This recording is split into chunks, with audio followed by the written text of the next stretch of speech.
Hello and welcome here, everyone. Day number 2 of this October Spin Showcase is underway. We have a plethora of better and greater games as well, because this is the last Spin Showcase of this year, and I am so excited to bring it to you here today with the Stay Plugged In crew as well. My name is Orbital. With me is Visionary One, and we'll be your casters across the Rocket League and Overwatch 2 action, just as much as we had yesterday. Visionary, how you doing today?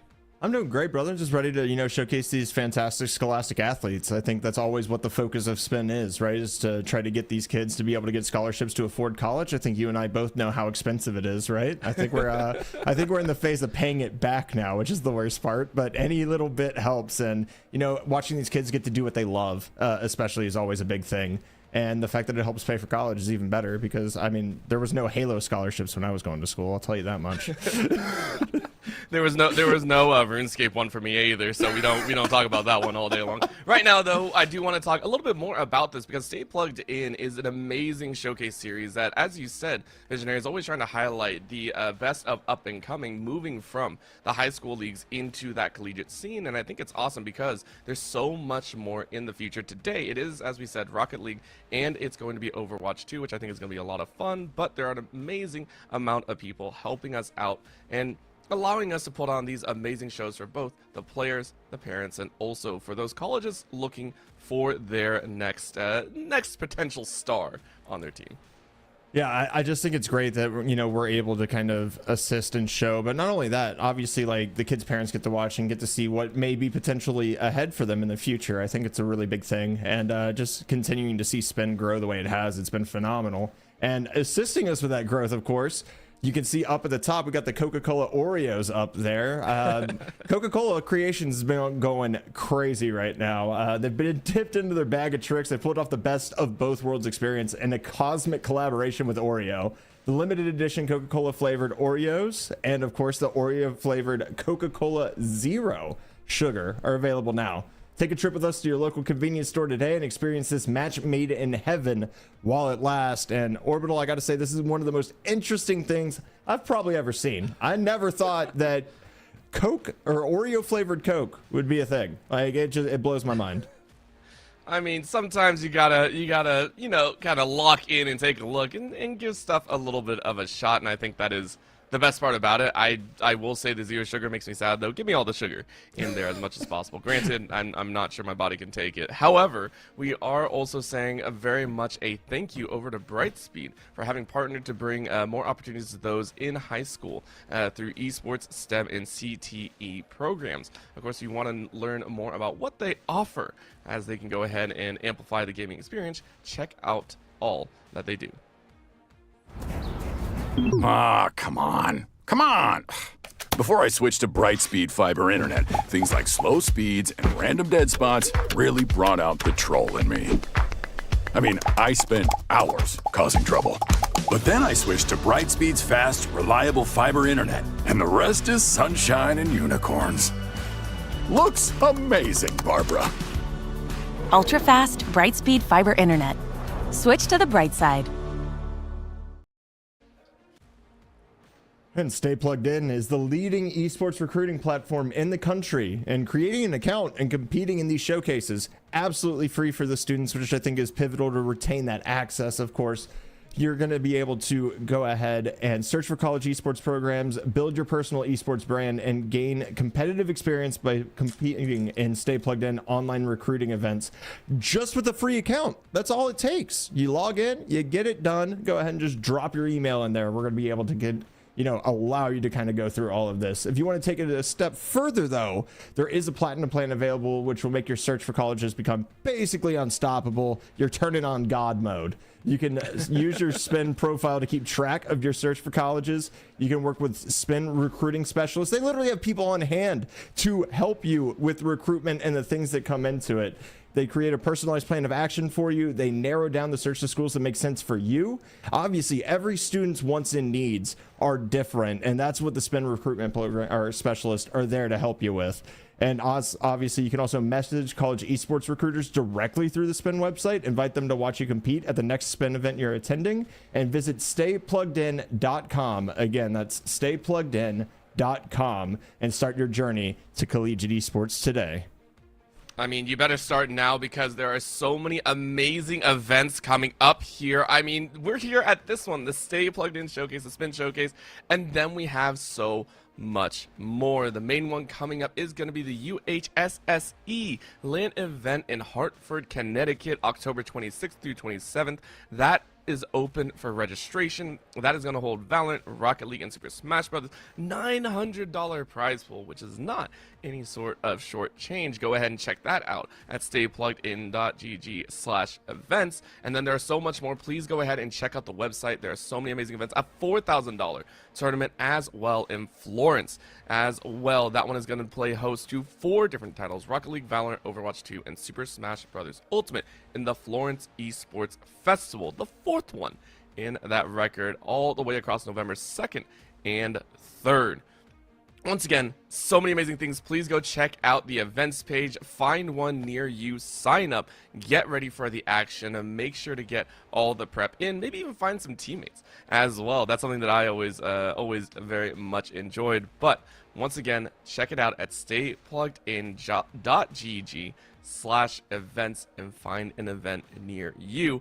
Right now, Visionary, we have, again, an amazing slate of people helping us put this on, but it is for the one and only students, those looking for a home and more. And for that, the Carry to College Winter is an amazing event as well. $2,000 in prize pool money, and that's going to be January 25th and 26th, the brand new start of the new year. So for those that may or may not be missing out in this 2024 season, you go ahead, check out in 2025, kickstart your journey through esports as well. Staypluggedin.com/events. Once again, Rocket League, Overwatch 2, as well as Super Smash Bros. And Valorant. That'll be on February 8th and 9th. A $3,200 prize pool. That is, by the way, at least $5,000 total at the start of the new year. It is so much to play for. A SPU pool as well as a $1,200, and you can see down at the bottom, Valorant bringing in 2K. So an amazing plethora of events. And not only that, we got Coca-Cola All-Stars coming up as well. Like I'm just kind of flabbergasted, of course, about just the sheer amount of events that are being held by Stay Plugged In. But this one, 20K, Rocket League and Valorant, 3-day event, the Coca-Cola All-Stars. Nominations are currently open. allstars.staypluggedin.gg. Have your teammates maybe nominate you. If you are the stalwart of the team, if you're the captain, you're putting in the work, you're putting in the hours, and it's showing, well, maybe you get the chance to compete here in the All-Stars event. 20K prize pool in between Rocket League and Valorant. And all you have to do is go to allstars.staypluggedin.gg, and you can see to put in your nomination. Maybe you make it, and maybe you have a chance for 20K.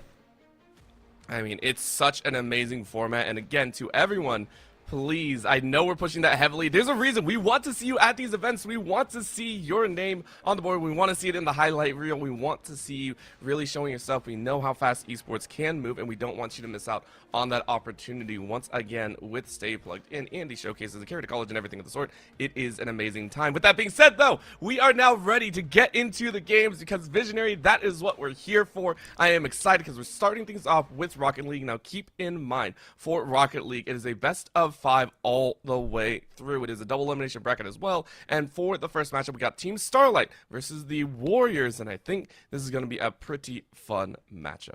It certainly should be. I mean, this is the 6-11 upset. If anybody follows college basketball, that's kind of the ripe for upsets area in a bracket typically, right? You get the 5-12s and the 6-11s. So I'm always excited to see it. Starlight coming in as the upper seed. We're going to see what they can do here in game number 1 of this 5-game set. I'm definitely excited to see kind of what they can bring. As Toco Loco, what a name. Okay, yeah, we're going to have some fun today, Orbital. We got Toco Loco in the booth on the pitch. And by the way, we also got Case O out there. I'm sure that is just a fan of sorts. But right now, the Warriors just trying to get things under control. And keep in mind, a lot of these teams, most of them are actually free agents, kind of put together with the squad. So this may or may not be one of their first matches playing together. And I think that says a lot. We get to see, you know, a lot of those teams just kind of work together, really start getting their mettle together and seeing if they can get a dub. And that's going to be one of them. Double O says thank you very much. And that's going to be the first goal of this game one. I mean, this is just brilliant, though. You get the bump in net, you're just bullying the guy. I'm not even sure if that's legal in a couple of states. And then you just turn around and go, oh, by the way, I'm going to shoot this the opposite way of where I just bumped you from. I'm just going to kind of be in the space and take advantage of it. Starlight going to take that early 1-0 lead. Is this going to be dropped all the way down into the corner? Another opportunity. Doomsy Dish coming out. It's going to be dropped over to avoid death. And he avoids it there for sure with a goal. And Starlight, some early life here on the broadcast. That's what happens when a dead ball is left up for the taking, that 50-50 option. You have to be more aware of it, and huge ups to Starlight for capitalizing on that mistake. Kickoff goes sideways, though, so Warriors hoping for a chance, but off the backboard, into the goal. Double O takes a second.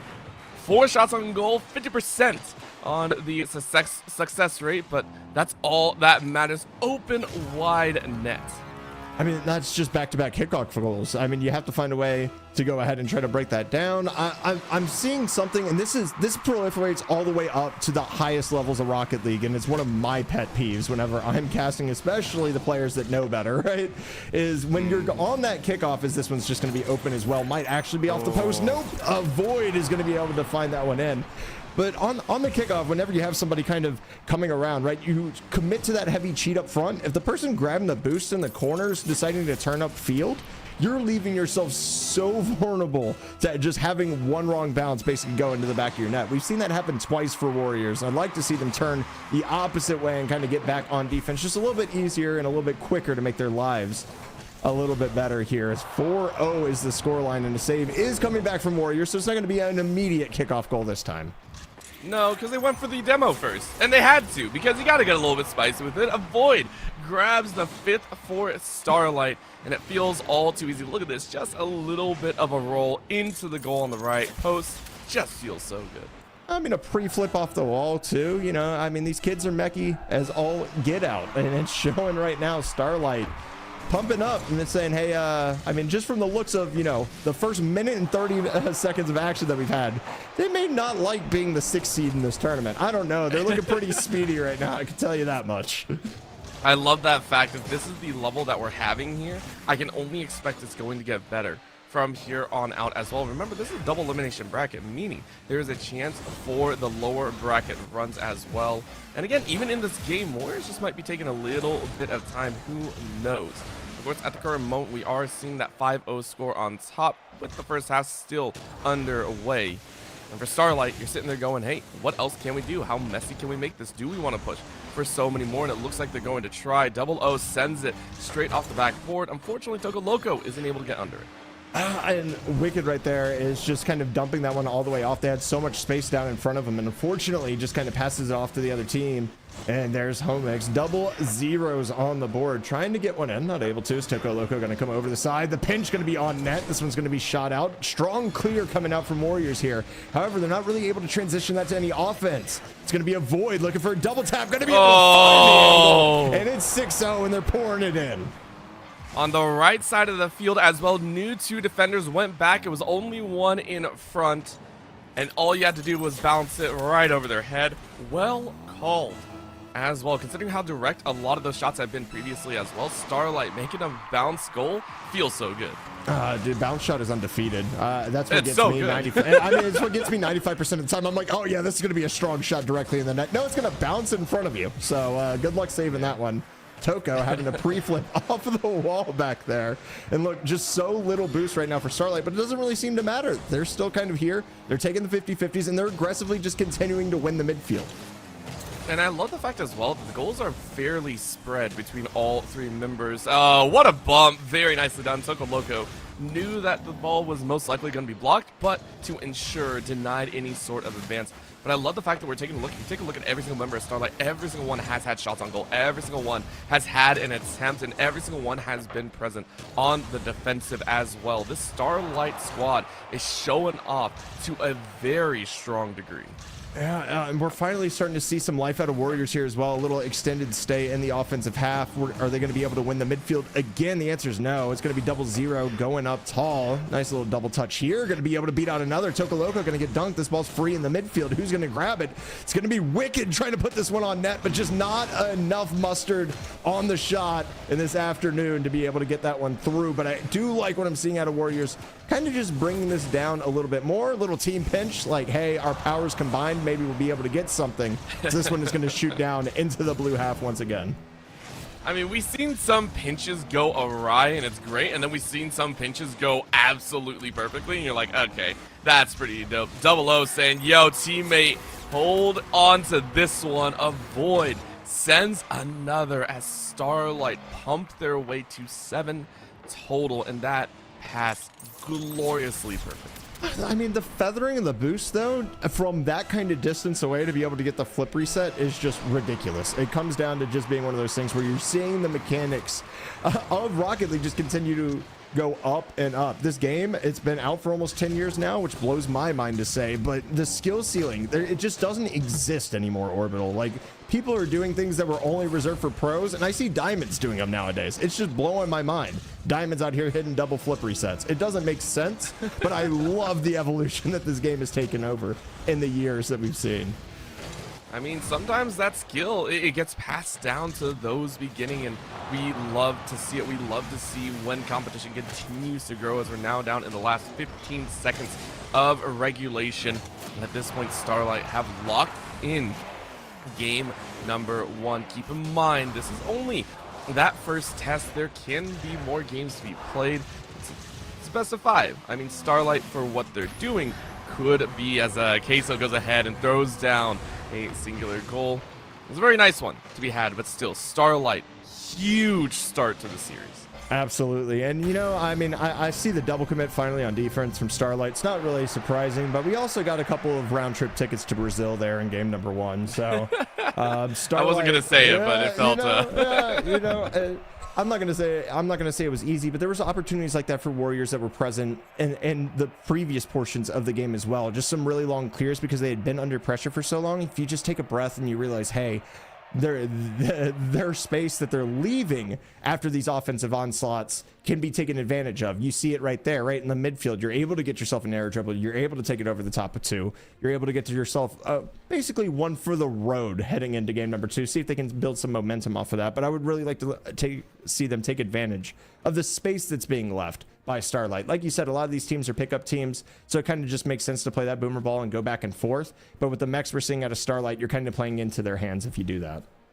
It's in the 1v1, they look so dang strong, considering there was a 5 goals on one player. It was a stance and a half. Warriors, though, coming back into this game too, hopefully a little bit more revamped and ready to go. Bumps coming out as well, which I really, really like. However, boost control is going to be the big thing now, as Avoid sitting on a fresh and saying, yo, what's up? Right side backboard. Tokoloco carries it. Shot blocked, though, as Queso very present here on the defense. Oh, this might be dangerous, though. Avoid's going to turn around on this one. It's going to be cut out by Queso once again, but no boost to go ahead and continue into that ball. It's going to be a good cutoff here in the midfield as well, but it's going to be 0-0 playing that one away. Pass to the midfield, going to be there. Where's the third? Plays it back into the corner, looking for a teammate potentially. It's going to shoot off to the other side. So we're seeing Warriors with a little bit of pressure that's going to be completely alleviated by Starlight there with a massive pinch all the way down the pitch. I like it. I like it so far. Remember, at this point, Starlight, I believe, had already scored their first goal. They'd already started racking up, I think, by about 3:30, about 4 goals in between there. So Warriors having shored up their defense is very, very good. However, that's only shored up as much as you can, as Avoid says, avoid this goal if you can. Look at this, rolled right over the top, and unfortunately, Fella could do nothing of the sort. Yeah, a fella there kind of getting chased down as well. It's a very tough position to be in when you're the last one back. Somebody has a flip that they can still use. And oh, on top of that, we're just going to add the fact that this kid may or may not bump you along the way. It's basically an impossible situation to be put in, as this is a great 50-50. It's going to be Wicked up right now. This pinch, though, going to go the opposite way of what they want, as a Void not able to win that one out. There's going to be a clear. The defensive passing is definitely available for Starlight right now as well. Looking to get those counterattacks up and early, as a big dunk is going to be here. And two are up front with almost no boost. This ball is... Oh, no. I mean, the craziest shots that you hit always go into your own net. This is a wild redirect. That feels so bad, by the way. You're like... Logan's like, I'll take it on my scorecard. No worries, I'll take it. Starlight up 2 now. But man, does that sting? Just a little bit. You know what? If you look at the mental strong point of this, is we're gonna see. That's just disgusting. The Arsenal reset coming out, but no, like it's 2-1 right now. Like the scoreboard might say 3-0, but Warriors have one on the board. So I mean, that's the way I mentally take on goals. I'm just like, hey, like you know what? I've scored both goals this game. It's whatever. You know what I mean? Like just the scoreboard doesn't rectify or show that properly, as we're gonna see this kickoff come out. 3:20 remaining right now. 3-0 game, and another double tap opportunity going to be left. Togo Loco off the crossbar. The woodwork denies. Not for long, though. Not as far. Not as far as you thought, honestly, because I have been misdirected before to Starlight shenanigans. This is also the first time, I believe, they had to send 3 attackers to get that goal in, by the way. So, you know, Warriors, they are shoring up the defense, but Starlight, their aggression just never stops, and it's so powerful. It's powerful. It's impressive. It's a heck of a way to kick off the spin showcase here on Sunday. I can tell you, Matt, oh my, what is that dunk? This is a flip reset dunk coming out from a Void. Look at this. Flip reset has the continuation, dunks the clear attempt, and then another dunk directly in front of the net. Unfortunately, you can't be taking 50-50s when the ball is 2 inches from going into your goal. It's never a recipe for success, but that's more because of the great play of Starlight than what Warriors were attempting to do, to be fair. Wicked, of course, on the other side for Warriors, trying their best to get some points on the board and start shifting the game into their own favor. There's still a whole half to play for, by the way. This is, if you get a very nice string of movements and a string of goals as well, there is a possibility. It's a long shot, yes, do not get me wrong, but if Warriors can go ahead, start getting some hands on the ball, start getting some touches as well, maybe you can go ahead and start racking up some goals of your own. Togo Loco, though, speeding right past some of the defenders, rounding that ball out. And it seems right now Warriors have delayed any further goals against them. For now, what a pinch going to the opposite side. That's crazy card control right there. And unfortunately, Warriors just a little bunched up as a defensive pass going to shoot around the side. It's going to be full boost secured here by a Void. Takes to the skies once again, gets one touch, looking for a second, going to shoot across the net. It's going to be Wicked, able to get that one away. Able to get a dunk here as well, but Toco Loco is going to be prepared for it. However, little to no boost. This is going to be Queso taking one, not able to beat 2 out as we hit 2 minutes down in the game. Flip reset, air dribble, bump up. I mean, aerial bumps? Starlight, you don't need the goal that bad, man. Just win on individual merit. This is just rude. I love this so much. Just the constant duck under. Aerial battles to me are so much fun to watch, and seeing a good aerial as well makes me the most ecstatic RL just viewer in the world. I am enjoying what Starlight are throwing down, and I can't wait to also see challenges later on as well. That's just a carry from across the field saying, hey, Starlight, let's go for one. A little bit of a demolition. Toco Loco gets taken out, just hoping to make some space for the Warriors, though. Gotta get back on defense. How quickly can they avoid a Void getting into the mix here? Toco Loco saying, okay, ball popped out to the left side. 2 in the middle. Air lost, but a Void picks it up. And now Double O going ahead, rocking right back. Ready to go with the aggression once again. That's a crazy recovery, too. Able to get the ball and catch it on the flip. The demo coming out as well is going to be left in front for a Void. No boost on the defensive end there, and it's going to be Starlight once again with a counterattack goal. And that's all on 0-0. And that's just the sheer fact that the recovery was so clean, hitting a pre-flip to get the ball, getting into the corner, securing your own corner boost, and instantly turning it into a counterattack. I also love the little fake at the end. Am I going to tap it to the left side? Nah, I'm not. I'm so sorry. I'm going to let that fall center stage. Avoid, once again, 4 goals to the name, 10 shots on goal. Going to pinch it on the right side. Blocked this time around, but with 1 minute remaining at this point, it is all fanfare and glory. Double O saying, please give me that ball. Togoloco says, I want a piece too. High ball. Chance for Avoid to get another off the backboard. Not touched. And it's going to be a drop to the wayside. Warriors once again want to put a goal on board. It might be another Brazil, but you're not too overly worried at this point. You just want some action for yourselves. Double O going to pick it up as we enter the last 30 seconds. It's going to be a drop down here. Ball's going to be in front. It's going to be Wicked able to pick that one up, but gets demoed for their effort almost immediately. Queso shot not going to be on target. Little powers combined there. Defensive double commit on the backboard. Here's the demo attempt, not going to be found as Avoid has to catch this one. A little bit awkward here. It's going to be popped up. Able to catch it, able to use that boost and get this back to the midfield once again. Avoid has been absolutely crazy with these cross-court clears. We continue to see them coming out time and time again, just burning time, continuing to hold on to the ball, hold on to the possession, make sure that the games are done, as one last defensive pass is going to drop that down. And Starlight does not give up one this time. It's going to be 7-0. 12 shots on goal. It's a lot. 12. It's a lot. It's a lot. I mean, you're only shooting 33% though. You got to pump those numbers up. Whoa. Listen. 33% is a 1-3 is 33%. That is totally different than a 4-12 or anything of the sort. Come on, Visionary. Look, all I'm saying is that is league average from the NBA 3-point line, all right?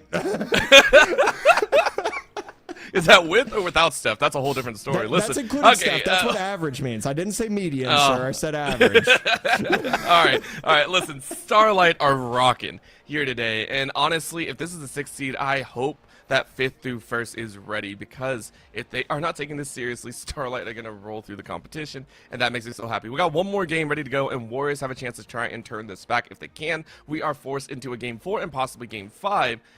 What do Warriors need to do? I mean, it feels like they, and I mean, I'm watching them. It feels like they have the right idea. You know, they're trying to set up some of these passes. They have, you know, they have the right idea, and then all of a sudden, just Starlight take it away from them. Is it just Starlight playing better, or Warriors just dropping the ball a little bit too often? And it's a little bit of here and there, right? There's the kickoff goals were rectified in that game, which is something that you can take away from. Obviously, from game number 1, we saw like 4 kickoff goals probably go in. So hey, we've reduced that, but now we have to find a way to win the midfield. And I honestly, at this point, this is something I do too, as somebody who doesn't know what mechanics are, and thumbs basically don't work whenever I hold a controller for Rocket League. You just got to ego them. You just got to ego them at this point. Like that's what you have to do. If they're going to be faster, ego, pre-jump challenge, don't care. You've already lost 7-0. Throw everything in the kitchen sink at it. Pre-jump, go crazy, see what you can do here to try to win that midfield, because that allows you to grab more resources and actually get the boost battle potentially won, as this kickoff goal, unfortunately, not going to be avoided. Starlight goes up 1-0 early. Beep, beep, all aboard the buses. The Fortnite battle bus is out. I love it. Listen, for those in the newer generation, it's the Fortnite bus. For me, though, it is absolutely Miss Frizzle's a magical school bus. We are going on a magical journey of Starlight trying to round out this 3-0 with a plethora of goals. So far, 15 across 3 games so far. 5 more if they want to break 20. Well, we'll see if they can do it here, but it's going to be Warriors that are at least holding on to possession for a slight minute. The doink not going to be found. It's going to be double zeros in Miss Frizzle's van, able to put it up 2-0. And this is just a case of all 3 members are on the front post there. So nobody covering that back post, nobody able to rotate in and actually meet the ball at the point of contact. It's 2 people trying to jump to cut it off early. And unfortunately, when the person has that much momentum from the rotation actually being proper from Starlight on that end, just makes it that much more difficult to get the save. Ball goes in, 2-0. Oh, man, this is, again, Starlight. I love the swap up, by the way. The cars are just a nice touch, as that's another touch goal. That will be Avoid saying thank you very much. I'm glad to help out. I am glad to put another under my belt. Yeah, he might have heard me too because he's now shooting 2 for 2. So, Oh. so you know, sometimes just the smallest bit of criticism can be all you need to achieve greatness, right? I mean, just look at MJ. That's a great doink that's gonna go right into the net. Warriors are able to snipe one back off the kickoff, and these are my favorite touches in Rocket League here. You have no boost. They're not expecting you to go early, but Fella just gonna go ahead, throw that one in, hits the double jump, hits the doink. It is perfectly top bar, and it goes in. Warriors showing a sign of life. I'm pretty sure that's also Elijah. We do apologize for saying your name wrong. I think that's SF Elijah now that I read it, because that name deserves some respect for getting that goal so early on. That is also, I believe, the Warriors' first major goal in the opening half. So, very nicely done. Are you going to get a little bit more, though? As Queso is going a little bit more aggressive, and this is the side that I actually like. If you're down, if you know the mechs aren't exactly up to snuff, demo. Aim for the demos. It's something that can always throw someone for a loop. And hey, maybe you cause a little bit of chaos. Maybe you get into the mix and force the opponent to get a little bit scrappier. So for Starlight, maybe that's something that we watch for. That will be a goal, though, right in the corner, right around the defender's head, as Double O says thank you very much. Double O actually recovers off the backboard. It jumps down and utilizes the flip to get back to that one to steal it away from death. That is something there. That is a brilliant display of mechanics, popping it up high and knowing that that ball is going to be cascading down right in front of the net. Those balls are so difficult to read as defenders, as this one's going to be yoinked off the top and saved out by Queso. It's going to be a void going off the ceiling for this one. You're going to be able to find the dunk. The answer is no. Boost resources are okay for Warriors right now. However, big dunk in front, going to lead this ball for Wicked. Just another dunk right in the opposite. Wow, way, that pinch. Going to be down and out as a void. It tries to get this one. It's going to be touched out by Queso. Double commit on the offensive end for Warriors might stall this just a little bit, as everybody, unfortunately, out of boost, and it's going to be possession in favor of Starlight once again. Hey, Double O, you gotta shut that door, man. You gotta shut that door on the back of your bus. You gotta go ahead and shut that if you're gonna go into hyperdrive right now. We got 3 minutes left here on the clock, and Starlight, for all that they've done, have actually been a little bit quieter in the early stances. I know 4 goals doesn't sound like much, but with the run, okay, they heard me. They absolutely heard me. What a save, though, from Elijah, saying, yo, we're not gonna let that be too easy. A goal stolen the defense had, basically by digging it out of the goal. Well, I mean, sometimes it's all you need. Is full boost is going to be here for Wicked in a 1v1, going to get bumped off of that again. We see Starlight continue to just put pressure on the ball. Not even on the ball, they're just putting pressure on the defenders and offenders themselves by going for the bumps, as a pinch is just going to be shot out one way. Demo going to come in from Elijah as well. This one's going to be dropped down in front. Homicide looking for a musty, going to be able to find that dunk, but wasn't getting the flick they were looking for there. I think that's partially because the bus is quite literally the shortest car that you could potentially use in Rocket League. Is it? You would think a bus is longer, right? You would think a bus is longer than some of the other cars out there. It's supposed to be, but it's not, just looking at it. You know what I mean? It's a little squat, as we're going to get a little flip right here. The defense is going to be beat out, and it's going to be a void being able to pop that one in for the 5-1 lead. And this is just the slightest of touches there. Again, you see Warriors kind of bunched up in that second in rotation there. Last person back, not really able to get much done, and it's going to be 5-1. And just those little, those just little positional mistakes, they get rectified and they become glaring whenever you have a team that's as mechanical and as fast as Starlight is. I always love seeing a mistake punished, because it does highlight the fact that good teams know how to take massive advantage of just the smallest openings, because that's what you have to do. These games do come down to that razor thin wire that can be the make or break angle. Right now, a little pop-up off the goal post, as it is going to be Queso trying to run it down the left side of that field. Elijah waiting for a chance of their own, but I don't think it's going to happen. Back on defense now, but Wicked sends it high, avoiding a goal in their own net. Minute left here on this clock. Starlight pretty much know they have this in the bag as long as they play good defense, but they want to score a few more times. Is it going to go in? No, once again, dug out of the goal. That's the second time that's happened. I mean, that hit post, it hit crossbar, it hit an offender, it hit a defender, and it somehow still finds its way out. That was all over the place. Is Toka Loco going to pop this one up? Avoid gonna get their flip reset yoinked. It doesn't matter. Toka Loco is gonna be first one to this ball. It's gonna be another good job by Queso. It's actually been kind of a standout on the defensive end for Warriors here. Been doing a lot in this game number 3 to try to keep them alive. This one's gonna be shot up to the opposite. Avoid. Double committing here with Toka Loco. Not going to be able to find much except the touch over to the side. Are you going to be able to get anything from it? The answer is potentially here. It's going to be a good touch by Wicked to get that one away. Oh, man. Right now, Starlight just basking in their victory. A strong and powerful 3-0. Are they going to stamp the 20th goal of this series onto their scorecard? Are they going to do it? They're aiming for it. Queso kicks it away. Oh! Open net, but no goal. 19 goals across 3 games for the Starlight squad. I don't want to say ridiculous, but it is. It is. Being able to score at that prolific of pace is just something that I wasn't expecting going into this. Like I said, typically 6-11. Place kind of rife for those upsets, right? I've seen it happen tons of times, but we're going to go ahead and kind of show you the highlights of this game. And unfortunately, the only takeaway I really have is apparently we have Starlight looking extremely good today. They're not stopping, I think. And one of the big parts is, we mentioned before, the high mechanics of a single player is able to turn the tides. But when you can sync up that well, I mean, we saw the 1-2 passes off the backboards, you know, repositioning as well from a lot of the players. They each knew what they had to do without question.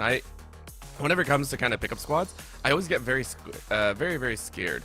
Whenever it happens, I always get scared that, hey, you know, one of the players is going to be a little bit of a bully. Hey, I want my time in the spotlight or anything. Nah, there was nothing of the sort. Everyone played in a team-oriented fashion as well. Yeah, I mean, there was, of course, double commits and let me get mine, but it was typically just reserved for what would be called garbage time if we were talking about, you know, professional sports. Yep. And, you know, they're having fun with it. Props to them going out and getting the 3-0 here. Obviously, there's been some movement around the bracket as well, but we're going to bring you those updates, of course, after we take a little break. So we are done with the first Rocket League match of the day. I believe we're going to be bringing you Overwatch after this break. So you're going to want to stick around. More Stay Plugged In showcase coming up right after this.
Wi-Fi at my old place led to some regrettable trolling. But here, Brightspeed got me set up with reliable fiber internet that works everywhere. Man, I'm good. Move to Brightspeed Fiber Internet and switch to the bright side.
Totally talking, and it's just miming because, hey, listen, I gotta have a little bit of fun with this one. I had to mute myself because all I could hear were the cars and wheels spinning, but we are going into Overwatch 2 now, going into the other side of the bracket, and I think that's gonna be a lot of fun because now we get to take a look at some of the best out there. You can go ahead and take a look. Round number 1 of the spin showcase for the Overwatch 2 side of things has completed. Young Ballers versus Blue Springs South is gonna be one of the matches, as well as Barnegat High School versus Overwatch CWS Uneligible, which is a great name, by the way. But that is the upper semifinals matchups that we're going to be watching, and one of those will hopefully be on our highlight reel.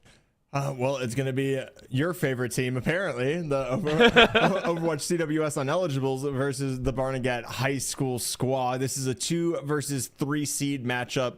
Kind of looking through everything just at the earlier bracket as well. Everything was 2-0s. So, I mean, I know we're going control hybrid flashpoint. So far, it's only been control hybrid that's been played. We're going to see if we can potentially get to that game 3 here today.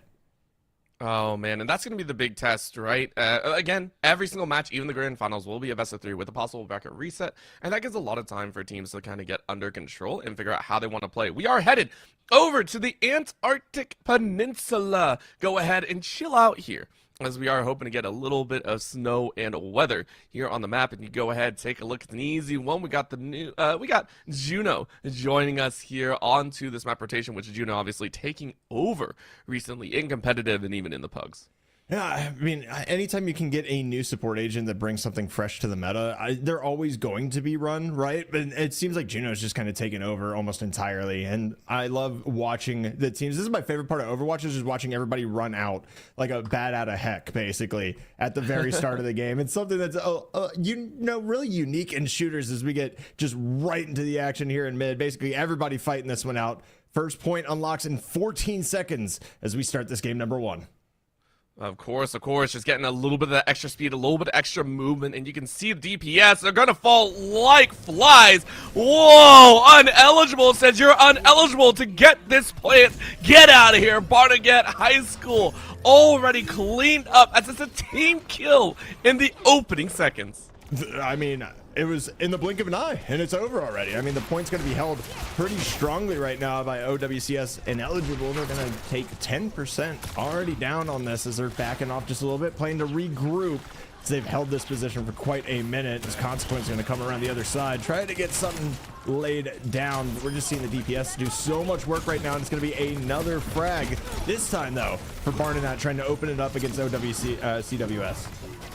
I mean, they need a little bit more than that one. The hold by Uneligible is doing very, very well, and the longer they hold, the longer the time takes up, and they were only able to get one. That's actually a disaster, I think, for Barnegat. They put a lot into this match, and you can see going ahead on that back end, it is a Dragon trying to do the most here if you can, and it is going to be Dragoon to finally take down Hero. It took a little bit of time, but with 2 in the bucket, Sojourn feels very, very happy about that one, and Barnegat High School able to grab the point back. Yeah, and it's something that, you know, the ebbs and flows of Overwatch in between all of the just frenetic action that's there, seeing Barnegat kind of put a ton of resources and be able to actually get that retake and kind of bring the score up to half. Oh, what a snag! Oh my, what a shot right there. Zytek, Dragoon was like 2 HP, by the way. That's why I freaked out there. Burrito and Dragoon get some kills, but it's still a wipe again for Uneligible. And that's just the power. Again, they're running a Genji, and that is just wild to me. I mean, you know what? Sometimes you like to have fun with it, right? You get to showcase your skills. Why don't we showcase on a off-meta agent, right? Let's go ahead and just kind of put up the work. 52, 53 continues counting up. We're going to see, of course, the tank trying to do some work here. I mean, trying to get back onto that point. At least you're able to do it together since you died together, right? You get that kind of that reset moment. You get to go in and try to take the point again. Oh, man. And honestly, for Uneligible, they are doing such a good job. Extra little shielding on top as Atex on the back end gets a little bit of damage on the cells. Lich, though, is denied. No revive, no Phylacterum to stay alive on that one. However, you do get pushed. Barnegat trying to fight into this wall a little bit as they're wondering how are they going to be taken out here. Uneligible getting chased down as Barnegat High School now on 40%. They're doing a good job of just kind of retaking. I mean, that's the one benefit of the team wipe, right? Is you get to kind of run up together, devise yourself a plan. That's a great shot right there by Zatex. Once again, just kind of doing work here. Oh my, the reload animation is so clean too, man. There's something special about this game, and I could never really put my finger on it. Just the animation, the love that Blizzard kind of shows into games like these is just phenomenal. It's not just that, it's also the ability for players to come together in this, and it just feels so chaotic and yet so clean at the same time. Zatex was able to create a lot of space in that recent fight, as now it comes out the high noon, says hello, forcing the rest of Barnegat away, but Zatex still finds a single kill, and that's on Moose. That's the healer. Of course, Uneligible lose 2 on the back end, and Barnegat were able to bring a revenge match through as Burrito, the tank, sends them all screeching back to the revive spawn point. Jenna is able to throw down at least one, but Dragoon says no. I got the shots, I got the DPS, and we're in OT right now. We can't give up. However, Uneligible able to throw down with the best of them for the time being, but reversal at the last moment. Barnegat will go ahead and secure, and they need to hold this for forever, it feels like. And you're gonna just have to meet the onslaught once again of this push that is OWCWS. It's been ridiculous so far, the coordination that we've seen, the frags that we've seen as well, as just the team util combinations right here. Oh, the dive in. Consequence gonna be able to find one right there. That is massive. Coming over the top, trying to prove a point here. There's a second one down. This might be where it falls. It's up to 90% right now, so the comeback for Barnegat is for real. Unfortunately, it's going to be done right there as the overtime hits. It's going to be that 100% should be going to OWCWS. The objective is secured. Oh my, what a start there. And Barnegat almost coming back on that one is ridiculous for how much momentum they lost at the beginning of the game. Right? You saw it, 40% down off the rip. You come back to 94% and then unfortunately fall right at the end. That's heartbreaking. I mean, Lich comes out with the sword, says, yo, the dragon calls for blood, and it's the right answer. That is what Uneligible, what their early pushes allowed, is this old setup, and it was well played. Well played at the end of the day. Right now, you can go ahead, take a look, though. Lich going to set up with those teleporters, say, hey, let's get onto that control point ASAP, and let's see what we can do. Nerf Miner actually swapping out a little bit. The Reaper going to be saying hello here. So, damage output for Barnegat is still pretty much the same, but a hard teleport brings everyone a little bit closer. Uneligible going to try and fly in to this mixture, and that's going to be the big call. Rounding out in front is Jenna saying, yo, let's bring this fight forward. You can see the sling shield goes up, and it's going to be ineligible, saying, hey, maybe we don't get as much as we are hoping. Lich now, of course, swap back to that Genji, saying, hello, I'm going to help out here, but gets tagged down very, very quickly. Nerf Miner takes a big headshot as well, and the opening engagement's not bringing a whole lot of death just yet. No, it's just back and forth. Very. Oh, Moose. As soon as we say it, right? Moose and Green Dragoon just dropping down like flies. It's going to be Floss doing a ton of work over on the side as Hero's able to get one. That is 4 members wiped right now for Barnegat, who tried to get back into this, but it's going to be the point. Captured by Uneligible. Great opening push there. And as soon as you said it, right? It was like, oh, yeah, no death just yet. Everybody dies. I mean, it was a beautiful flank. Uneligible made sure to get Zatex as well as Lich into that right side flank, and Barnegat were none the wiser, losing Moose so early on. Plus Floss at points, like losing your supports is just heartbreaking to have. And because of that, now you have to play backline access. Barnegat are just trying to get some of those ult numbers up. Burrito actually gets stunned up, and you have to play a little bit safer. Lich has been untouched on this side flank, and when you allow a Genji to do this, you rack up that ult charge already at 70%.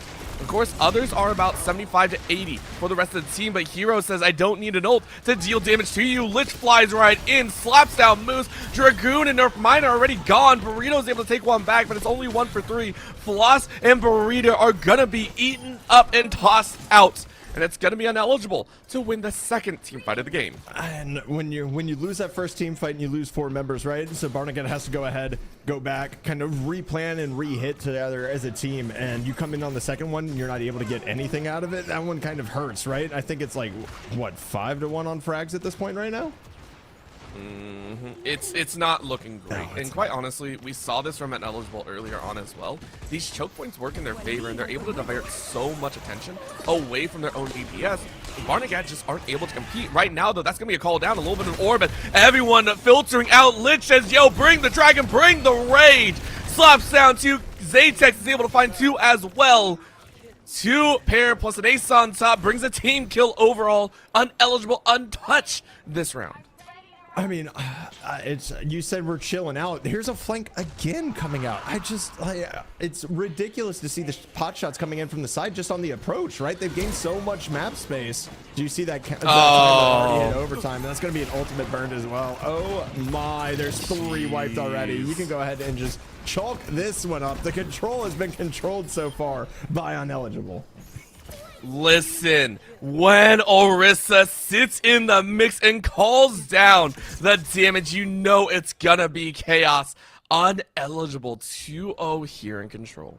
It's just, it was huge, and the second point wasn't even contested for the most part. That was 100-0 right there, and it was really, again, you see the play of the day coming up on the Genji, right? It's the flank that we saw and the ability. I mean, obviously, the flashy plays up front are great, but the positioning and the ability to just get free flanks as they just kind of slice and dice everything under the sun right now, as you can see on the screen. It's just, it's ridiculous, the positioning that was allowed for a DPS to get that deep and just not really be recognized or noticed, and to really lock down that second point entirely.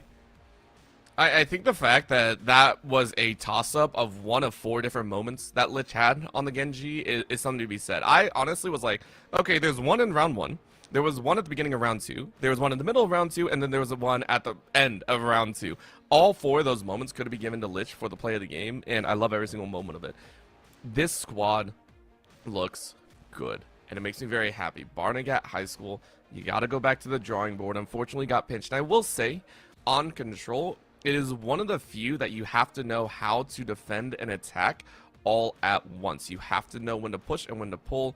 Now moving over into hybrid, it's a little bit easier. I don't say a lot easier, but it is a little bit easier because you are directed quite literally by the game to say you're on attack or you're on defense. Yeah, and that always helps. But on top of that, I just kind of want to highlight how good Barnegat did on that retake on the first point, right? We saw them almost come all the way back, dropped 40% after the first team wipe, came back, dragged it all the way to 94%, and then unfortunately fell at the very end there. They were on the last stand mode. It was at 99% before they took it over. It's just ridiculous. So going into hybrid, there's still some bright spots to be there for Barnegat. They just have to kind of bring it all together a little bit more cohesively and just not let that second point happen again. We're just going to throw that one out the window and forget it happened at this point. Keep the mental up. See, the problem with that, though, is we're going to Eichenwald, and that actually scares me a lot, specifically because that's one of the maps we do have a higher chance of seeing Genji come out here. And because it's just very nice open land, you have a few backside angles that you can actually jump in. It's a map that I at least see a majority share of the Genjis actually be able to have a lot of value and creating a lot of space with the chokeholds at the start. So with this map pick, I'm actually very curious about Barnegat if this is a map that they're very used to, if they're coming out with a spicy comp or not. But on the other side, I fully expect Lich to go crazy in this game. If we don't get to see it here, I don't know where else it's going to be. I mean, we just saw it, right? I think that's the thing. I was like, I don't know where I'd see it. We just saw it on a map that may not favor the hero, right? So, I mean, seeing Genji come out, obviously getting into game number 2 here in the hybrid style. Definitely excited to bring this one to you. As they get pumped, they get ready. Looking at the comp, I don't really see much different. Actually, Lich is switched off of Genji. Okay. This is gonna be fun. So the Reaper made a very slight appearance, and oh boy.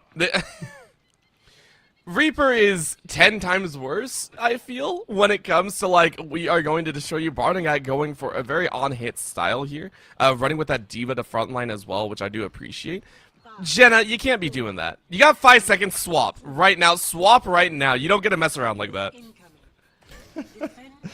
Oh man, I mean, the interesting thing about Reaper with these maps too is just the kind of sheer fact that you get to control the elevation as well, right? Being able to climb up those walls, do something a little different. And you see elevation is going to play a huge part in this map, as well as we get kind of into the attack and defense and the push and pull of what hybrid brings.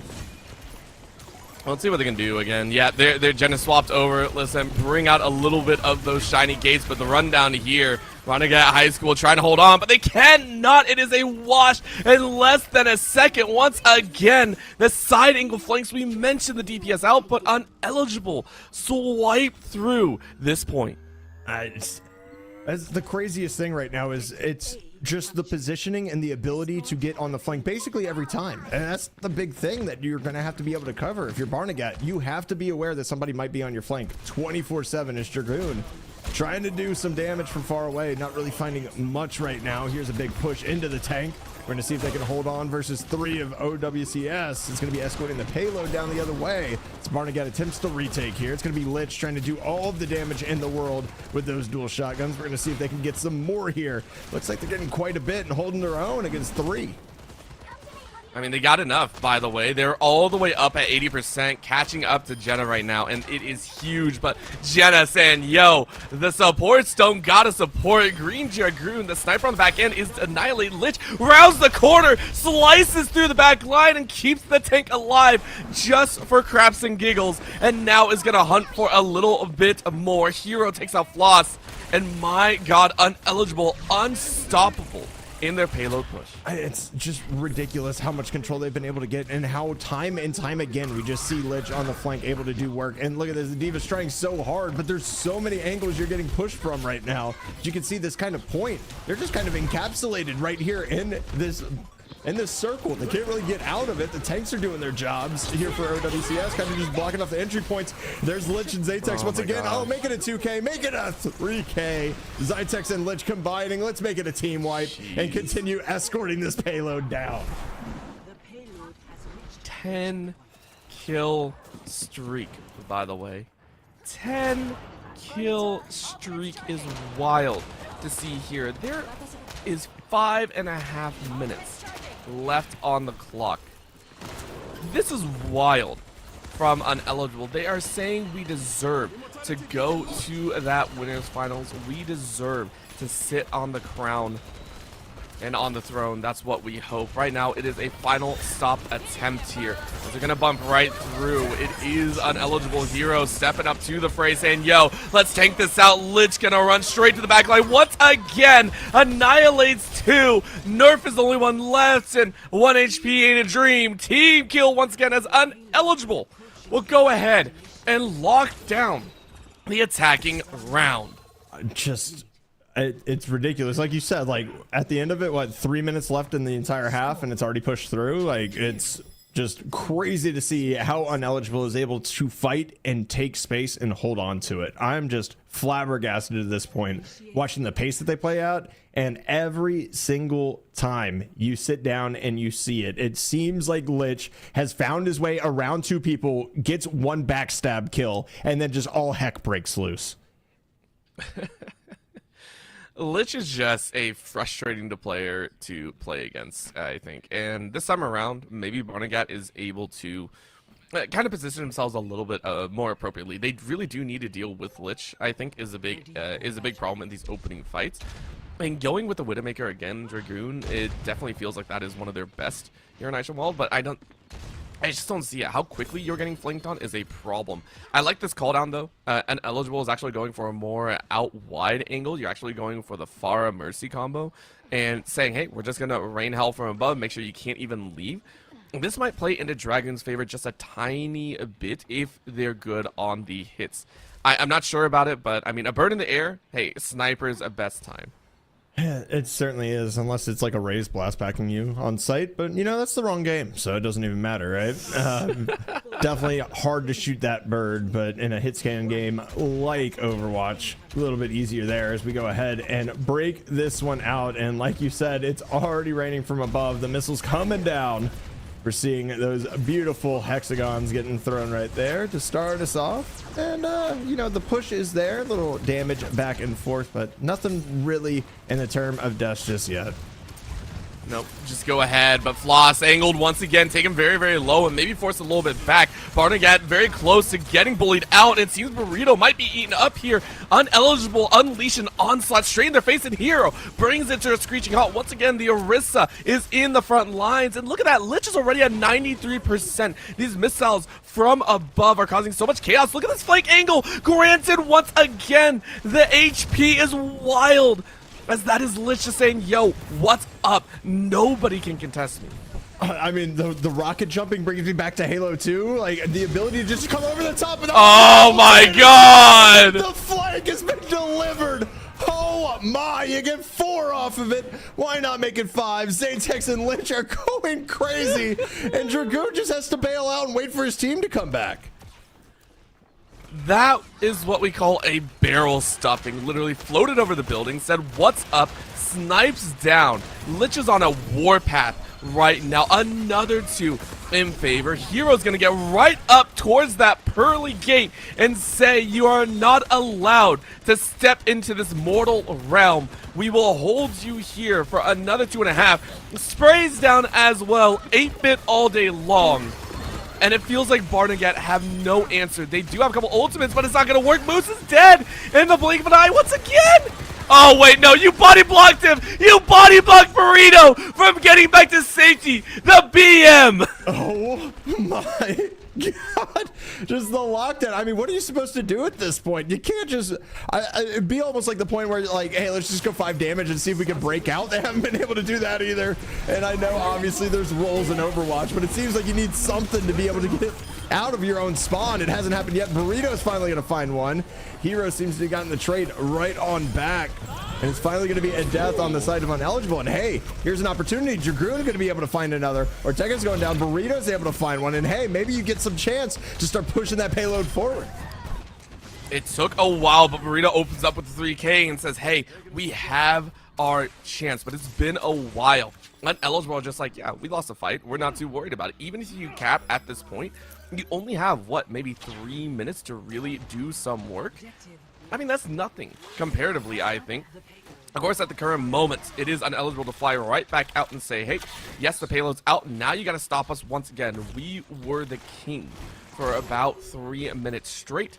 And now things are looking a little bit dire. This is going to be that big chance, though. Zatex ready to go with a Widowmaker of their own. Takes a quick snipe, lands one onto the front body. No headshots to really collect, but it is going to be enough to force everyone back. Jenna is down. Zatex falls as well. Hero is able to stand in front, though, and maybe this is going to be that swap out. Barnegat lose one of the DPS in the front lines, though, as Dragoon is dead. It's kind of mixed up on the fights. It's causing a little bit of chaos and undetermined fights as Barnegat lose 3 in a row. Lich again says hello with the rockets. Hero cleans up behind, and it's 4 dead. A delayed team kill. You can't— You can't lose sight of Lich. As soon as you lose him, he's wiping your team from the side. It's crazy as we see the rocket jumps coming back out. The height is going to be found, and we're going to go ahead and just start off. Yep, I'm in the skies. Good luck dealing with this as Lich is able to find Nerf as well. It's just never ending. I swear Lich is immortal. Just the powerhouse player that just about every team wants. And uneligible. Saying thank you oh so much. We're down to 2 minutes. Plenty of fight territory. I'd say at least 3 or 4 good engagements. 1 or 2 with the ultimates, but ineligible. Not even allowing it to go down. Huge opening of the gates as Consequence boosts the team forward. And it is a wash as Dragoon is the only one alive. Uneligible. Hold things down once again.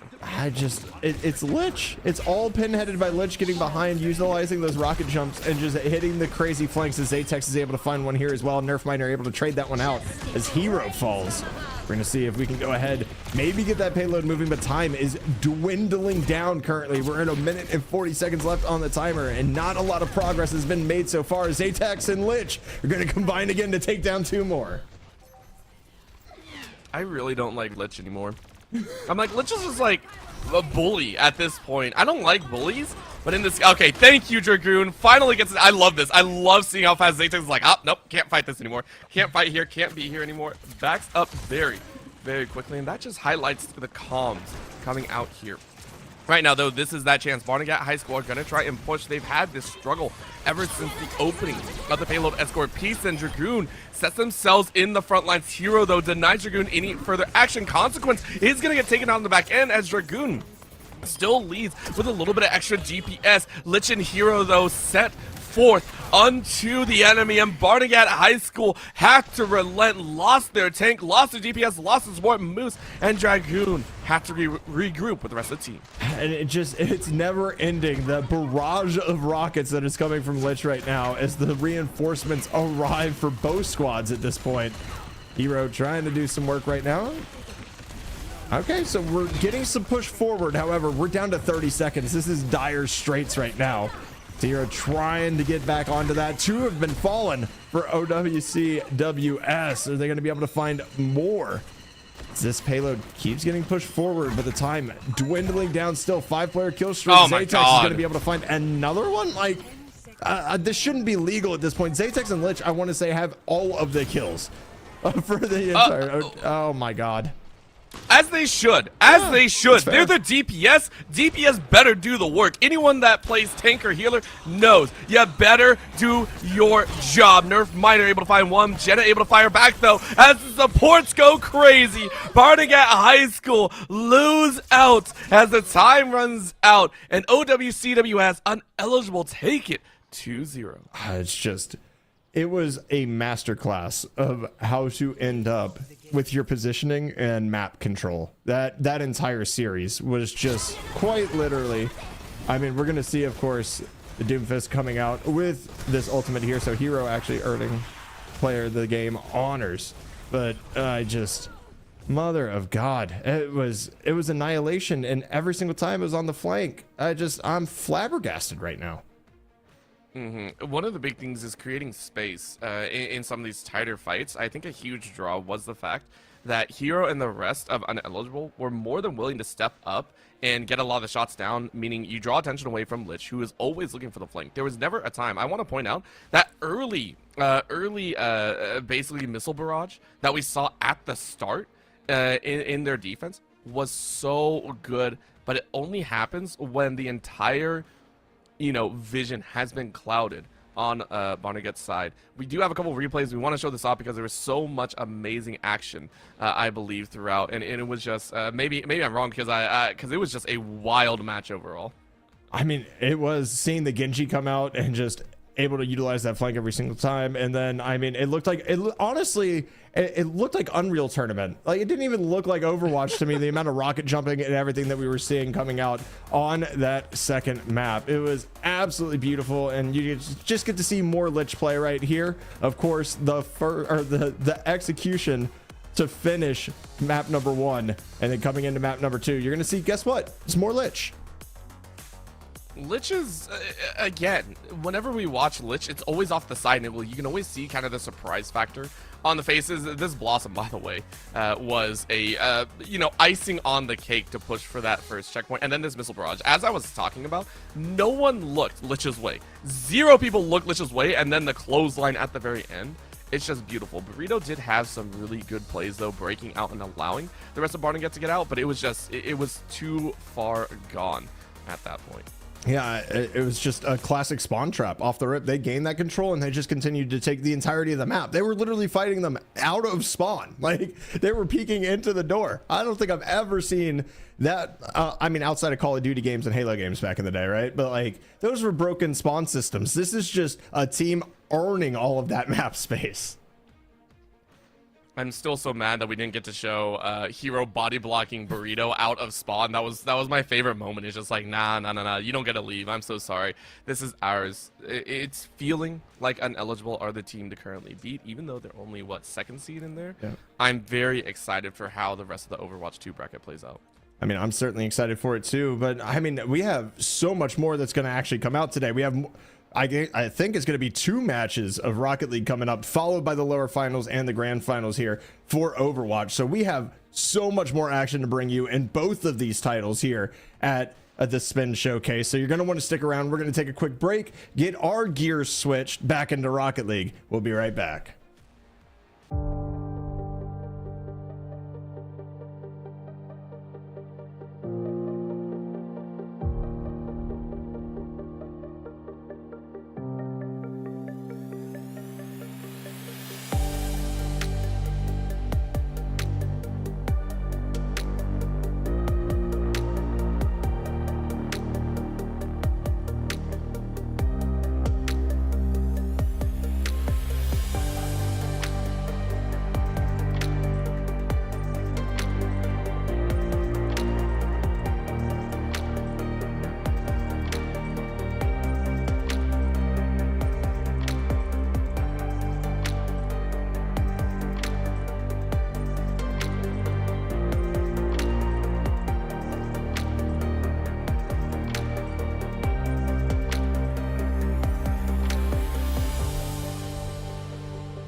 Once again, we are here with now our third match of the day, second for Rocket League, as we are still underway with the Stay Plugged In Spin Showcase. That's been showcasing some of the amazing talent that we have in the high school plus collegiate circuit that are looking for new homes. Visionary, so far, we've had pretty one-sided matchups, but man, are we getting closer and closer to that point where the top teams are going to start duking it out. Well, you say that. The matchup that we're actually going into right now features a 10 seed who upset a 7 seed 3-0 earlier. So we got Plan C going up against Miracle here. This one should definitely be fun. And I love the name Plan C because when Plan A and Plan B don't work, just throw the kitchen sink at it, and that's Plan C. So we're going to see if they're going to be able to bring that here today. The 2 seed in Plan C going against the 10 seed in Miracle. And the fact that Miracle also won out in a 3-0 fashion is very, very impressive as well. I'm also kind of curious. We also got news on the other side of the bracket. I don't know if you spotted that one out. Maybe it was updated, maybe it wasn't. But I believe JCG won out over Starlight. So we're seeing a lot of those powerful players start to step up. But we are in the game already. The players are set to go. As we get a demo off rip, bring on the chaos, bring on the physicality. As it's Plan C in the blue, Miracle in that orange.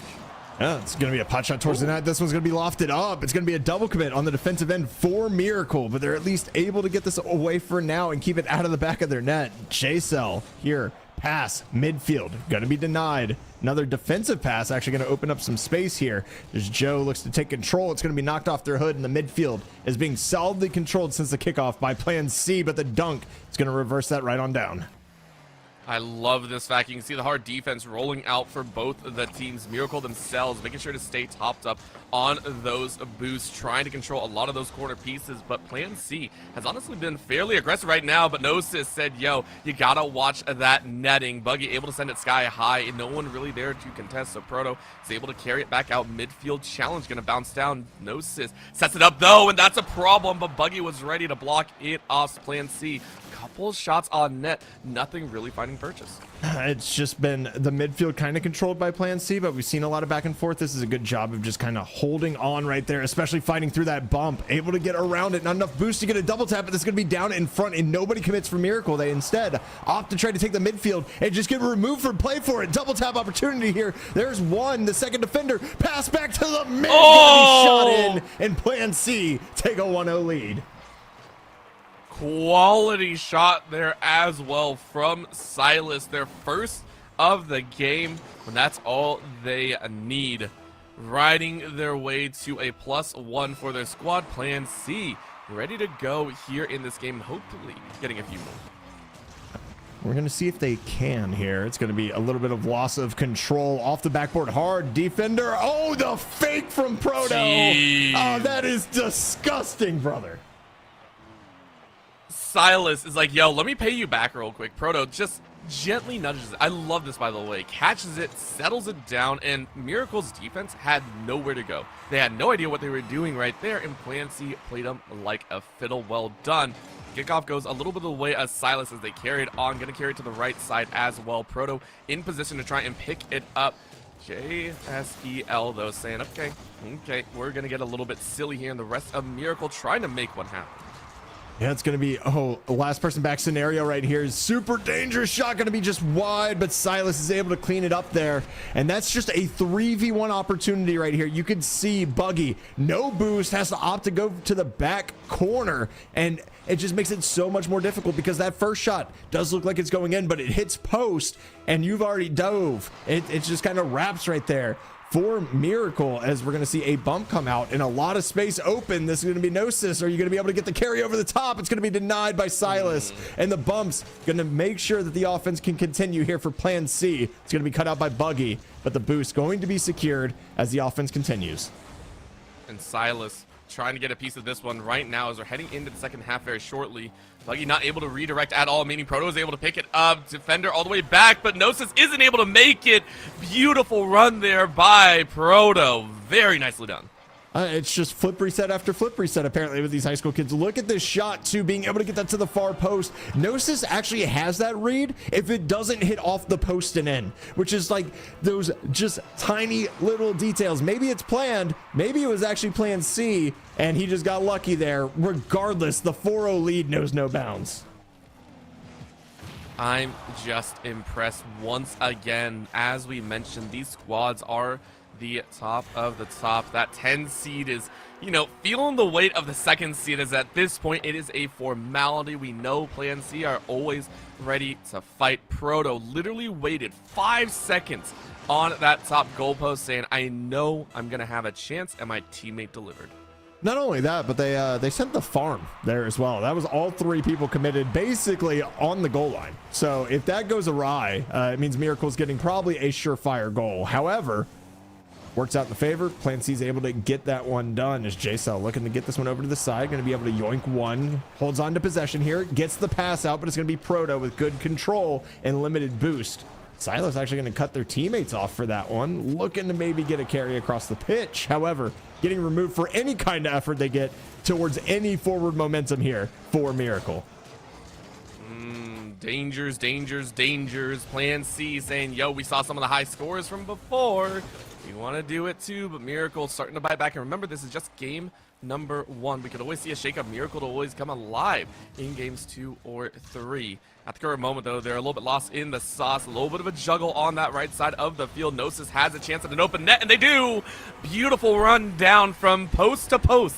Sends Miracle's first of the series. And this is the way to beat hyper-aggressive teams, is by defensive passing and being able to get touches that are close and controlled, and you're able to go ahead and push on out. So the defensive pass comes, they're able to beat the defender who comes flying by, and it's an easy goal for Miracle, quite honestly, and those are the kind of plays they need to be looking for. Be sure to hold back and hold on to your defensive line, and through that, go ahead, pass to each other, get your plays on, and start to build that momentum towards those counterattack goals. It was just so dang strong. At the current moment, though, you only got a minute, and honestly, Plan C, they aren't worried even a bit. You can see they're still trying to go for that hyper-aggressive, still trying to go for that all-inclusive, just full field press, and yep, we're going to take that one away. Continuously deny these aggressive moves. JSEL saying, hey, maybe we can find an extra goal on the back end. With the boost in hand, Silas goes up, challenged by Buggy. Buggy able to kind of deter as Gnosis punts that one out.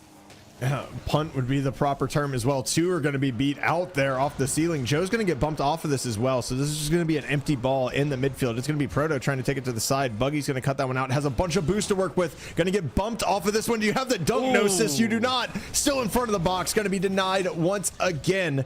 Now the counterattack may be on. No, it's going to be Gnosis. First one to this ball, but actually hits it backwards. Not the touch they were looking for. Fake out one by Buggy. But the shot going to be high. This might be open spaces, but Proto's going to be able to get it back to Celsius once again.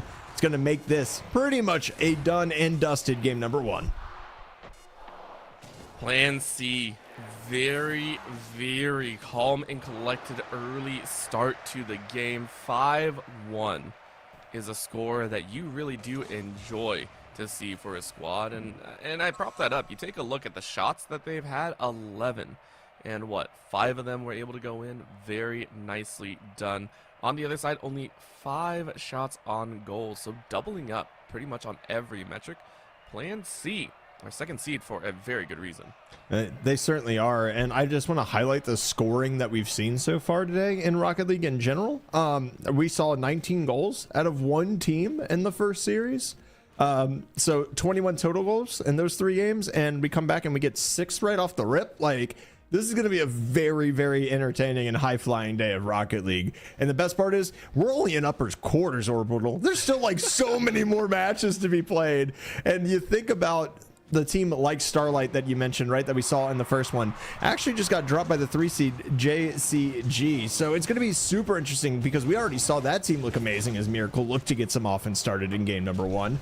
But we've already seen that team do work, and we're going to bring it into this and maybe even see more high-flying offense, more flip resets, more just mechanical mastery in this game. It's going to be magnificent. The control that Plan C has as Proto pops it up on high. Miracle gonna wait and see if they can get it around, but Silas ready to boot it right back. Unfortunately, it gets dropped down a little bit. Demo opens up an opportunity. Proto bounces it back. Buggy is going to hang onto it on the right side flank. Gnosis ready to charge forward, but only 33 in the boost. Silas able to round out, carries it up above, and good block there by Joe, ensuring that that offensive movement doesn't do more than get a little bit of field pressure. Oh, Proto gonna get dunked out there by Gnosis, but this is gonna be just kind of listfully going in the midfield. Here's a touch by Buggy. It's still gonna be in front of the box. It's gonna be dangerous, but Gnosis comes from nowhere out of the side, able to get the challenges. Proto looking to stay on this one. It's gonna be Silas looking for a flip reset, gonna be able to get it. Shot's gonna be wide. Unfortunately, the defense is frozen and flat-footed, and it's gonna be Plan C going up 1-0 again. It just never fails. I feel like Silas and Proto are on the exact same move path and Buggy. I mean, there was no way you're even getting on that. You had two defenders running straight at you. You knew this was kind of cooked. Plan C opens up with a very nice goal. JSEL going to try and run their way on the left side, but unfortunately not going to happen. Challenges around, though, as Miracle are once again going to be pretty much contained on their own side. I mean, JSEL makes that save look so easy. With no boost in pocket, though, it's going to be a teammate to go ahead and help out. Proto swings in from the top ropes, and Silas is going to pick it up once again. Offensive position once again held. Aerial this time, though, as JSEL sends it streaking towards the back end. Silas, though, not exactly in position to try and take that shot. I mean, I like the opportunity to slow it down, though, and maybe control that possession more, as Buggy's going to be here with no boost in a dream. Actually going to get this. Are you going to fake it out? Oh, goes for it with the no boost. Not able to force it through the defender, though, as Silas going to go ahead and push this one over to the side. Little bit of miscommunication here by Miracle allows Buggy to take over. Going to drop this one down. Unfortunately, because of the double commit, nobody's really there on the defensive end, and Silas looking for the biggest read of his life. Not going to be able to find it there as this is dropped down. And just the pressure and the midfield presence we're seeing right now out of Plan C. Even though the game is much tighter, they've held on to possession so strongly that it's going to be difficult to get through, but it's going to be Joe with a save. I would almost say a double save. They're really just buckled in and said, yo, you're not going to get away with this one. 2 in the net, though, for Plan C. And remember, we're reaching about halftime here, and the second half is going to be so different, as that's a sharp shot. I was not sure Buggy was able to make that. They tried that before in the early minutes. Look at this read, said, yo, what's up? Gimme that right side post. I'm just confused as to where the rest of the defense was. It wasn't like they were struggling. It wasn't off a counterattack. Why is there only one person in net, and why are they coming from ball side? I'm just kind of confused how Plan C lets that one in. However, I got to give all the credit in the world to Miracle there, because they clearly brought their protractors to school today. That was a ridiculous angle on that shot, as Silas looking to get the flip reset and push it down the pitch. Nice demo going to come out and open up some space here as well. Silas, the backflip. Can you get the angle? Oh, JSEL slams it home, but it's all in the pass right here. The give and go, and I love that JSEL just barely, I want to say only had about 5 boosts left. Knew that they could reach that side, and you can see Miracle. They were drawn perfectly to that right side of the field. Plan C wrote that one out, and it was executed to a T. Now a flip over. Proto ready to go. Good block coming out of Buggy. JSEL going to try and juggle it here. Are you able to get back to center stage? You are. Proto, though, cannot put it in the net. Great defense here from Miracle. Yeah, the early flick, though, is going to give up possession, and the demo is going to go by the wayside. As Silas looking for another one, has the flip. Proto is also up here. This is going to be dangerous. JSL looking for anything, not going to be able to find it, but Silas full boost in the tank and full possession of the ball. Going to go ahead and pinch it off the ceiling, looking for another one, but the demo going to take out the defender. Has a flip reset to go ahead and back pass this. Wait, are you kidding me right now? The control right now for Plan C is ridiculous, and the shots are pouring in. But oh, it's a no. big miss. Oh, no. Oh, no. They're going to walk the dog. It's like doing a chore. Gnosis gets a free one. I can't believe it. When the technical master drops the ball and it sits dead in the middle of the field, Miracle, their namesake, comes alive, and they have tied this 2-2, and they're gonna get a kickoff goal as well. Ain't no way. Gnosis says, what's up? What the hell just happened? It was like Plan C was asleep. I guess they thought somebody else was on the other angle of the kickoff. As you know, the rule in North America states left goes. I'm a bit confused as to kind of what happened there. I don't know if might have potentially been some lag, but you know, we're in the middle of a game right now, so you have to have all the contingency plans lined up, and Miracle just finds a way to make it happen. It's going to be up to plan C to come back now with just about a minute to go. We've seen the onslaught of offense. However, it doesn't really matter when you're down 1, because if you give up another goal, it's going to be tough sledding for the rest of the way. However, Proto, good touch here, flip reset, gonna land, looking for a bump, musty flick, gonna be denied by Joe with no boost on the goal line. Buggy gonna be able to get this one away. Shot going to be denied once again. Not a great flick. Oh my gosh, I saw that. Open. Oh, plan C finds a way back.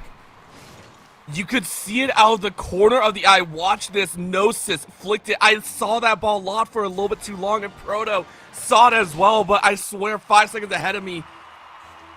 That was heartbreaking for Miracle. They had 2 incredible goals to be had early, and now it's all kind of gone to waste. We are heading into the last 40 seconds in a tied 3-3, and honestly, Plan C, I don't think they expected to be here. They should feel like they should have been up 3-1 at this point, and now they are fighting for game number 2. Ball free and open. Miracle trying to send it high. Buggy trying to redirect, but Silas is ready to hang on. Right side of the field, JSEL able to bump it out to left. Proto trying to chase over Buggy's side if he can. Nice little bump. Opens up space and shot works! Proto single-handedly puts Plan C's 4th goal on the board. Not only that, Buggy's trying to race back to get boost, and just the double commit, and nobody's able to touch the ball. They think Proto's going to shoot it earlier. He waits a beat and catches the person rotating back, 3rd in rotation, and Plan C goes from disaster to, oh my god, we're gonna win this in just about 20 seconds. It's ridiculous. As the pinch, the pass, no connection there for Gnosis and the shooter, as this one's gonna be popped up, still gonna be in the blue half. We wind down the time, 4, 3, 2, 1. Can you catch up to it in time? The answer is no. And Plan C had to go to Plan D to pull out that game, but they go up in the series 2-0. That was Plan F. That was 100% Plan F. That was, listen, we hit Plan D. They weren't allowed to execute Plan D because of the kickoff goal. They went straight down to EF. They were like, crap, we gotta run down that board. They have to be frustrated. This is the 2nd seed, and I will say this with all the love of my heart. You can't allow that to happen as a 2nd seed. Those types of goals can be the make or break deal. We almost saw an OT and a map 3 that would have put it at a 2-1 position.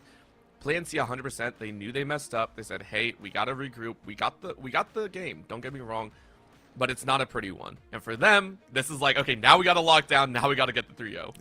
Yeah, I mean, you kind of have to lock in. I think the guys will be locked in after getting those 2 goals in a minute. That definitely feels pretty good. But they're just, again, those small mistakes that you don't really expect out of a 2 seed, right? Like, we've seen these teams so much as the Spanish kickoff going to come through and leave a ton of space.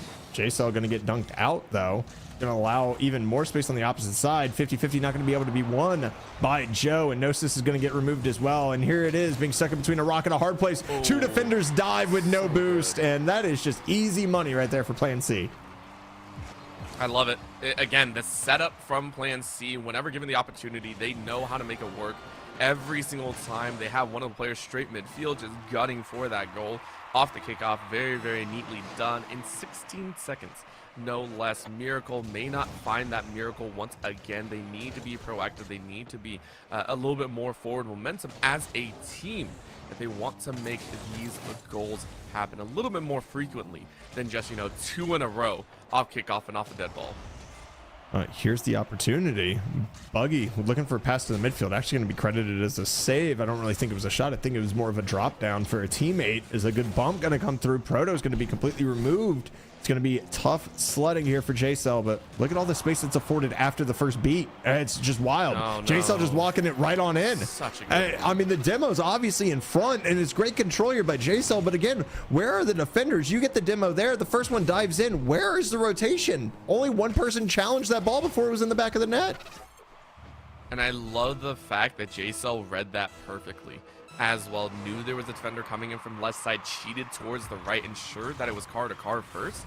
It's just textbook control when you're being a striker. So neatly done. Plan C up 2. We know this is an unfortunate number area to be in, though. This is pretty much the same score that they unfortunately dropped 2 in a row. So You don't want to let that one happen. Buggy for their own right, getting challenged right outside of the net.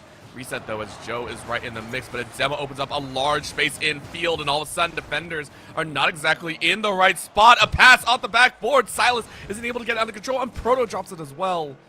Offense kind of neutered right there, but Silas going to try for a one-man show. Gnosis said, nah, I read that one this time around. Nice. He gets demoed immediately, and again, it's plan C in the midfield. Able to take possession of the ball once again. Double flip reset, triple flip reset, what? Oh my god. Just watch the replay. This needs nothing that I need to say. Ceiling reset. 1, 2. Are you kidding me? I hate that JSEL makes that look so easy. That looks like it's a normal repertoire piece, and it is a nothing of the sort. JSEL is a master of the craft right now. After that game 2, probably slightly frustrated how it went down and ready to show off 3 goals in 2 minutes. In defensive position, holding this down at 0 for Miracle side. Another demo, letting open a possibility as Silas has to regroup. JSEL going to keep that ball off the left side of the field. And now they get a reposition. Watch Proto off the back line. A little bit of a ball set as Joe is going to try and create a bit of space for Miracle to do some magic. Again, that's great, but a nice set as that's Buggy to flip from center. Says thank you very much. I mean, it's literally that simple. Just bully Proto, put him in an awkward position. You see Silas trying to rush in to help out, and nobody on plan C has boost whatsoever. Really allows Miracle to do some good work there and get themselves back into this game. But you talked about that being like the triple flip reset being something that's just in the repertoire. Dude, I could dream about Rocket League and not dream of hitting that shot. Like, that stuff doesn't even happen in my dreams. This man just pulling it out casually in a competitive game, meant to showcase your skills. He's like, oh, the college coaches are watching? Yeah, I got some skills. Let me show you what I can do. Oh, God, here we go again. Not going to be jumping over Joe this time around, but it is enough to keep Proto at max. Says, yo, let's go ahead and roll this through. Nice to now. Joe has actually been very aggressive as that front line defender, just trying to disrupt everything that Plan C is throwing down here. Buggy for their own has done the same. And honestly, it's very, very impressive by Silas with a little bit of pass and go around the defender. High ball towards center. JSEL is going to try and get back on defense as well. Proto redirects to the right side. Buggy annihilates Silas, by the way. So this is a 3v2 position. JSEL, though, says, okay, we're good. They mounted it a hard offensive. Let's see what we can do on ours.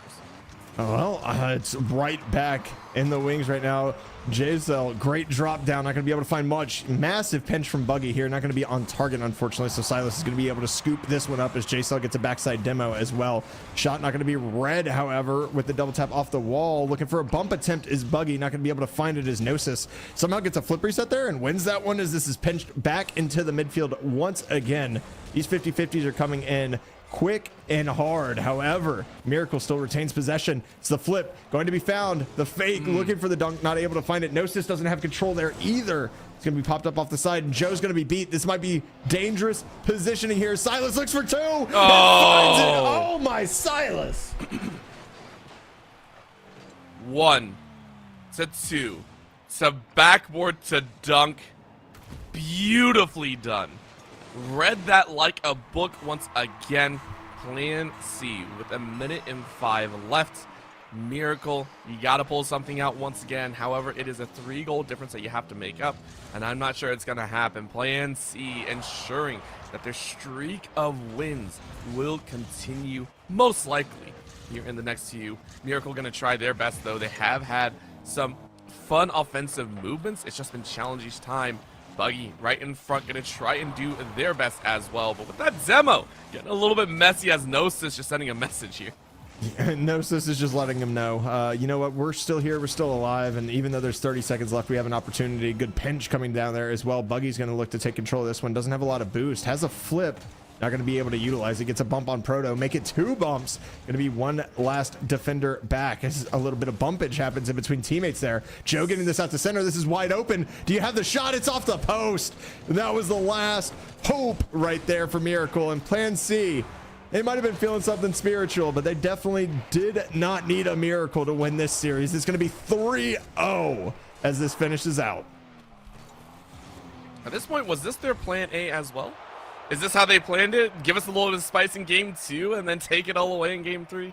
Maybe that's it. I'm not sure. Either way, it is going to be the second seed taking their rightful dub, and they will move on 3-0 into the winner side finals. And honestly, Visionary, this was one that, you know, does scare me a little bit. Little bit scared because of that game too, but honestly, it looked like it was just that slight lapse in judgment. Yeah, you know, they're young kids, you know, maybe a cat clawed them, maybe a dog was barking, you know, a number of things can happen, right? Like households are crazy places. Just sat there, you know what I mean? menacingly. He's sitting there menacingly. Oh my, nice SpongeBob reference. But I mean, looking down at it, 2 versus 3 seed going to be coming up, and we have replays for you so you can see all the mechanical mastery that we were just, you know, kind of waxing poetic about for the most part. There were some crazy goals scored in this game.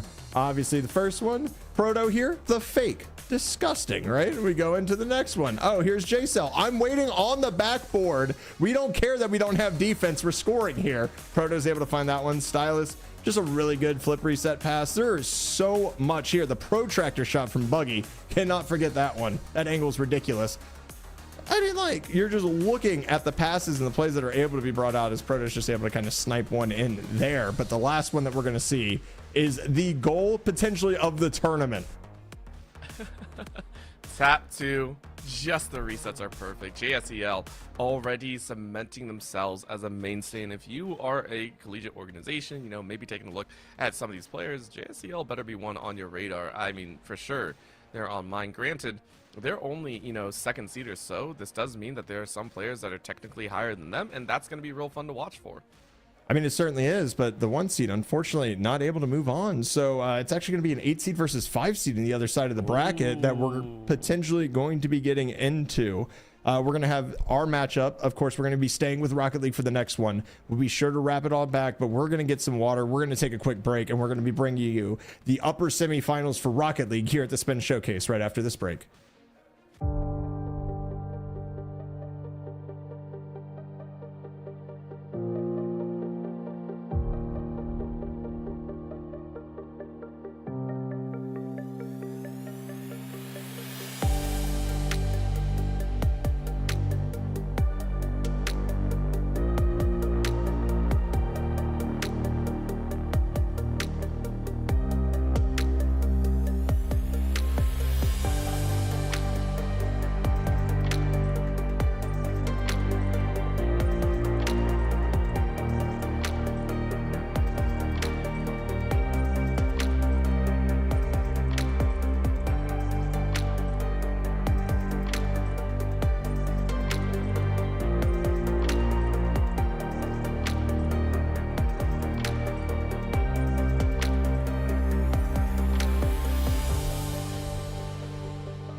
Once again, back here with some more Rocket League action at the Stay Plugged In Spin Showcase. We have had, so far, one-sided domination. Once again, Visionary, we just watched Plan C have a bit of a hiccup in Game 2, but still eke out the 3-0 victory. And Games 1 and 2 were very much on point, but now we are into the winners semifinals. This is where it matters. This is certainly where it matters, but the best part about this is the bracket. It doesn't show the score lines of the games. You don't see the hiccup, you just see the 3-0. So, I mean, does it really matter at the end of the day? Like, we see JCG, who did move on past Starlight.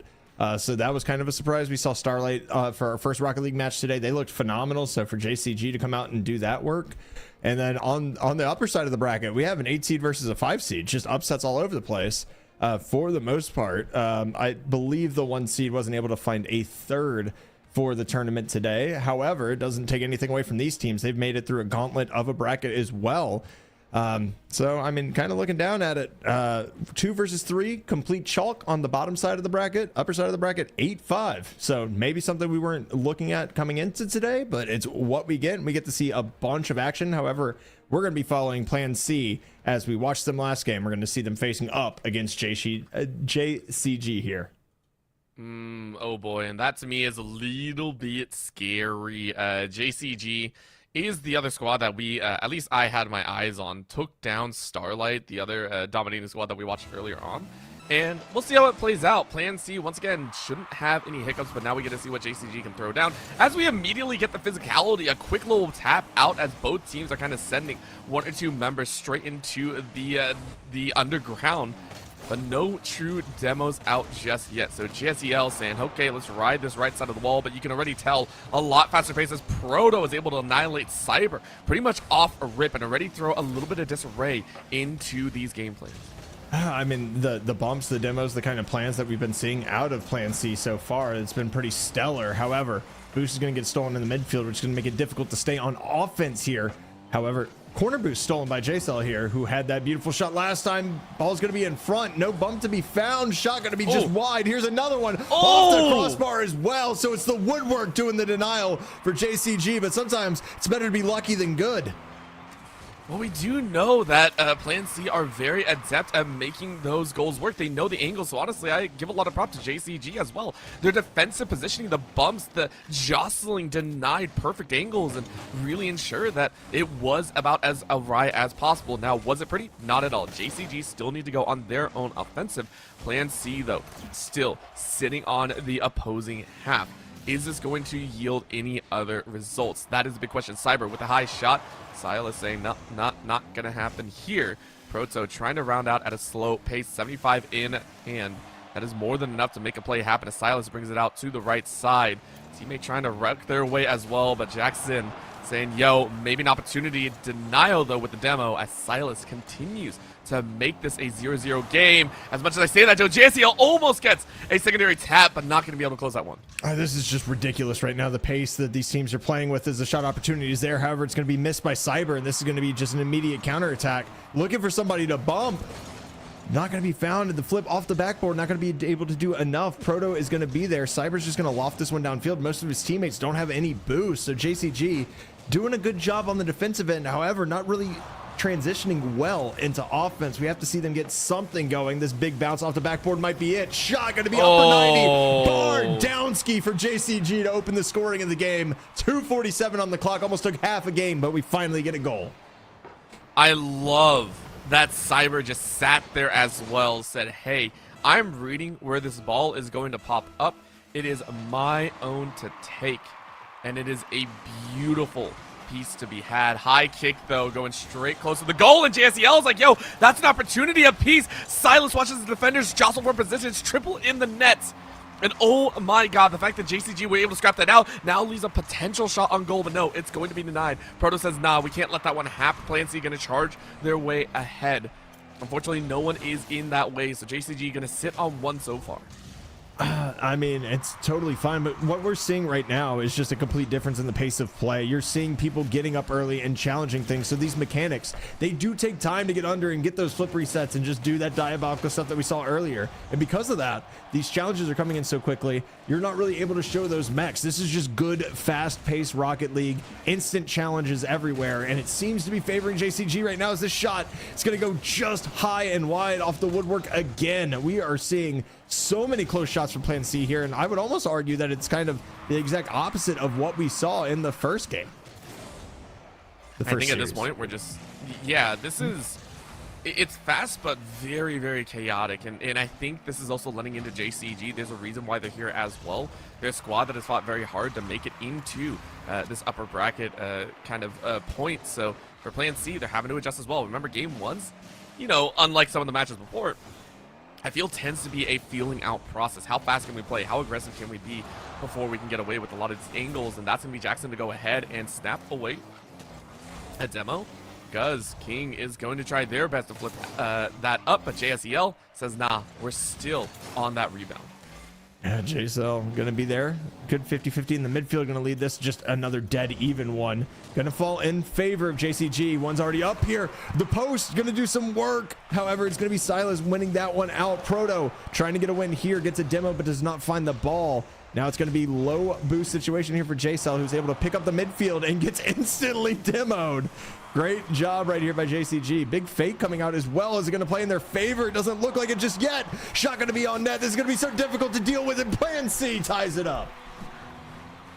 My God, Angers is abound. Silas washes JSEL. The teamwork to open up that net. JCG, you just got to respect it. You got to respect the hustle from Plan C right there. Tied 1-1 with only 35 in regulation. My God, Cyber waiting for a chance to have a hand on that ball as well. Both teams playing the defensive angle so well. I'm curious, are we going to go to OT here?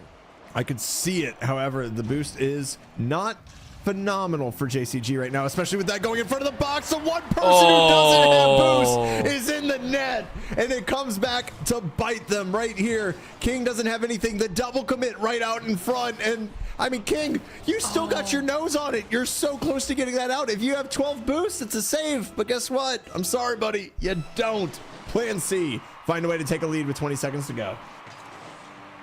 That is just excellent strategy right there. I think Plan C, they knew that JCG were going to be starved now, and all you got to do is wait 10 seconds. Are you going to maintain? I have a feeling JCG, they're going to ramp up for one more challenge, which is immediate body block. No chance for the freedom. JCG, no one in net range either. Hard carry up into the air. Proto might just nosedive this one straight into the ground, and you do. It is going to be a game win for Plan C, but not as far as some of the others that they won. No, this is the first low-scoring Rocket League game that we have seen all day. So I guess props to both these teams for, you know, keeping it under 7 goals. all jokes aside, though, now Plan C obviously had more of the offensive pressure through the majority of that game. JCG scoring their goal off for a counterattack. I really want to see JCG kind of keep up with that and just do a little bit better job at securing their resources. Their boost was getting stolen quite a bit. You saw a couple double commits that proved to be costly, especially causing that last goal. If they just clean up the little tiny mistakes that they made, because Plan C has obviously shown that they could take advantage of them, we're going to have a heck of a series here. I think it already is. Don't get me wrong. I know that controlling the boost is very, very important, and I understand that. But JCG fought just as well, almost with limited resources. They were still able to bully out Plan C a lot of the time. And the fact that we didn't see a single goal for, what was it, I think 3 minutes straight, that has to account for something. I think JCG, they're just getting warmed up. They're here in the upper semifinals as well. They are a team that needs to be feared, and Plan C has to adjust for that. You already know that both squads are more than willing to play defensive if need be, and the only way that you're going to score a goal at this point is to be highly, highly contesting. You have to realize these pass plays are not always going to land. You need to be ready with like a third follow-up, and you have to be ready to gamble for it. Yeah, talk about gamble. What am I talking about? What? I mean, it's just down in front of the net. I mean, this is a great second touch by Stylus as well, right? Just to kind of throw it off.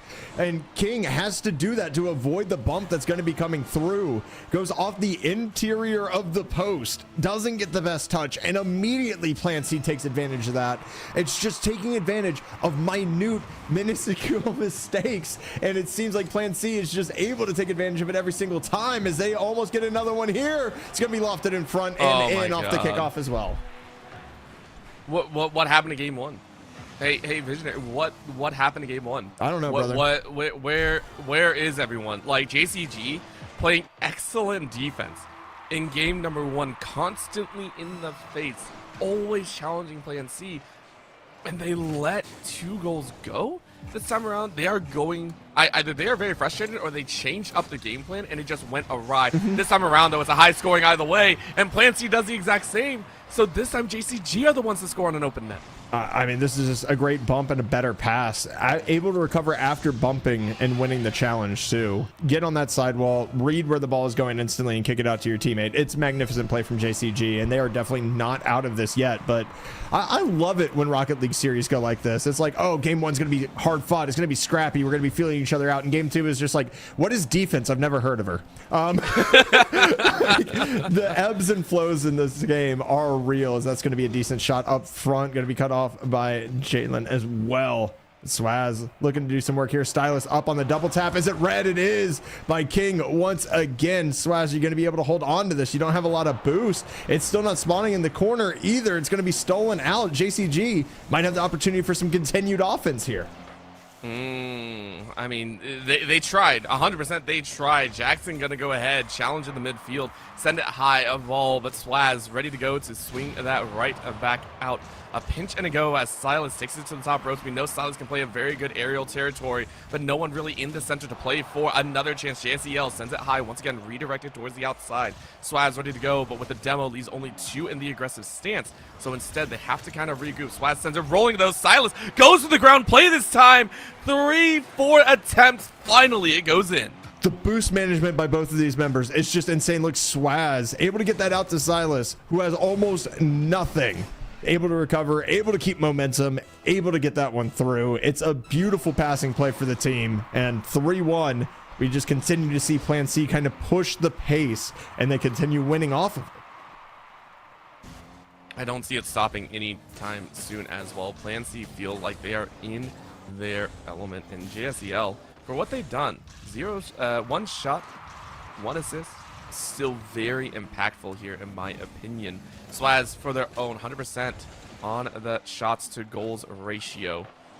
And now it's up to JCG. Can they make some magic happen? A little save to come out here. JCG gonna try and huddle up, trying to get that ball under their control, but Swaz is gonna carry it in, and that's an open net! Misdirection abound as Swaz takes one for free. I don't know if you knew this, but the boost pads are very shiny in this game, especially the big circular 100 orb ones. And sometimes they cause you to leave your net wide open. I don't know what it is. I think it's just straight human interaction to go, ooh, shiny, and kind of just forget the fact that you're supposed to cover the net. So Plan C going to go up 4-1 here. Not a lot to break down about that goal, just a better job again at winning the resource battle. And here off the kickoff, it's going to be JSL once again, 5-1. Plan C now officially pouring it on. What is this? What is going on here? JCG are crumbling here. And it hurts so much to see. We still have a full extra half to play for, and it feels like the game plan change from game 1 to 2 has not yielded results. High flyer though, as King Guz is looking for a chance off the backboard. Good read. Cyber though challenge, meaning that ball is going to go wide. King Guz bullying their way forward. Swaz kicks it on high. Good defense though, and a straight up demo in the face of the goal gives an opportunity back for JCG. And they have a lot of boost here for the transitions. We're going to see if they're going to be able to do it. It's going to be Swaz able to get 1, able to get a 50 on the second one as well. Silas going to be able to get a touch, but not 2 as this is pushed down. It's going to be a wide open space and bar down.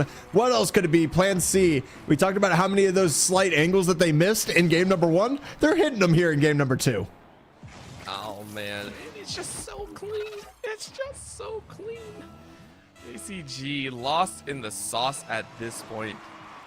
Visionary, we're right back to a potential Brazilian, and I'm just ecstatic. Plan C have looked better and better. It feels like they shored things up. They always have that one game that's going to give us a little bit of a heart attack, and then it's just all theirs.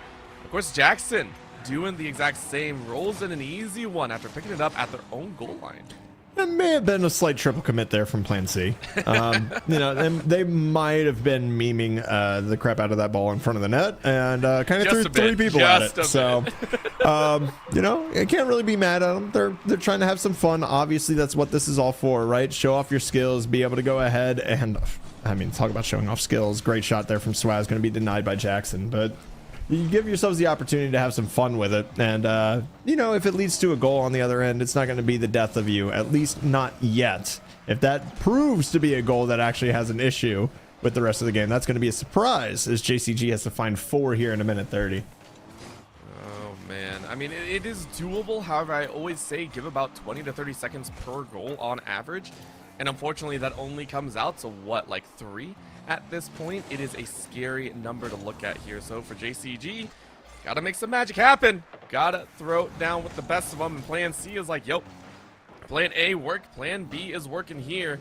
Next up, game 3, Plan C ready to go. Minute remaining as Silas and squad say, how are we gonna put the end here? Ball bouncing out, making sure defensive position is good. Silas chasing to ensure that the ball doesn't get too out of control. JCG, only a few more opportunities. Yeah, they're going to have to get, I mean, a goal basically instantly right now. And it's kind of funny because Plan C is like double committing and it doesn't seem ideal, as this shot's just going to be completely missed, unfortunately, by King. But it makes it even more difficult for JCG to really get a read on what's going on. And the sheer fact that you can kind of just throw 2 at it, it just burns enough time to really not have to worry about anything.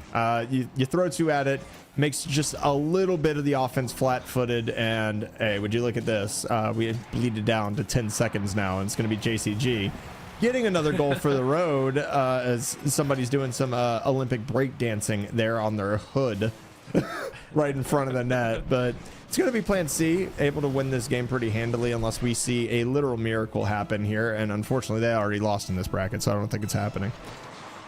I mean, how quickly can you score a goal? How quickly have you scored a goal, by the way? As that is just an open net. I love that fact, by the way. Plan C parting the Red River and saying, yo, it's not too difficult of a stance.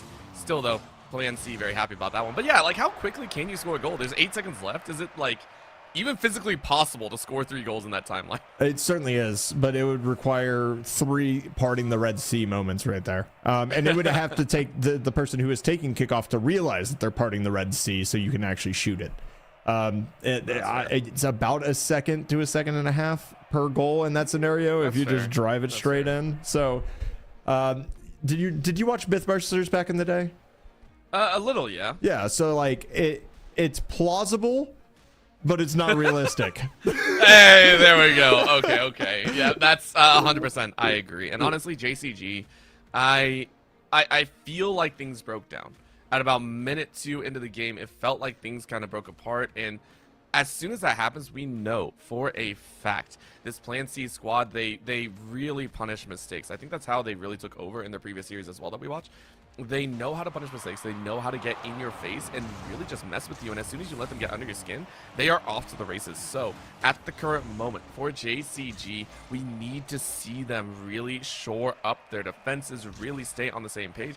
Do not get rustled. Do not get, kind of bumped around too much. Don't play by Plan C's plan. Yeah, and controlling the pace is extremely difficult, right? Because it's trying to just prove a point that, hey, we're going to play, oh my God, the double tap. Okay, yeah, whatever. Talk about playing to your own pace. Here's the example that the pace that Plan C plays at. Not the best touch right there. Silas goes yoink, and oh, by the way, double tap read right in your face. I'm going to smack it down on your hood and let you own goal it.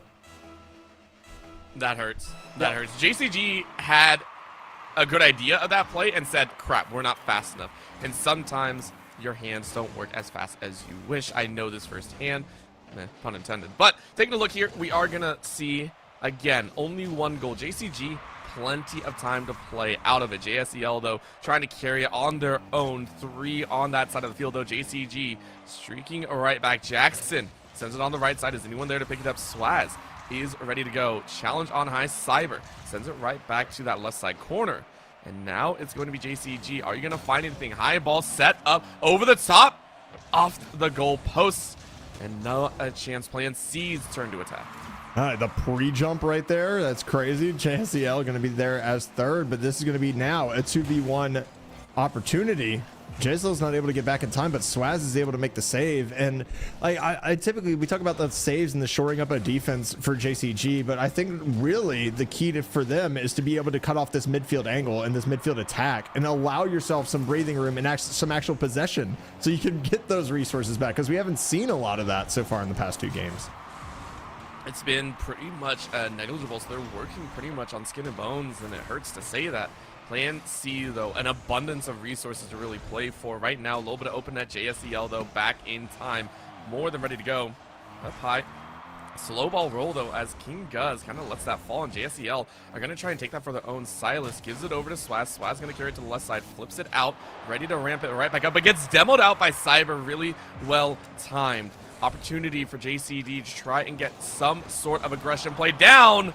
Good clip out. Plan C nearly able to avoid a 1-1 scenario. Here's this opportunity, though, because the boost is completely bled dry from Plan C. As you can see here, Swaz with nothing. The only person has a ton of boost is back in rotation, and an early cut in, but they can't get the shot on target. It was a terrible double commit in the midfield. It was the best opportunity they've had all game. The shot just wide as the flip reset found. Gonna get it past 1. At least the boost is secured, so JCG still in a good resource position, and not much else as this is gonna be taken in the midfield. The lead block, the bully play, not going to be found. I mean, that demo play was actually really well set up. You go ahead, demo out, try and carry the ball, but it didn't go fast enough. And once again in this moment, as we're already into the second half, JCG feeling the pressure. Remember, it's not that they're down and out. They will go to the lower bracket if they lose here, but no one wants to fall out at a 3-0. You want to get a game on the board. You want to get some more scores. You were so close in game number 1. And Swaz comes out of nowhere, sneaks that one away, and slams home a second. I mean, I understand that touch. I just Air 404 defense not found. That's a wide open net, and the ball's in front of your box for about 10 seconds. Like, you just can't do that against Plan C. They're going to take advantage of it every single time. There's just those little things, right? Like these little mistakes where, you know what, maybe a less aggressive team wouldn't have just rushed in like that. At the end of the day, though, you're not facing a less aggressive team. You're facing probably the most aggressive team we've seen all day here in Plan C, and we're going to see if they can continue this on. There's still a minute and a half left. There's still chances for JCG to get in this game, but they have to continue to win the resource battle and be able to push the pace past where Plan C feels comfortable. They have not done that yet. Not at all, and JSEL now going for a bit of physicality in their own, knocks out King Guz, and that's the dangerous spot. Swaz sets themselves up for a chance. Slow ball roll into the hands of JCG, but it's just time winding down. And keep in mind, Plan C, they're going to play this slow. Nice back set, flip over, and it goes in! Silas, JSEL, what a stylish goal for 3. Look at that.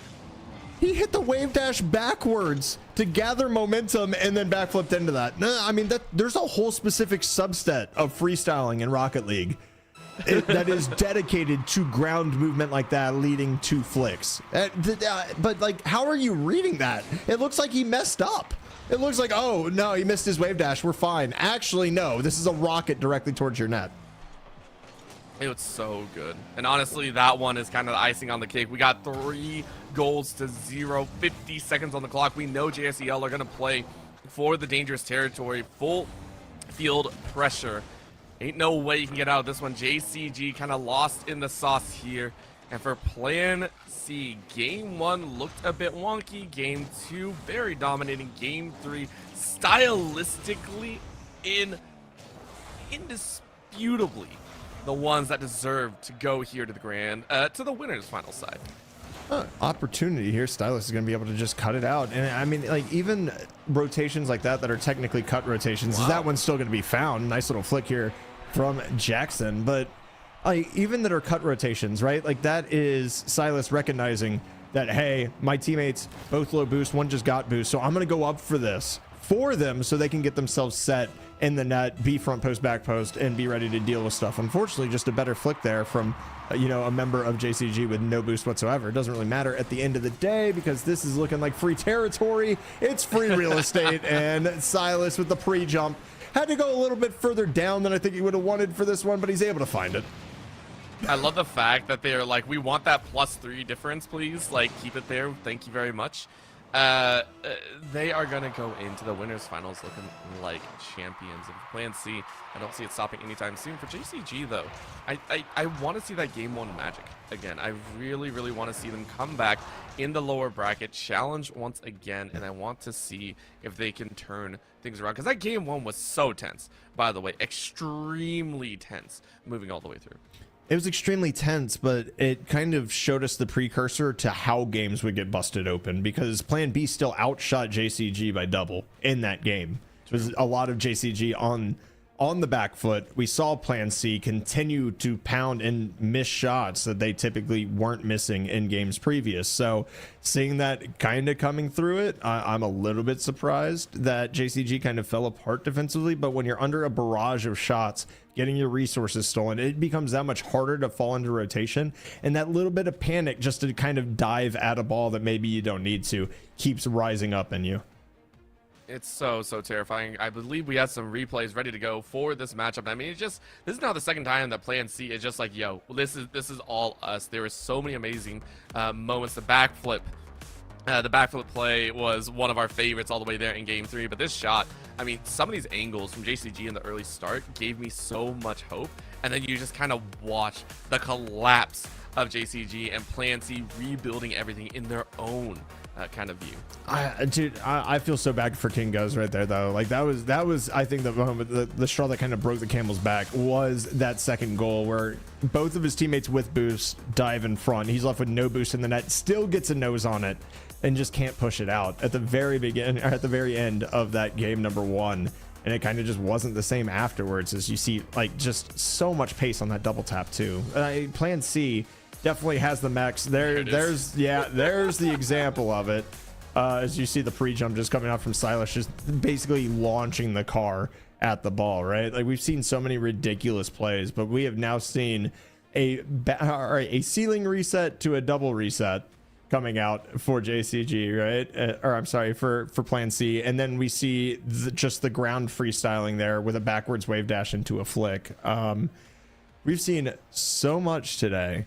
And I'm kind of happy about this because we get to change pace a little bit and bring you back to Overwatch coming up as we kind of let this lower bracket get settled as they work their way through that. Upper finals have been decided, but you know what? We're not focused on Rocket League right now. We're going to be bringing you some Overwatch. We're going to take a break. We're going to get acclimated with the bracket and how everything's been progressing over there on the Overwatch side. So stick around. You're not going to want to miss it. Overwatch action coming up to you here on the Spin Showcase.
The weak Wi-Fi at my old place led to some regrettable trolling.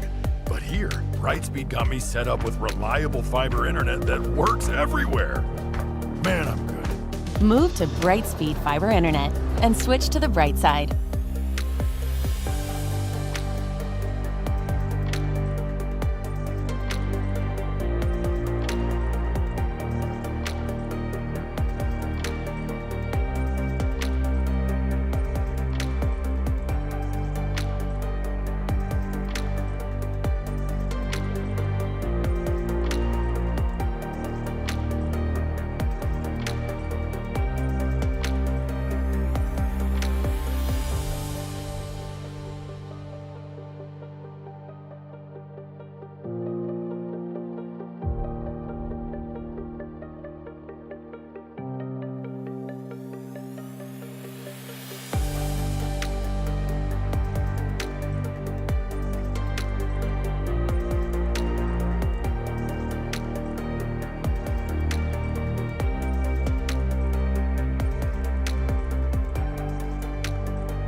Haha, I'm good. I didn't mess it up this time, I promise. We are here ready to go with some amazing Overwatch 2 action because this is getting into the thick of things. We are now at the lower finals here, and things have been turning out a little bit like we kind of expected, but at the same time, unexpected. We have had 2 zeros across the entirety of every match here in the Spin Showcase and Visionary.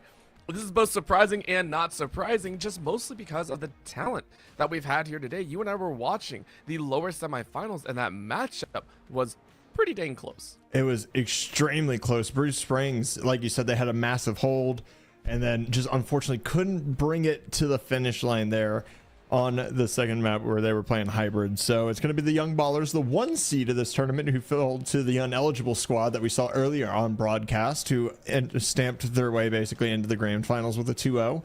So the battle of the 1s and 2s, separate sides of the bracket, these teams have not met yet today. So it's going to be interesting to see what happens. Young Ballers, obviously, I didn't expect to lose as the 1 seed. You mentioned Overwatch. You know, it's kind of it's more steamrolly a little bit as far as like how momentum works and how everything goes. We've seen 2-0s across the bracket all day today. So, I mean, I would like to see a match 3. We'll see what happens when we get there, of course. But, I mean, we got to focus on the teams that we have in front of us, which is Young Ballers and Barnegat playing on stream once again.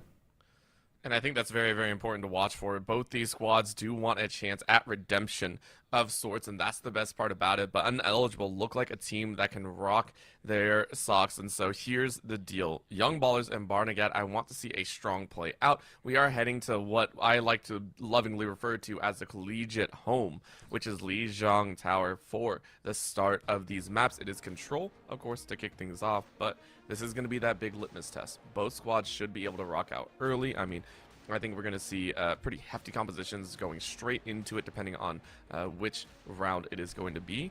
I'm just very, very excited. I'm excited as well. And I mean, I just want to see who the standout player of this series is going to be, because obviously in our first series, it was pretty obvious to everyone who watched it who was the standout, of course, for Uneligible. So we're going to see who is the person to really step up here out of Ballers in Barnegat High School. So, I mean, at the end of the day, we're starting on control, of course. Like you said, we're starting in the collegiate home, basically, with Lijiang. So we're going to see kind of how this ends up. And I know we've seen was Dragoon mostly on the Widowmaker for the entirety of the first series that we saw, and also was on Widowmaker, I believe, on the last series as well. Seems to have switched off of it here. Well, I mean, this is also the standard opening. Whenever you want to get a little bit of a boost, you put one of your primaries, or one of your DPS, of course, on that Symmetra. You run it a little bit early, and then you go ahead and swap out later. We saw the likes of Uneligible do this earlier, too. And Young Ballers did it too with Vex. So now you get the true DPS. That is a Pharah coming out here as well as a Sojourn. So this is going to be a rain down from above. The Orisa versus that Doomfist is going to be a big question mark. But Barnegat getting shoved out a little bit. Monkey Happy, who played a Winston, a mean one as well previously, is starting to get into their faces. Vex knocked out of the sky. Sanifinga is going to be locked down as well. Barnegat able to find at least one. However, they're losing multiple on the back end. 2, 3 following shortly after. And Barnegat washed out early as Young Ballers will go ahead and have a chance on this first control. I mean, seeing a Doomfist too. I mean, I like what I'm seeing. Original control going to fall to Young Ballers. Barnegat's going to have to find a way to come back from that team wipe and see if they can kind of reestablish themselves here as we start the initial fight back on the retake here on point A. It's, like you said, taken to the skies. A lot of action up there. Snotty Finger, what a name, is out there taking pot shots in the rear as Flows looks to try to get onto the site here. Not really successful just yet as Jack is able to find another Elim. So it's going to be Barnegat down a person once again here for the attempted retake as it just continues skying up almost at 30% already for Young Ballers. And Monkey Happy, being allowed to free fire like this as a tank is wild. You go ahead and draw them all in. The Orisa is just too dang good, and it allows for the white Barnegat completely torn asunder as Young Ballers with a single ult is able to shake them off. Young Ballers are looking like a shoe-in for this game 1. I mean, already at 50%. Haven't even sweated yet. I think they've lost one individual member so far for the entirety of this start as Vex finds to themselves. Oh my, I mean, this is just falling apart quickly right now for Barnegat. Kind of highlights how steamrolly this game can be once you start to build that ult economy up, right? But All right, there's 3 dropped now, and no signs of slowing down right now for Young Ballers. This is just crazy work from Jack. I think overall, Young Ballers know what they need to do to get back into that Grand Finals era. Vex currently rounding out, ready to go with the missile barrage if they so wish, but the rest of the team ready to help out. In goes a little bit of that orbital ray. Go ahead, send them forward as quickly as possible. The damage amplification plus the speed up is just too good, and this is why Juno is at the top for a lot of support utility. Young Ballers wash through Vonnegut as they cannot even leave their spawn, and it's going to make point 1. Young Ballers win. Yeah, that's 100-0. That's a little bit surprising, especially seeing out of how Barnegat was able to hold up against what we saw out of Uneligible originally, right? Like they brought that first control point all the way back to like 94% after being down basically like to the last drop, right? It was 99%. They had about 40 able to hold on for that long. This time they're not even able to retake a smidge of a second there as 100-0. Young Ball is steamrolling the first point. Very, very dominant, and I'm enjoying this one as well. Vex having a bit of fun here. Is that a Hanzo I see? Gonna be the annoying, very, very frustrating, Archer to deal with. And Jack, of course, running that Symmetra, gonna get everyone out a little bit further. But Nerf Miner bringing out the good old turret machine gun piece of the puzzle. Let's see if it works out well. First engagement leading into Young Ballers as Vex is currently tagged out. Sunned up, having a little bit of trouble, but Barnegat's still stuck in this corridor. Monkey Happy sitting off on the wing side as Burrito can't really make the way, but that leaves room for Nerf Miner to get annihilated, and with 1 DPS down, Green Dragoon might be the next. Barnegat are staying alive, but they're running for their lives. Green Dragoon is going to find one before falling, but Jack takes their life, and a melee to the face as a sword cuts through Barnegat. Wash in the first engagement. Oh my, it's just the entirety of the first engagement is dominated. You trade 5 for 1. I think anybody would take that kind of action right there as Barnegat looking to run it back down, maybe switching it up. We got the chain gun just trying to do work. It's just a strong take. Everybody kind of just committing themselves, throwing themselves at this point right now, and there is a just entirety team wipe once again. As soon as the engagement happens, is basically over. Just the combination of the utility and the way the Ballers are playing right now just can't be denied. Basically held up in spawn once again. They're gonna have to find a way to get out. This is one of the difficult parts of Lijiang. It's just, you don't really have an out, especially when they get up in your face like this one. Out comes the blade. The dragon calls for another. A singular ultimate is all that's needed to crush the souls of Barnegat. And once again, just push back. All right, we're gonna get our regen going, and we're just gonna fight this one choke point again. It's a little ridiculous, but if you have to push through it, it's what you got to do. You got to find a way to make it happen. And oh my, the ult again. Oh, it's a 15-player kill streak. Make it 16 with the cherry on top. Oh my gosh, Young Ballers are doing work right now. Oh my god, the surge of power from the Orisa. Look at that. Look at that. I love that. Vex is hiding in the corner like, yo, when are we going to go again? I want to get more kills. Break straight out into the center. In they push. Monkey Happy goes, hey, yo, I found a miner. I found Nerf Miner, and you are going to mine no more. That is dangerous grounds to be in, as once again, Barnegat are forced into spawn for the 4th time this round. This is sheer domination. I don't think there's another way to put it, as they look to regen a little bit and just go bring the fight out right outside the spawn once again. You're gonna see Ducio just doing work here. Jax once again, a Monkey Happy doing work. Oh my, Jack. Okay, yeah, Jack's just fragging out. We're just gonna have to let it be as the timer is going to finally wind down here. It is overtime. There's one person near the point. They are going to be done and dusted. It's going to be 100, and that's going to be control heavily in favor. 200-0 for Young Ballers.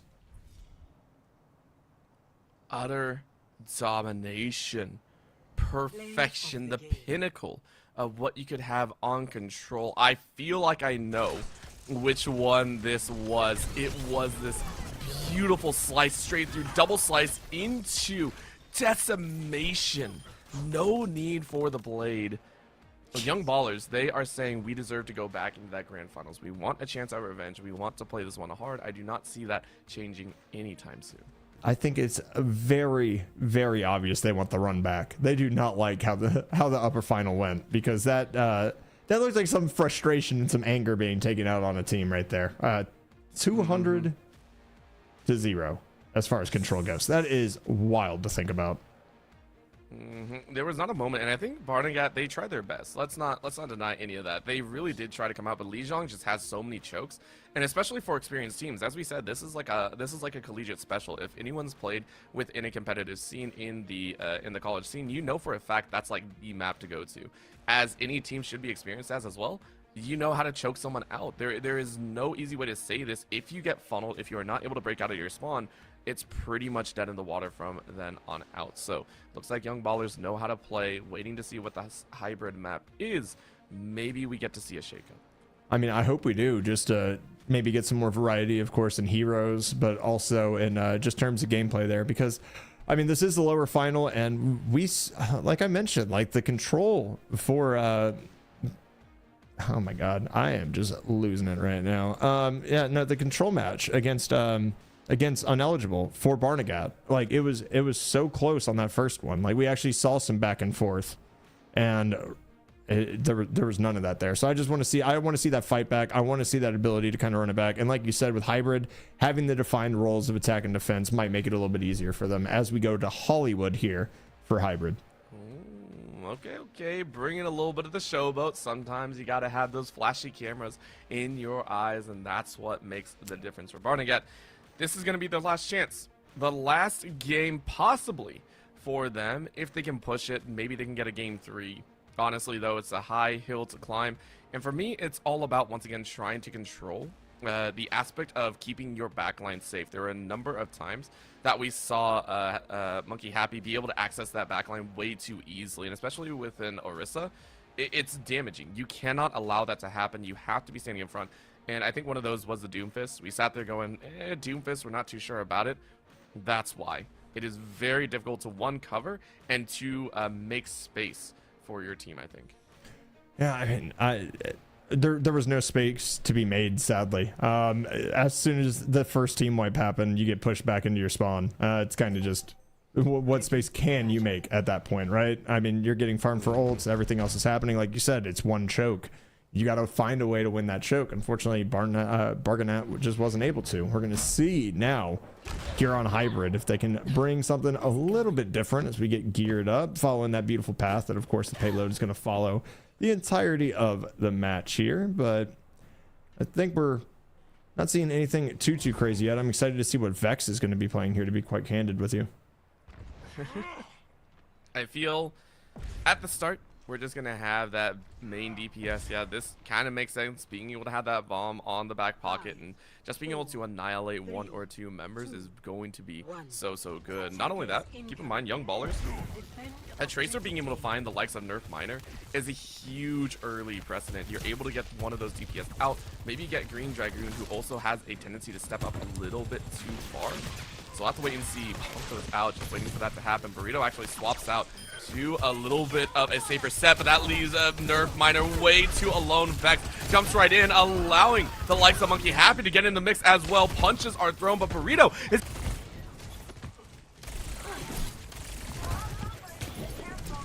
Burrito with a 2K? Oh my.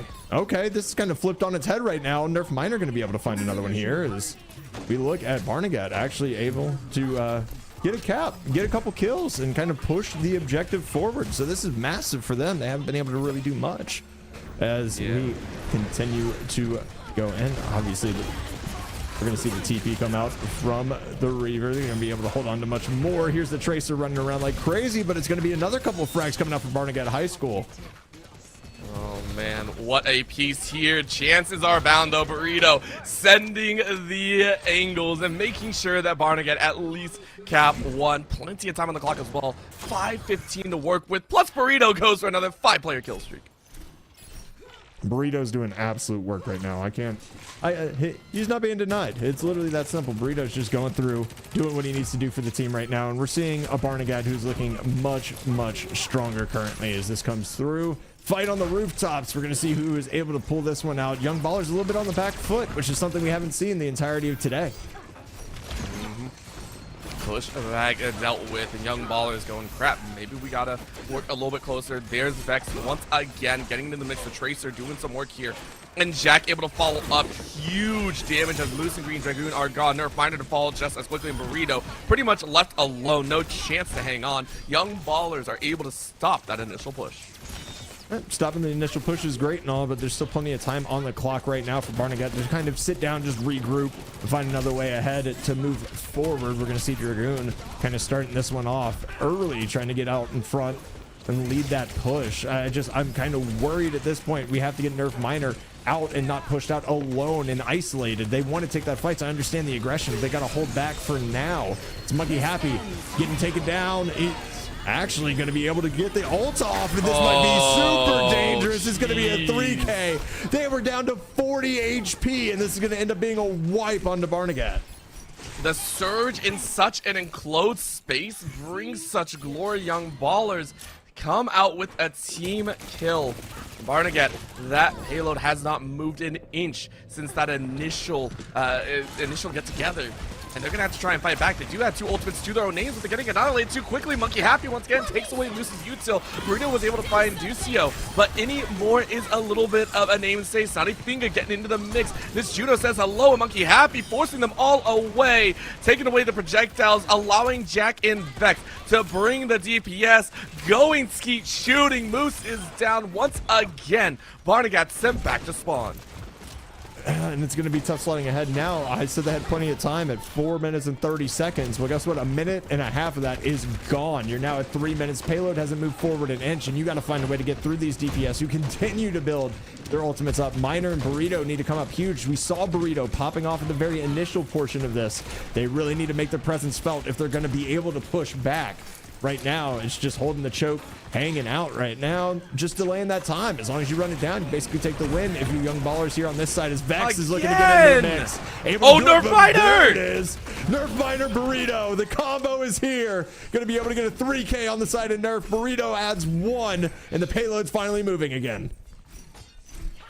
The blossoming of death yields results. Young Ballers, I mean, you had to know that was coming. You had to realize that they were at least going to win one engagement off those ultimates, and it was very, very important. Now you got to get back into the mix, though, but losing Vex off that back end, losing your kind of flank option, Young Ballers are actually going to work with the player down. That's actually going to be very, very dangerous. This is a huge push for Barnegat. If you can get to that next checkpoint, it's going to be huge. You got 2 minutes left on the clock to be able to reach there and add a little bit more to your timer. Burrito on the low ground, though, trying to run interference. Is it going to work, though? Is Monkey Happy and Snotty Finger find both the DPS and supports? Burrito falls just as quickly. Floss and Nerf Miner. They can do nothing. A consolation prize of Vex once again as they come off the spawn, but you are routed and you are corralled. Nerf Miner barely staying alive and being able to TP, but you're still dead. Young Ballers snuffed that once again. Oh, and I think the engagement's been taken without Miner. They just went ahead and pushed forward, knowing that the time is starting to run low, and they're getting picked off because of it. There's Jackson Monkey Happy able to find 2 as well. This is massive right now. 4 Young Ballers on this hold. They are doing a great job here in the trenches, just being able to hold this team back. Barnegat looked like they were getting that momentum back, and instantly it died right afterwards. This is Young Ballers really buckling down and saying, hey, we want this victory. We want to move on to the grand final. Monkey Happy, ensuring that nothing can work out. Comes a little bit of the Bob saying hello, but it doesn't matter. Monkey Happy and Ducio and Jack all kill streaked up. Barnegat, 45 seconds left. No ultimates to play with except for the Reaper. I feel like this is going to be the final attempt here in this round 1. Yeah, and Floss is already eliminated. Jack's been able to find 2. Vex finds another, and this is going to be stalled out for the most part unless we see some absolute heroics here from Burrito, and I don't know if it can happen. Green Dragoon is going to be able to find 1, though. We do have that Reaper ult available right now. You have to burn it. You have 20 seconds. I mean, you have to be able to get on the point as well, though, which is going to make it even more difficult. The teleport coming in. Good 1 chase. kill right there. Great job by Nerf Miner just to get in front. You're going to have to hold on to this for basically the entirety of the rest of the time because it's going to have to be overtime out. Oh man, of course, overtime is the best time for Nerfminder to find that flank. Moose, though, shoved off the top ropes, very, very important. Remember, that angle of the pincer maneuver is good. What a chance, though. Moose saying, please, please, let's get them off the top ropes, let's get them down, and let's kill them all if we can. However, your front line is getting negated. Shields are out. Jack able to take out Moose's shields. Moose has to back up the rest of the team, and OT is playing for it. Vex gets the snipe, too! The Archer brings it home. Headshots galore. Vex is now down, but the damage has been done. Young Ball is trying to throttle push if they can. Nerf might have tried to do the Blossom, but the Blossom is only going to wilt. Jack bringing the death. Goon is going to get some kills, but Saudi Finga still the mainstay, and they are shoved off the payload. It is done. Young Ballers stop Barnegat in their tracks. It looked so promising from the start there. Barnegat especially, I mean, we saw the plays that were able to come out. They're able to go ahead and push that 111 meters. Is going to be on, of course, the onus is on Young Ballers to try to match that or beat it. I'm so thoroughly impressed with the way Ballers was able to rein back in after that team wipe, of course, coming out from Burrito and Dragoon, right? They came in, they busted in, did a ton of damage, and were able to push that payload forward with plenty of time left on the clock, and Ballers just kind of regrouped, said, hey guys, follow protocols, this isn't going to happen again, started playing together, and it was just a wash after that. And here's the deal. All you need to do, Young Ballers don't even have to reach that first payload checkpoint. All you got to do is capture, hit 111.5 meters, and you are golden. Young Ballers, a chance at revenge against Uneligible, who are very eligible for that first place setup. Vex bringing out the Archer once again, looking for the snipes. Yeah, it's going to be almost chalk from what we saw last time. A couple of changes, of course, to your tank and your support on the defensive end. Obviously, it requires something different, right, when you're on defense versus offense. But we're going to continue to see that at Orisa, and I'm not really surprised by that at all. They've found so much value out of that ultimate that you just have to continue running it until it doesn't work anymore. And at this point, I don't think it won't work. Like, they've done so well at just being able to collapse and confine that space, as we see Snotty taking some early engagements here. Burrito as well, trying to do some damage. A lot of people trying to play that angle up top to hold off this point. We're going to see if they get the cap as the flood starts now onto site. Oh, 100%, and Moose is already low. Burrito getting chunked out a little bit. Good heals to bring everyone back up to a good spot. Vex going melee mode, though, as Jack helps out a little bit. Nerf Miner's already gone, which means your DPS is down. Green Dragoon is next. Monkey Happy ensures that floss. The supports are gone. Moose and Burrito have to leave, and I don't think they enjoy where they're currently standing. The captured point is already good. Green Dragoon swapping over to that Widowmaker, just getting ready for the next fights. Look how far they're pushing. By the way, Young Ballers do not care.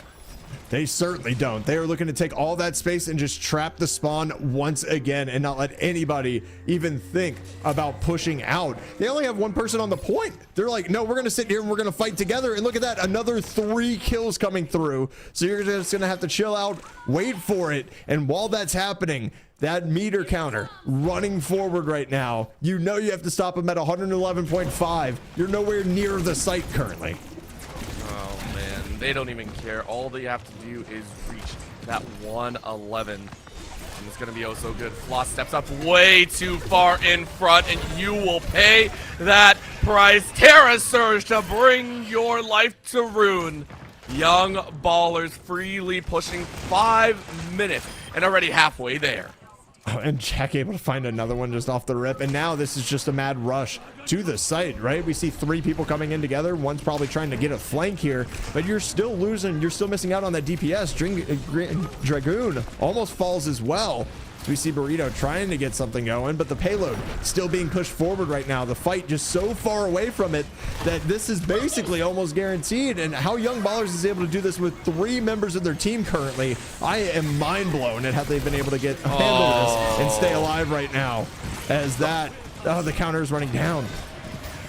The orbital ray, Snotty Finger goes down for it, but opens up an opportunity. However, Barnegat High School were able to win that fight. It felt like Young Ballers, they were able to bounce back, but honestly, the weight of the ultimates were too dang strong. Barnegat win their first engagement this entire side of the defense. Looking to take the fight a little bit earlier, but kind of holding off here. They want to make sure that they can hold down, lock down that payload, and make sure that Young Ballers can't push it any further forward, because at this point they're 11 meters away from a victory almost. It's going to be hard. It's going to be tough sledding ahead, especially when the ultimates are now going to favor Barnegat at least, but they got to stay alive. These engagements not really going in their favor in the damage realm to start this off, but they still do have Dragoon and Burrito's ultimates to work with.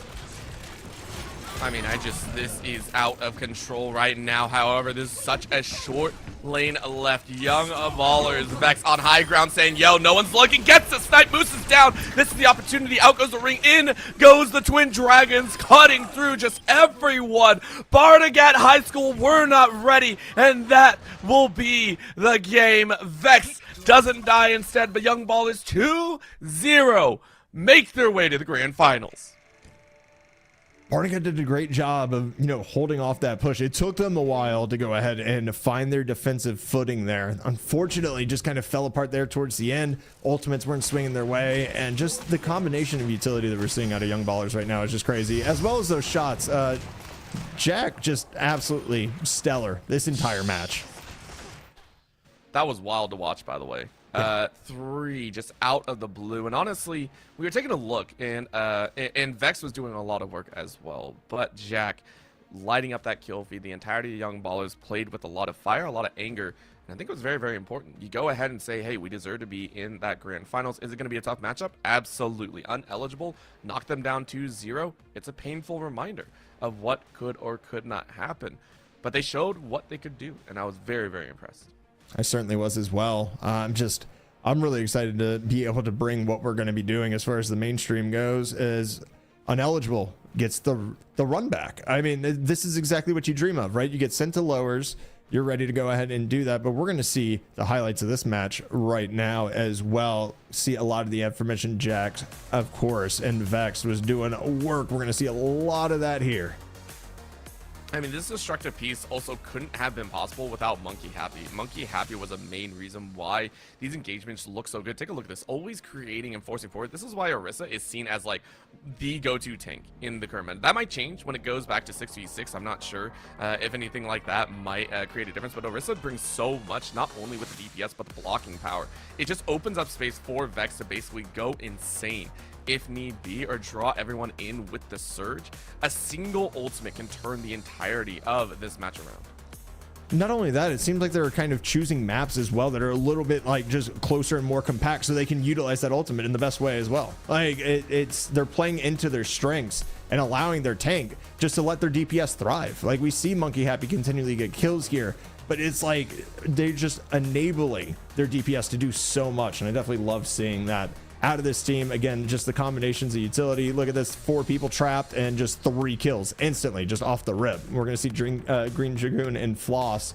This was kind of the run back, right? And the ability for Barnegat to hold on. Unfortunately, the flank with Vex, able to snipe a couple, and that was just wraps right after that. And we got to give props over to Snotty Finger as well as Ducio, both of them making sure to keep the players alive. Supports deserve love at the end of the day, but this is going to be a hard stack. Honestly, what we saw last time needs to be performed one more time. Well, actually 2. If the likes of Young Ballers want a chance at that first place, they got to do it twice. 2 best-of-3s in a row.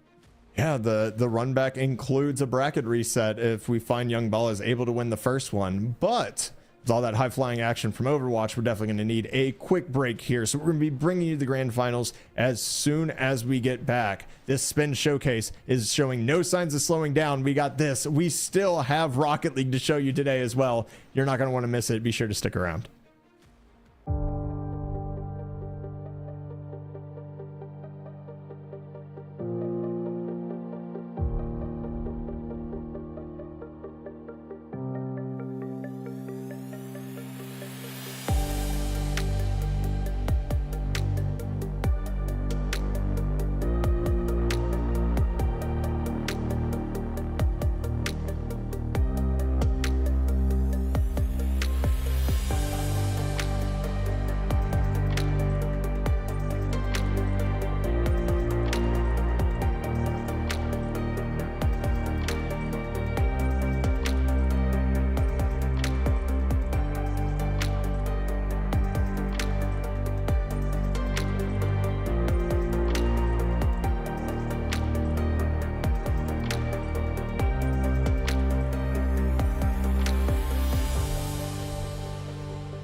Once again, back and ready to go for a grand finals action. It is time for revenge of the Young Ballers. They are going to try and exact a chance at victory and a chance at a bracket reset. Uneligible, though, we saw almost all the way back at the beginning of today's matchups.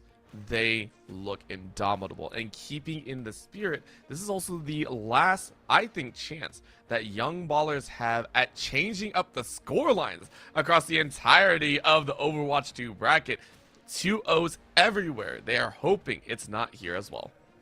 I mean, I'd like to see a 2-0 in Baller's favor, and then maybe we can like expand upon it. You know what I mean? Like, get a bracket reset. At least it's something different, because right now it has been clean sweeps throughout the entirety of the bracket as Ballers and Uneligible are going to go at it for the grand final here for the Spin Showcase. It's been a hype day of Overwatch. We've seen a bunch of magnificent individual plays, as well as just some fantastic team plays as far as the utility being used, ultimates, and just floods afterwards. It's been phenomenal so far, and I'm really excited to see what both these teams can bring and see if Ballers have what it takes to kind of get the run back and make this a little bit closer than it was the first time. Oh, not just that, Monkey Happy going back to the Orisa, but Uneligible that wants to shake things up a little bit, and as soon as I say that, it brings it to a happy stage.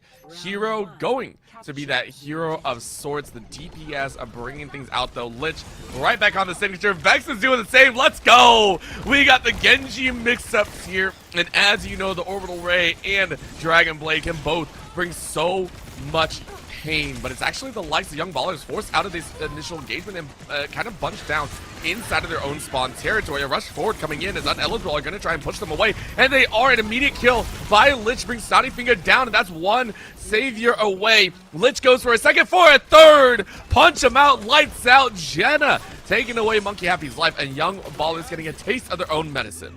Oh my, what we saw in match number one in between Ballers and Bernagat, it's basically the same thing happening right now. The lockdown pressure that's being applied to this spawn choke is just ridiculous. They're able to break out a little bit further than, of course, Bernagat was, but they're gonna have to be able to hold on to this, and it's still, I mean, Young Ballers' health dropping like flies right now. You see how healthy Uneligible is. We're gonna see if they can continue to take this to him as consequence. Looking to do some damage here, and once again, it's just Lich. That's a 2K. He's already got 5, and we're like, what, 30 seconds in, a minute in? This is so powerful. Uneligible showing that they can do just about everything. A hard reset coming out from Ducio, getting back with the rest of the team and ensuring that you don't give any more charge over. But that's 4 out of 5. Lich almost ready to go as well, and we know what happens. The surge of power that can come from an Orisa is going to be gained right behind it. Let's go ahead and punch forward. They are going to bottleneck the heck out of this one as in goes the Orbital Ray. Damage amplification is ready to go. Uneligible hero is going to make the most of that one, forcing Young Ballers to stay back as Jack is now dead. Ultimate's ready to go on Young Baller's side as well, and they're going to try and pop their own. In goes Vex, ready to chop them up if they can, but it's met by the Terra Surge. Hero denies all entry. Vex can do nothing but watch as his ultimate peters out. Uneligible, though, going to try and hold on their own. Lich goes straight to the back line. Monkey Happy denies theirs as well, but Lich still able to find Jack in the back line. Lich able to get another, still unkillable, and then some. The exchange of ultimates lends itself to Uneligible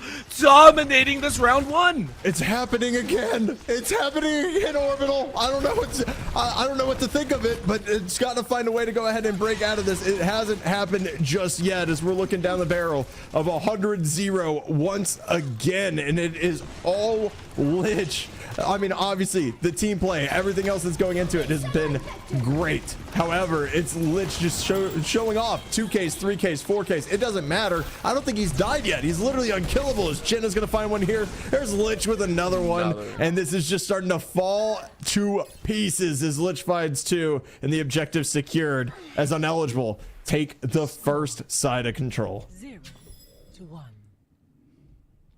Young Ballers, they knew what they were stepping into. Let's be honest. Remember, they faced off in the winners finals. They knew this was going to happen, and it's a tough road ahead. Uneligible going to go ahead and lock down their own. Ooh, Lich actually changes this, that would be a lot of fun. But honestly, Young Ballers, they also got met with some staunch resilience. By the way, keep that one in mind. They came out with almost an exact duplicate combination. Vex was hoping to do some work here, but Uneligible knew how to play it out. It's now going to swap Lich with that teleporter ready to go, most likely jumping back in to that Genji given the opportunity. No, sticking with the Pharah, saying, yo, let's fire from afar. Opening a mashup though, Monkey Happy gonna try and hold down for what they can, the Orisa of their own. Will it yield results though is the big question. Watch for those flank angles. You can see Ducio really keeping eyes out, saying, yo, where is everyone? Where are they going to be? The hard chase through the window, though. A little bit of a punch as Jack is the first one. Eliminate consequence. Says here the consequences of your actions are not eligible. Take that first kill. And I mean, we've seen Lich just be able to use this entirely. His consequence going to get caught just pushing a little bit too far. We're going to see what can happen after this. It's a 1-for-1 trade so far, and Hero losing health quickly as is Duded, and Duded's going to be taken out by Zytex, so it's going to be difficult for them to continue pushing on, especially with Monkey Happy kind of getting taken on, taking some damage right now as well, able to kind of stay alive and facilitate just this kind of stalwart push. But Uneligible still has the point. It might be contested, but it's still heavily in their favor in terms of time. I mean, at this point, you're racking up 30. Vex, though, getting another much-needed kill. Jack able to pinch in this zone, and that is going to be a nice one to turn around. No 100-0 situation. And Uneligible, they're more than happy. They got about half time on all their ultimates. Lich, of course, annihilated and taken back to spawn. This is not really a problem, I think, for Uneligible. They're ready to go with another round of aggression. For Young Ballers, though, they have the Widowmaker ultimate ready to go. They have the Orbital Ray if they so wish. So, time will only tell if they can make it happen. Are you going to start seeing through those walls, though? Vex saying, yes, I am. Let's get those shots ready to go. The call out is for Uneligible. Where is Vex? Where can we kill this Widowmaker? Where can we keep them in their own? Lich, oh, poor timing. Lich walked right into the line of fire for Vex. Jack able to open up as well. A disaster striking as Lich makes a misplay. And Uneligible crumble all around. Jack with the missile barrage. Jenna Ortega was able to fire back, but it's only 2 in the wake of 4.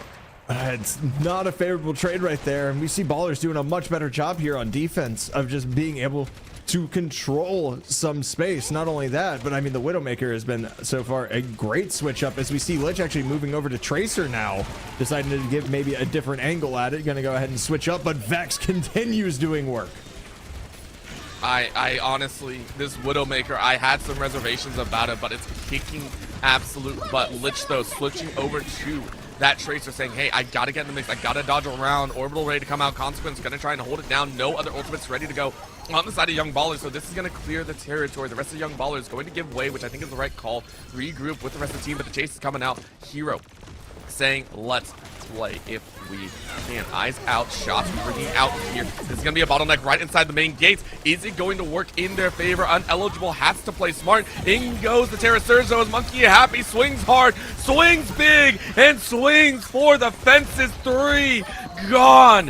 Uneligible loss as Zatex and Lich falter heavily. Oh my, this whole match has been flipped right on top of its head. This point has been held by Ballers consistently now. They got wiped, they regrouped, and the retake was phenomenal on site. A couple ultimates popped. Let's go ahead and do it. And we still have Duded's ultimate as well as Jack now on Tracer as well, kind of switching back over, trying to get onto that point, trying to cause chaos. I mean, it does feel like Young Ballers are finally having some signs of life here, and more than just signs of life, they are an OT timer. It is going to be swapped over, though. Uneligible, able to stop this flow of movement from Monkey Happy straight out of spawn, saying, you guys pushed a little bit too far. And again, the staggering of deaths is not what you want to have happen. Lich is able to find Jack's life. However, you lost Hero. Hero is down to 0, and Young Ballers are going to chase into this point. If they can go ahead and collect Uneligible, we'll have nothing to play for. And there's another watch. Vex is going to find that snipe. Do they get another? Consequences running for their life, trying to tap onto that side if they can. They don't get through the window, and in goes a huge surge of power. Once again, Monkey Happy clearing out the site, and it is going to be all theirs. Uneligible fighting for their lives, but Zatex may be the hero for the squad, but needs to get back on. Taps it very briefly. Monkey Happy still hanging on though, on fire, and then some. Lich though, with the powerful shots, is going to eliminate a few, but the tank is still very much alive. Monkey Happy says no. 20-player kill streak to secure a round for Young Ballers.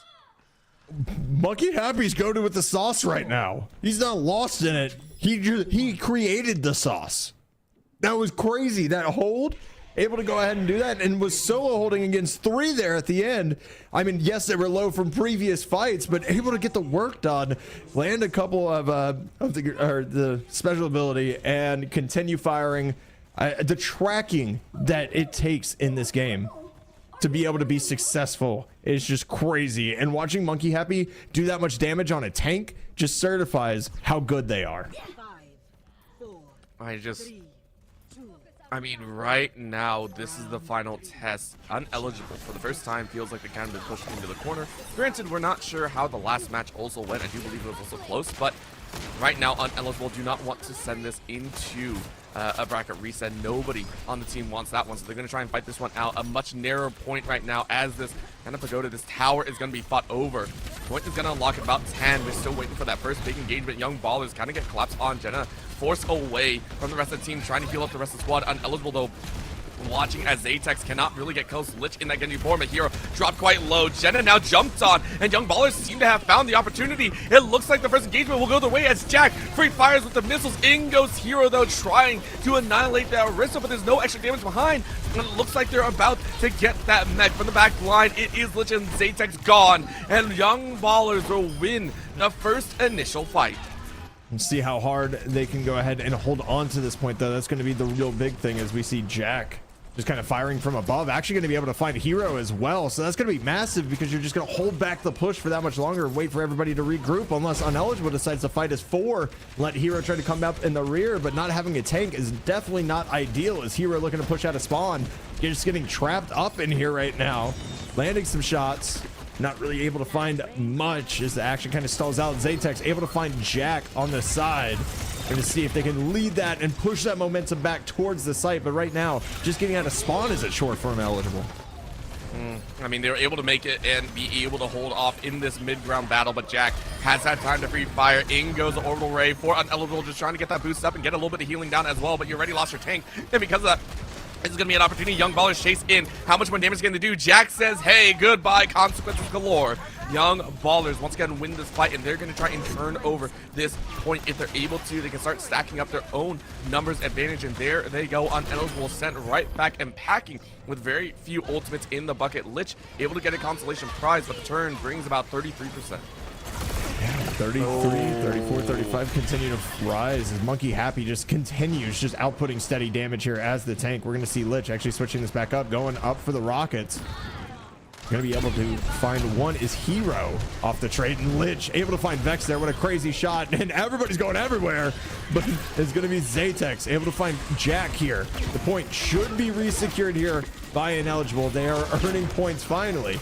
It was a tough and a hard slot victory there. They were able to pull it out and at least get back onto the site as we see Jenna trying to do some work over here on the flank.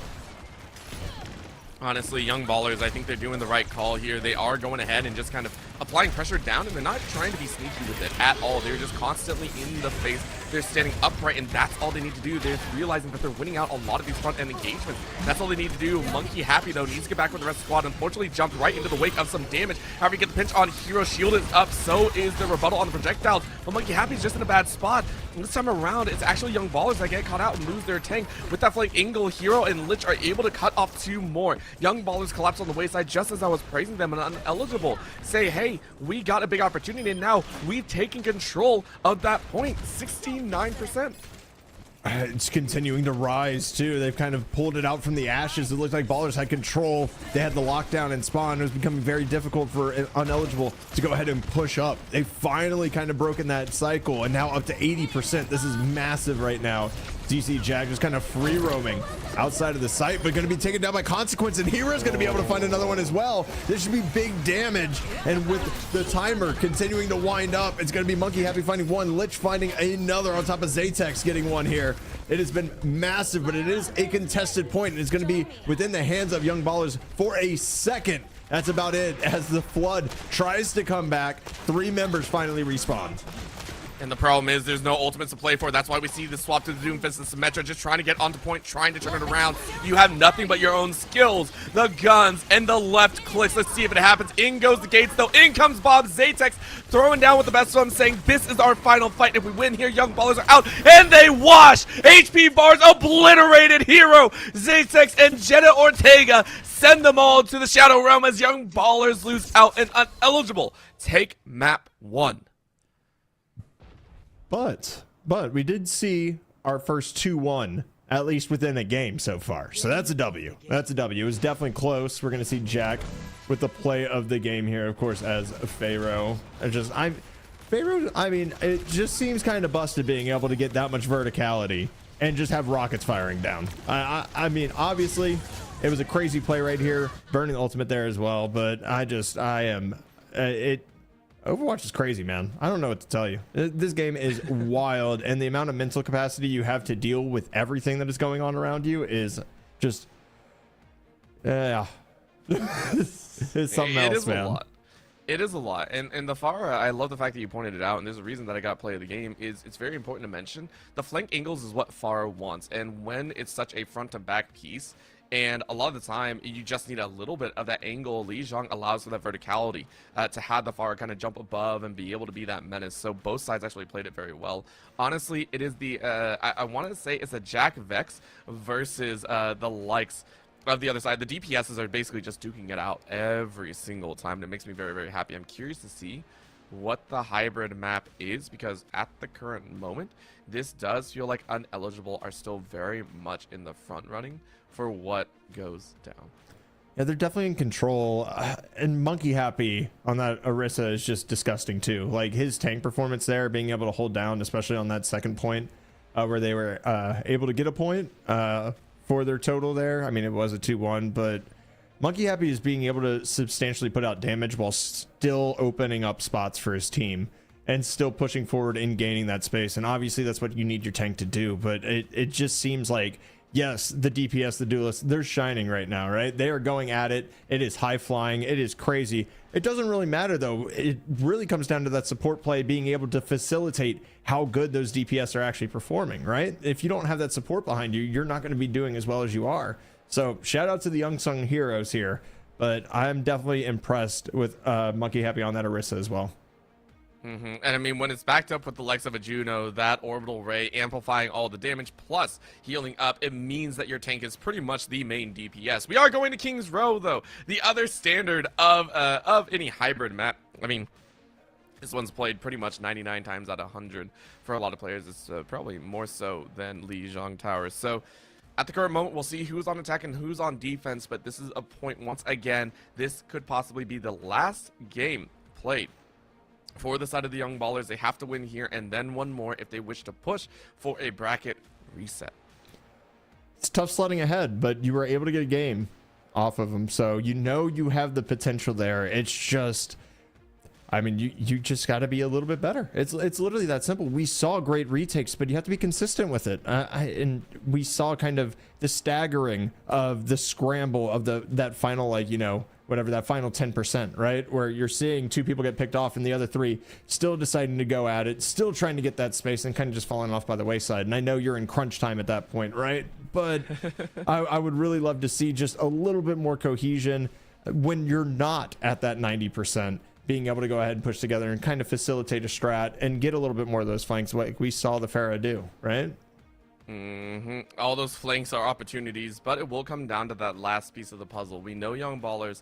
I want to see them pull out some cheese. They have tried a little bit of difference. I know the Winston on this map, I think for Monkey Happy, I mean, the namesake is there, right? Swap off the Orisa, make a lot of space, get that electricity down, and we can see if that could be kind of that, I want to say that brute force method to break through. So we'll see how this plays out. We are into game number 2. Let's see who comes out on top. And it's Young Ballers on the attack, meaning Uneligible are going to try and really keep them snug inside of the spawn. This is another one of those maps where, hey, everyone gets stuck. If you're not careful, there is a chance Young Ballers will never leave their spawn.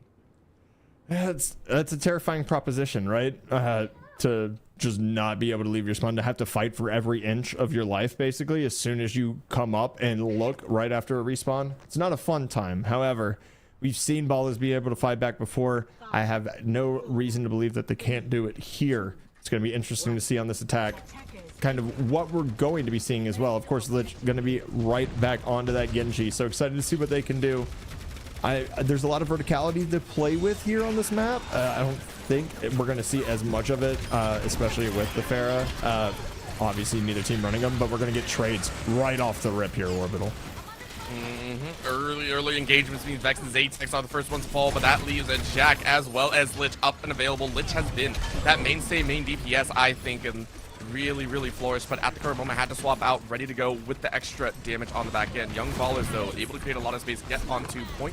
Will they capture a third at least? That is the big question here, and for Uneligible, themselves are looking to bring out the DPS, but Jack, what a front runner, takes out here immediately, and that means Uneligible are going to have to fight from the side lines. Monkey Happy is able to deny Zatex even further. 1-1 trade, still doing a little bit of work, but Young Ballers look like they've done it. I think they smashed through this early engagement, however messy it was, when they're able to lay down 2/3 at this point, maybe a third piece. I think they've done it. Control taken away ever so quickly. 5 minutes on the clock. And just a phenomenal job of really holding on to that point. I mean, we're going to see Monkey Happy again, just continuing to do work, continuing to chip away as that tank. I think that may be the difference here in like an attack defense game mode, is how Monkey Happy performs, of course, against Hero, because we've seen both of them do phenomenally. Just comes down to Monkey Happy having a couple more standout performances so far. Is kind of poking and prodding here, but not really too much, as the payload is getting escorted forward, and now here comes the flood. We're gonna see the original hit right here, and there's that combo again that you mentioned. Vex and Jack gonna be able to get some. Monkey Happy getting in on that as well, but Lich able to find one back, and Hero able to answer. Oh, this is crazy. 3-for-3 trade. It's going to be 2 fighting on site. Monkey Happy able to find one. Are you going to be able to find the second? That's the real question. Monkey Happy not able to find it just yet, as Hero is able to find Jack, and this is just chaos.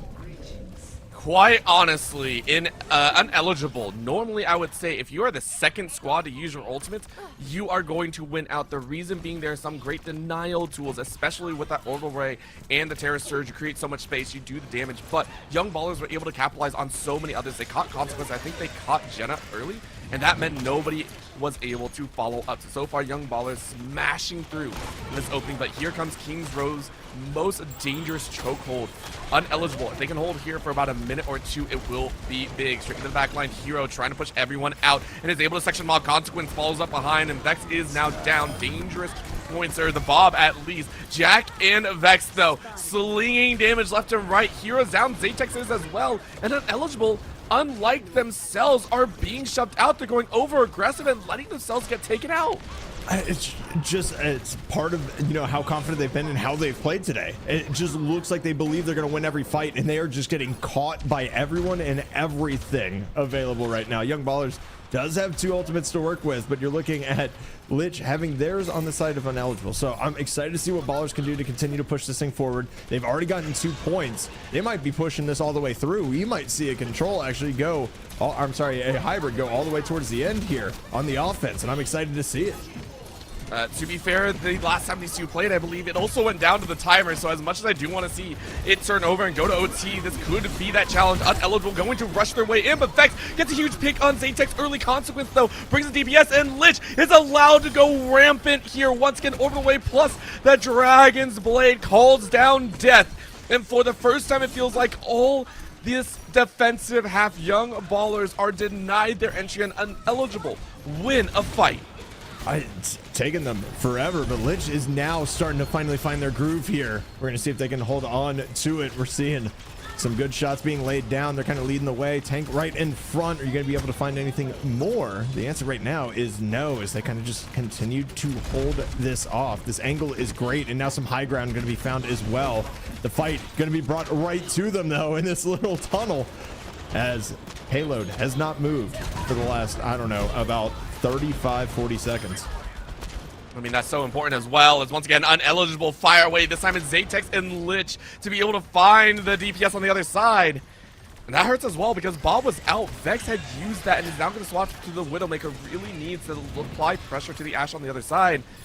I mean, it's such a danger zone as well. So Zatex has to be aware of this. Vex is going to try and do some damage. Snottyfinger is ready to go. This is a big wombo if given the opportunity. So Young Ballers are trying to get into position. Jack is ready to go as well with the missile barrage. If they can bring this pain, it can work. In goes the charge, in goes the orbital ray.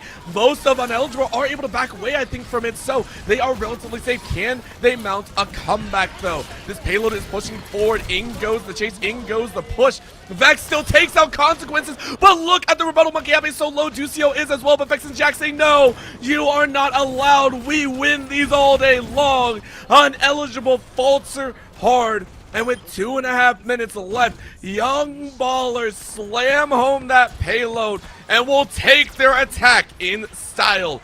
2.22 meters left. Low HP bars, though, does mean the finish. And it is going to be that all-encompassing game. Young Ballers bring some life here to game 2.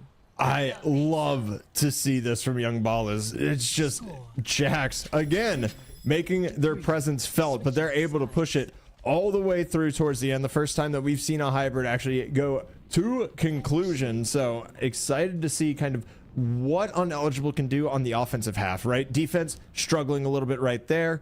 Really would like to see them be able to push the pace. Lich had some standout plays. However, shut down for the solid like mid portion of that game, like the middle 7-8 minutes that were kind of just sitting there. Lich didn't really have a ton of impact. They were able to shut him down, and Uneligible continuing to push just a little bit too deep, get caught out solo, and just watch Ballers pick them off one by one. It's one of the things that Uneligible feels like they're kind of over-aggressing for, but here's a chance to still fight back. Keep in mind, if they win their attack, it will go to OT and things will look a little bit spicy. Who is going to take it, though? That is my big question.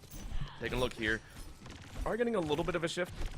I like this call down as Zatex once again on that Widowmaker saying, I'm going to bring that damage, but Lich looking to fly high once again on the opening. Young Ballers should be very aware of this as Jack is running that Genji saying, please let me bring the damage. I want this to go to a game 3. 5 seconds left.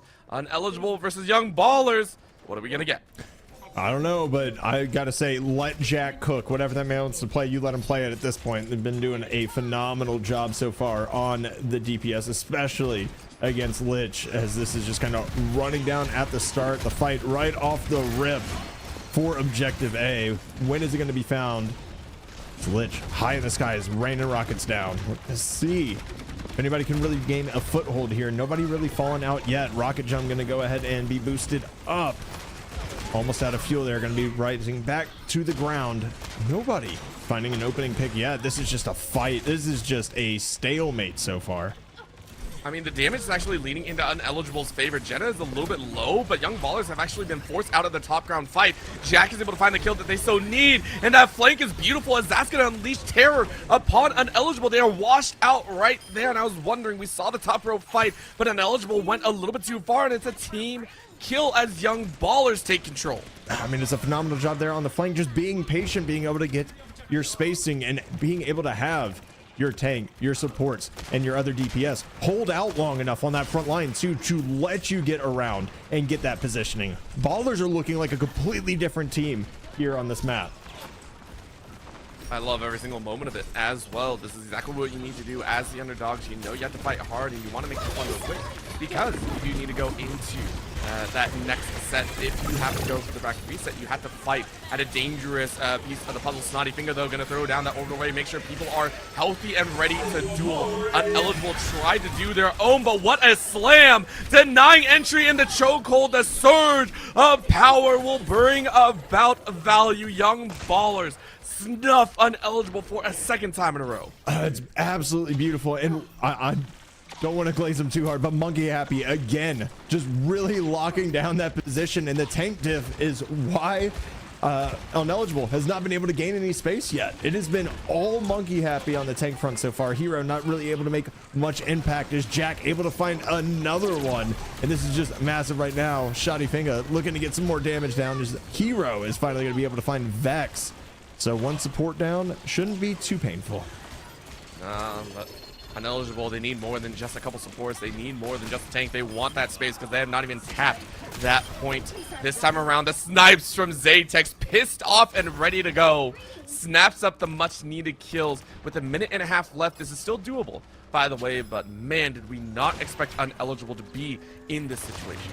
Yeah, they're definitely behind the 8 ball right now. They are going to have to be able to get this push out. And you see Hero taking some early damage here. Nothing too crazy as Ballers just fall back a little bit, regroup. I'm wondering, when are we going to see the flank is the question from Ineligible. You know that Lich has been just waiting for this moment. However, the ultimate's just all bound right now as the space going to be won out. By consequence, it's going to be interesting as Jack gets a trade over on the Lich once again. I mean, that's so huge as well. Remember, Hero already trying to buy space. That combination does so much work, but you need the DPS to follow up. And the fact that Zatex and Lich are currently off-centered, it's actually very, very dangerous. When they're staggered like this, you can't output as much as you want. Dragonblade is ready to go, so is Bob. But Jenna Ortega is actually lost. That's a huge big Vex with a beautiful snipe. Now it's Young Ballers ready for the engagement, but Zatex takes out Snotty. Oh, disaster strikes on both ends, but it looks like Ineligible are the ones that are coming out with everyone falling to pieces. Young Ballers, though, the more time you stall, the better it is. It's Jack and Ducio do the DPS. Jack, wild momentum in their own favor as Ineligible are gonna go ahead and have a little bit of a push, but man, was that close. Lich sends one more home, but we're falling in their own path. Yeah, Lich finally gets a little bit of that glow up that we've seen so far.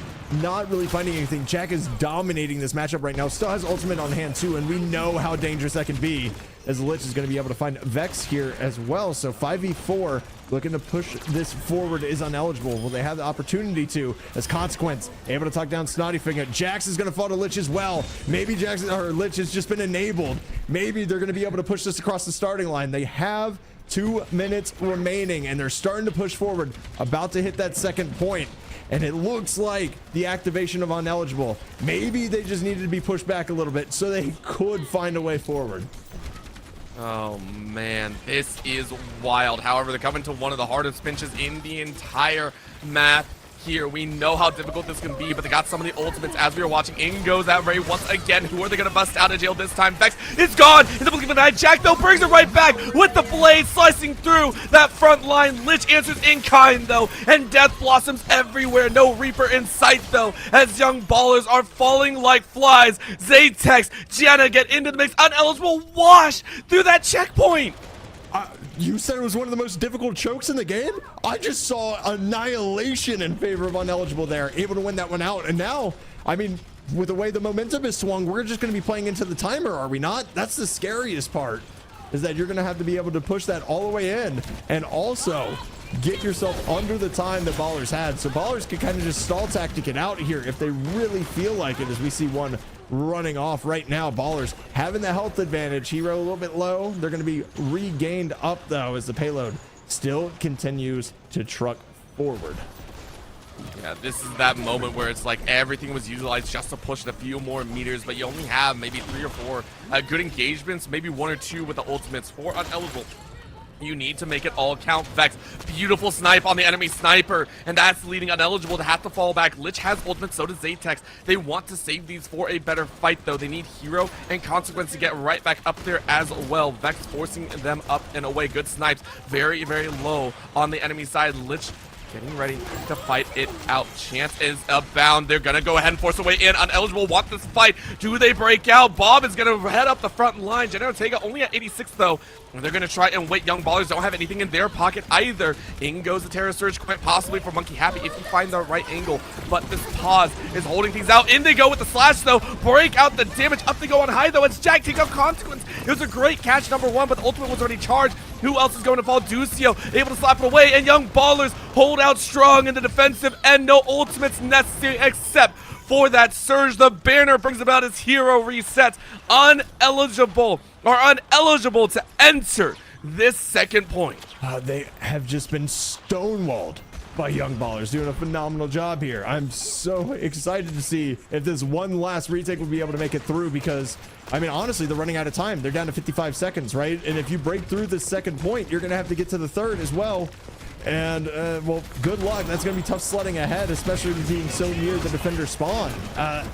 2 minutes and 16 seconds with 70 meters. I don't know if that's even doable at this point. As we're going to see Vex have to push back off of this one. It's going to be Lich getting a couple frags. Make it a couple more as Jack is able to get the trade, though. That's your main DPS. That is your superstar going down as Hero, as the tank, able to find one back. This is moving forward, at least now. It is being escorted, but 19 seconds remain. This is going to be so difficult to be able to get in on time, especially knowing that the ultimates are favoring Ballers.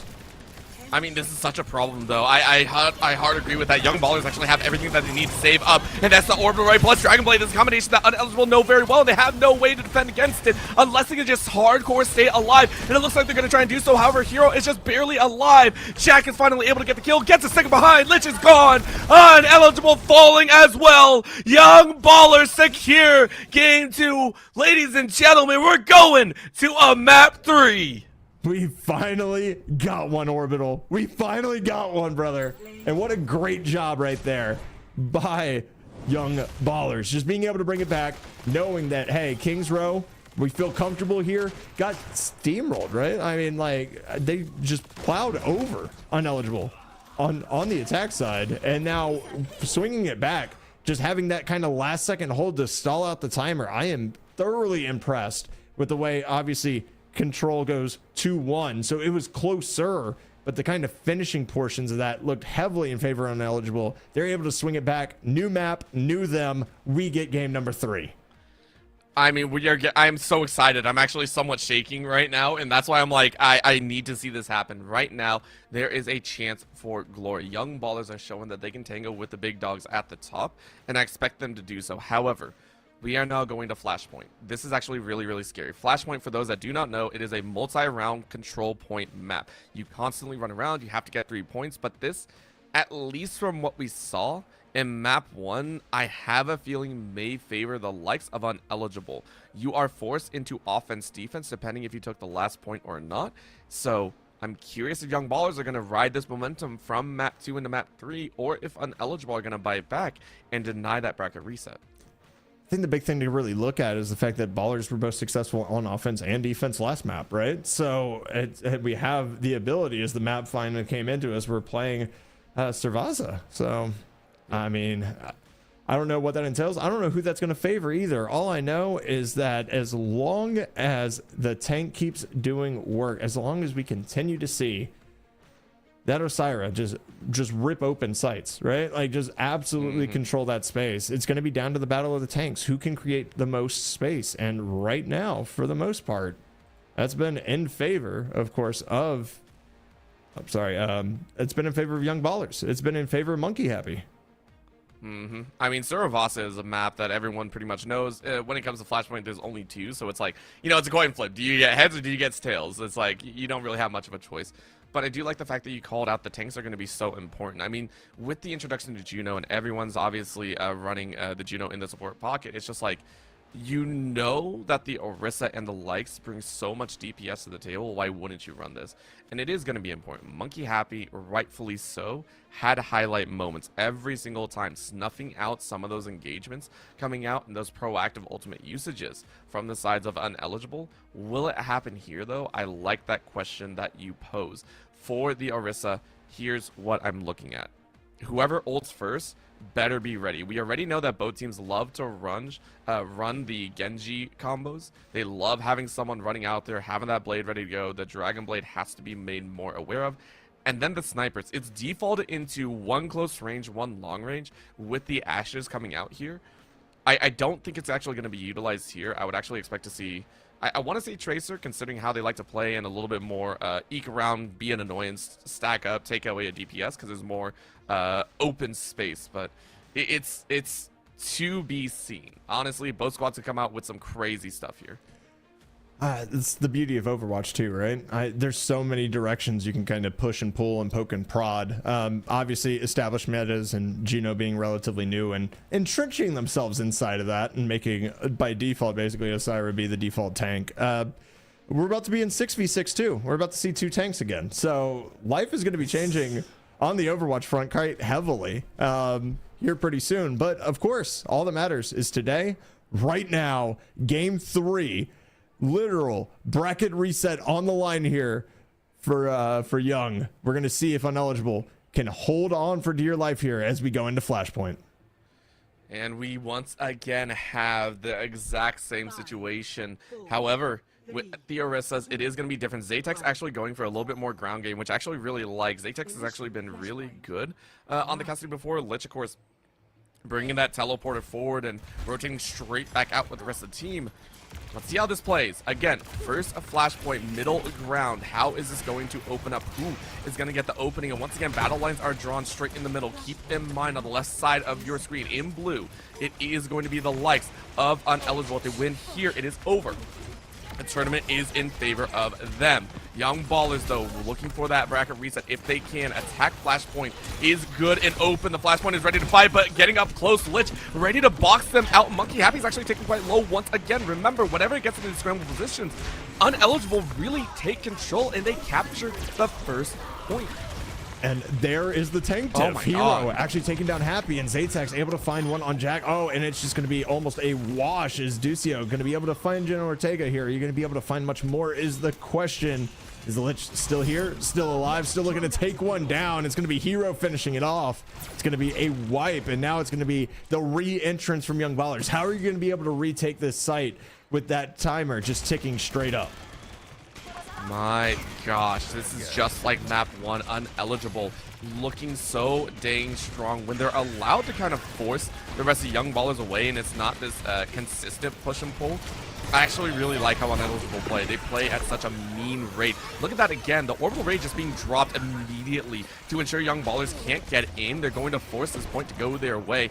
Of course, the investment of that ultimate means that Young Ballers are actually going to have it in their own favor later, maybe for the second flashpoint initiation. No, they're going to drop it right now. They're going to try and snuff this one and nip it right in the bud. High ground Vex sending their regards, but nothing else left as the Bob is going to get right into the mix. Overtime here on point number 1 as Uneligible are going to go ahead and back away ever so slightly.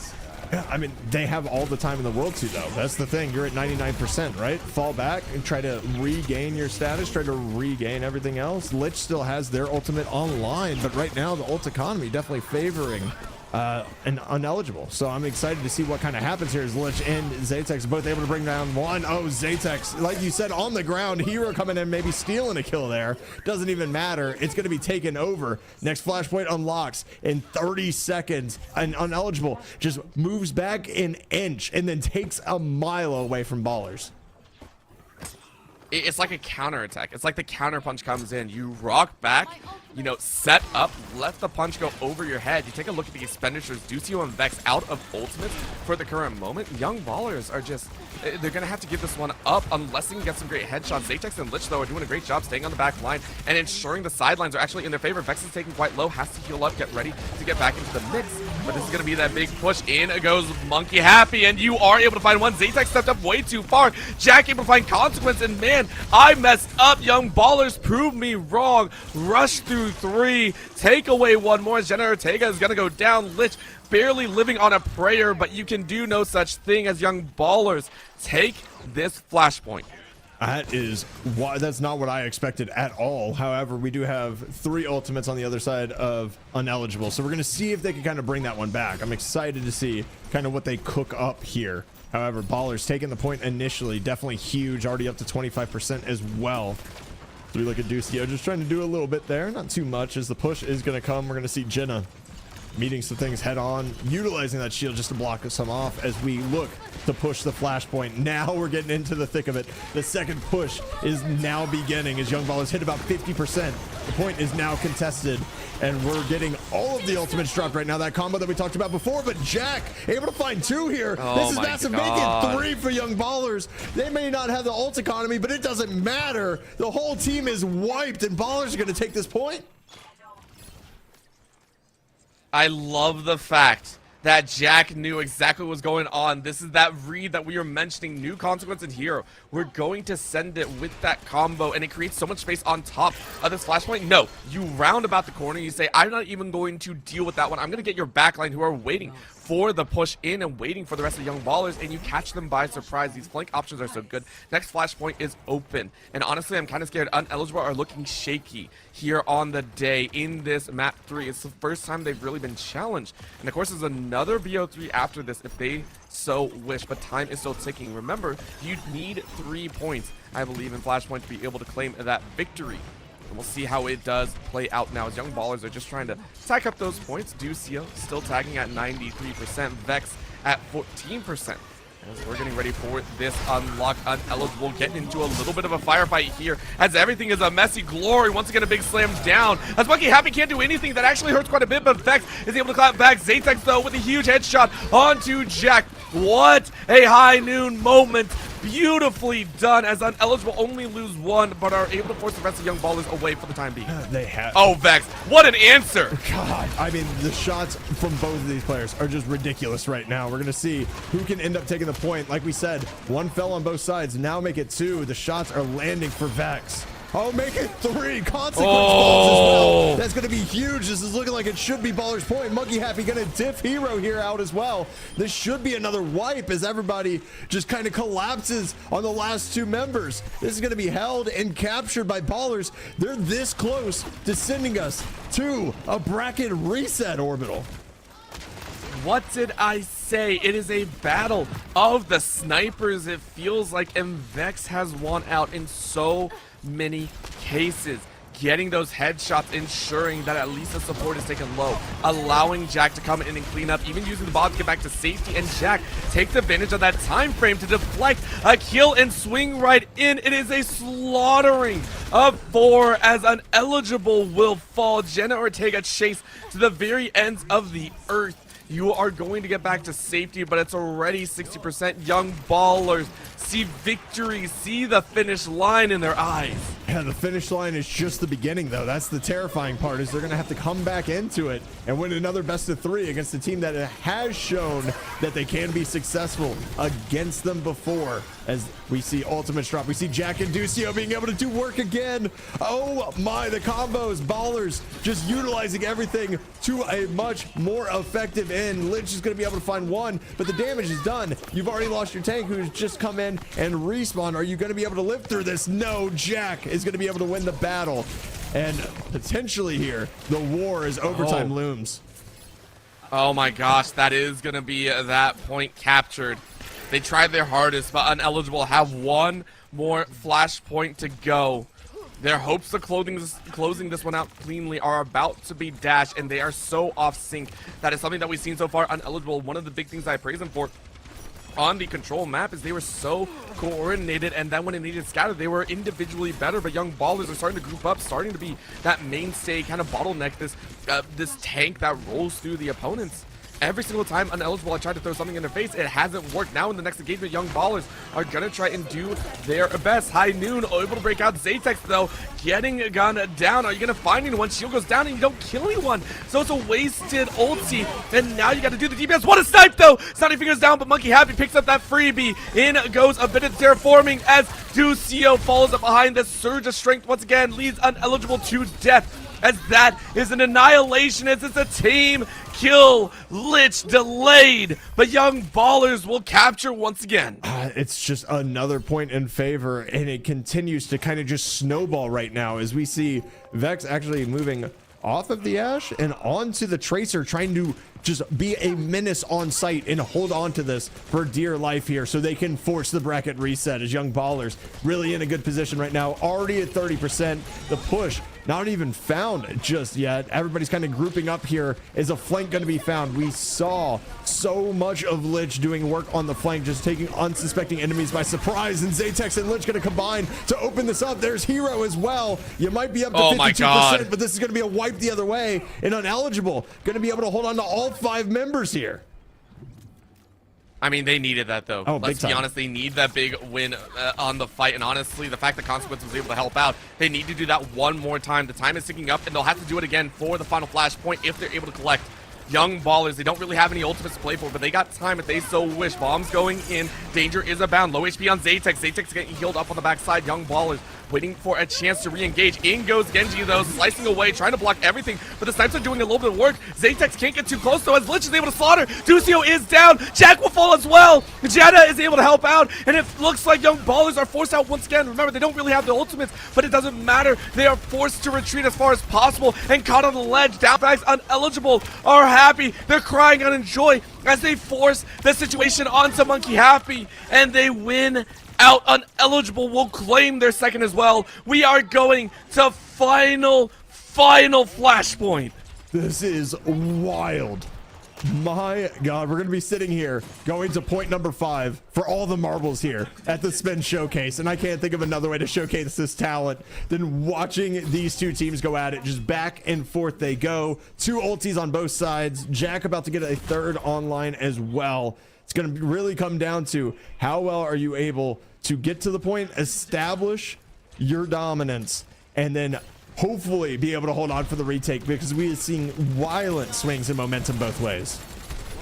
I am just terrified right now. This is going to come down to 2 or 3 final fights. Ultimates are more than in favor of Young Ballers right now, but Uneligible are getting very, very close. Keep eyes on where Zatex and Lich set up. Take a look at where Jax is ready to go. That's going to be a snap up of a little bit of damage. First touch is Young Ballers. Vex is able to find Zatex once again. What did I just say? Vex with the DPS on this. Ashe is bringing such glory at the start. In goes the Dragon Blade to try and create a little bit more space, and it looks like Uneligible are able to hang on for a little bit longer, but I don't think it's enough. Lich is able to find 1 kill, but Vex brings about death, and it seems Uneligible are trying to weather the storm, and it looks like they have. Young Ballers are not able to get the kills that they really want. They've already lost their tank. Vex trying to hold on. Ducio finds Lich's life, and it looks like the supports are having to do that work. Uneligible, they'll force away from the site, but they did enough damage. They weathered the storm, and now it's a straight up mechanical check. The mechanics check is there, and Hero is going to be able to take out Jack, so kind of swinging back the other way. Yes, the point might have been grabbed by Ballers, but the retake is going to be on in full force right now. We're going to see who can kind of get first blood here and try to open it up. It's going to be Hero trying to do some work here against the opposing tank. Monkey Happy down to half HP. Hero continuing to get healed. It's looking like an Uneligible is able to kind of hold on to the point. It's going to be contested right now. They are building it up, so it's going to be tied up. Everybody kind of falling off here together. Hero is going to be able to find Jack. That might be the linchpin here to get Uneligible some momentum here to build up towards 50. Young Ballers cannot falter. They cannot sit here and say, hey, we can go in one by one. They can't be panicking. If they panic, they lose all initiative. They need to regroup, get Jack into the mix, let Vex free fire from the back end.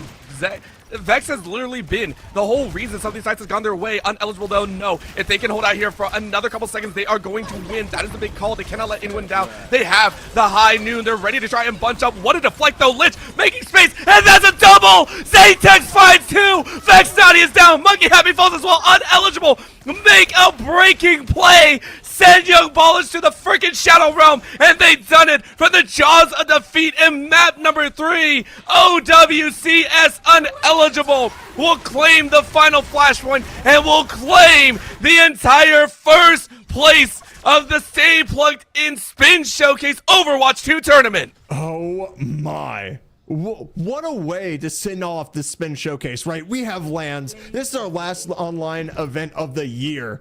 And you're going to get to see Zatex busting everything. Oh my God, it was right this play. Here. This is magnificent. Bam, double, off the rip. Let me go in, get another one. Just absolute insanity from Zatex. The cleanup that clutches the game. Absolutely wild. I loved every moment of it. This was one of those moments that you just have to sit there and go, dang, this is wild to watch. And honestly, huge shout out to Young Ballers. They made that so freaking close. That was literally down to the wire. This is one of those that, again, you got to go back and take a look. That was the only 2-1 matchup that we've had all freaking day, and I loved every single moment of it. That is what makes your heart race for Overwatch 2 action. Shout out to the DPS, shout out to the tank, shout out to the supports. Everyone made that happen as we get to take a look at some of the replays.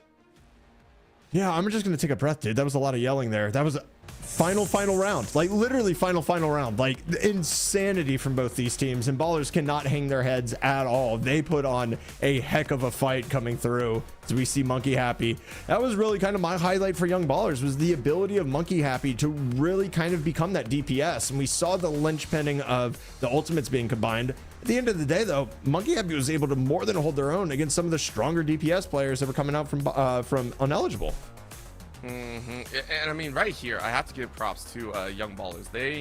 I don't know what happened, but when they know they're only on the attack or only on the defense, it felt like they really came alive. And this pinch points in King's Row set it up. And then you have to give highlights. Zaytech and Zaytex and Vex were both just free firing on these Ashes. Every time someone kind of traded out, it was like, dang, okay, you guys are just absolutely crazy with it. And then this powerhouse play at the end, this one right here that you just watched, Uneligible, quite literally playing for their lives, and the body block from Lich, such an amazing call. That setup is one that you love to see. Amazing job now, as that is again Uneligible to take the grand finals. Well, I mean, congratulations, of course, to Uneligible for winning the last spin showcase of the year. We still obviously have some LAN events, and if they were able to make it out to one of those, I would love to see that team compete live. I'm just saying, just ridiculous stuff. But we're going to cut to a very short break because we have the Rocket League Grand Finals actually ongoing right now. Currently, Plan C is up 1-0 versus Starlight. We should be able to be there by game number 3, so be sure to stick around. You're not going to want to miss more spin showcase.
I had to take a breather. I had to sit there and go, what the heck just happened? A collateral cacophony of damage, and yet we are heading right on over to another grand finals that is currently underway. That's how long that lasts and how exciting that last match was. Let's get right into it. To give you a little bit of heads up right now with the Rocket League side of things, we are in the grand finals. Plan C, the team that we watched twice already. We're watching a third. Starlight, who we saw all the way at the beginning, have made their lower bracket run, by the way, all the way back from the lower bracket round 4. Have won 1, 2, 3, 4 matches straight to get up here into the grand finals.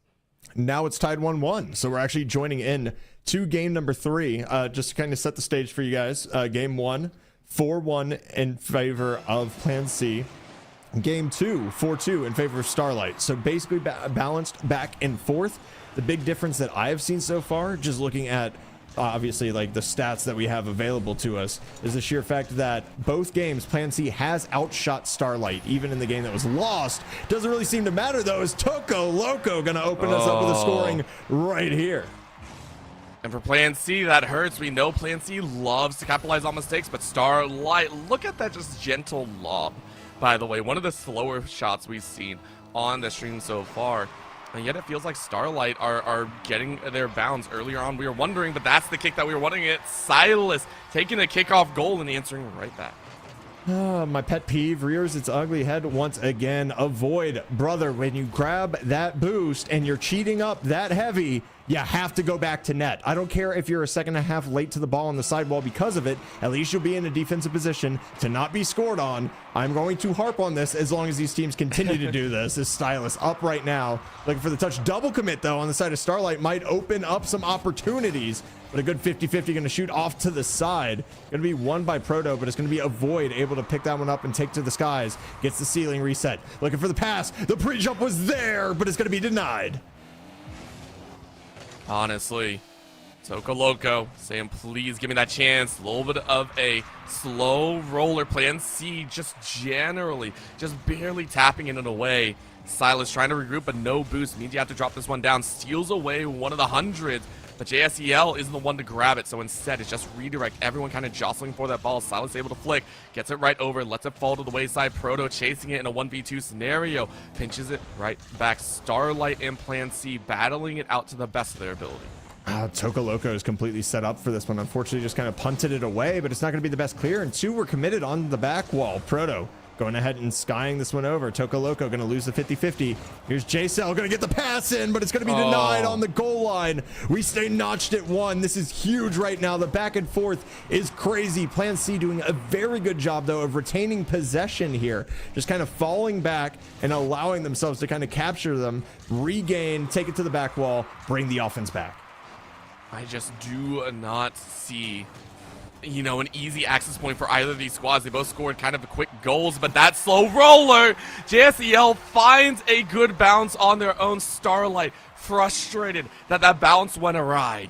I mean, that's literally just right under your Starlight. Like, you're bouncing it low. They're playing the power shot, which is probably the right thing to do in that case. But JSEL just reads it out, understands if I go low, I can win this challenge. Plays a low 50, basically to perfection as the pinch is going to get shot off to the side. But Stylus is going to be able to have some control. Looking for the double tap. The first killer touch is going to be there. Going to be saved up by Toco Loco. I really like what I'm seeing out of Starlight right now. They're looking a lot more composed on defense just so far in this last minute than they were in the first one, where we saw a bunch of kind of weird double commits coming out. They seem more composed. I'm definitely excited for them to have a chance to bring it back. Well, I mean, they played so many matches as well. Like, they played so many games, and they have been trying to work their way through this bracket. And so it leads into another chance. Those Silas full field shot. Look at this one. Hey, yo, bump. You see no defenders on that pitch until the ball hits the net.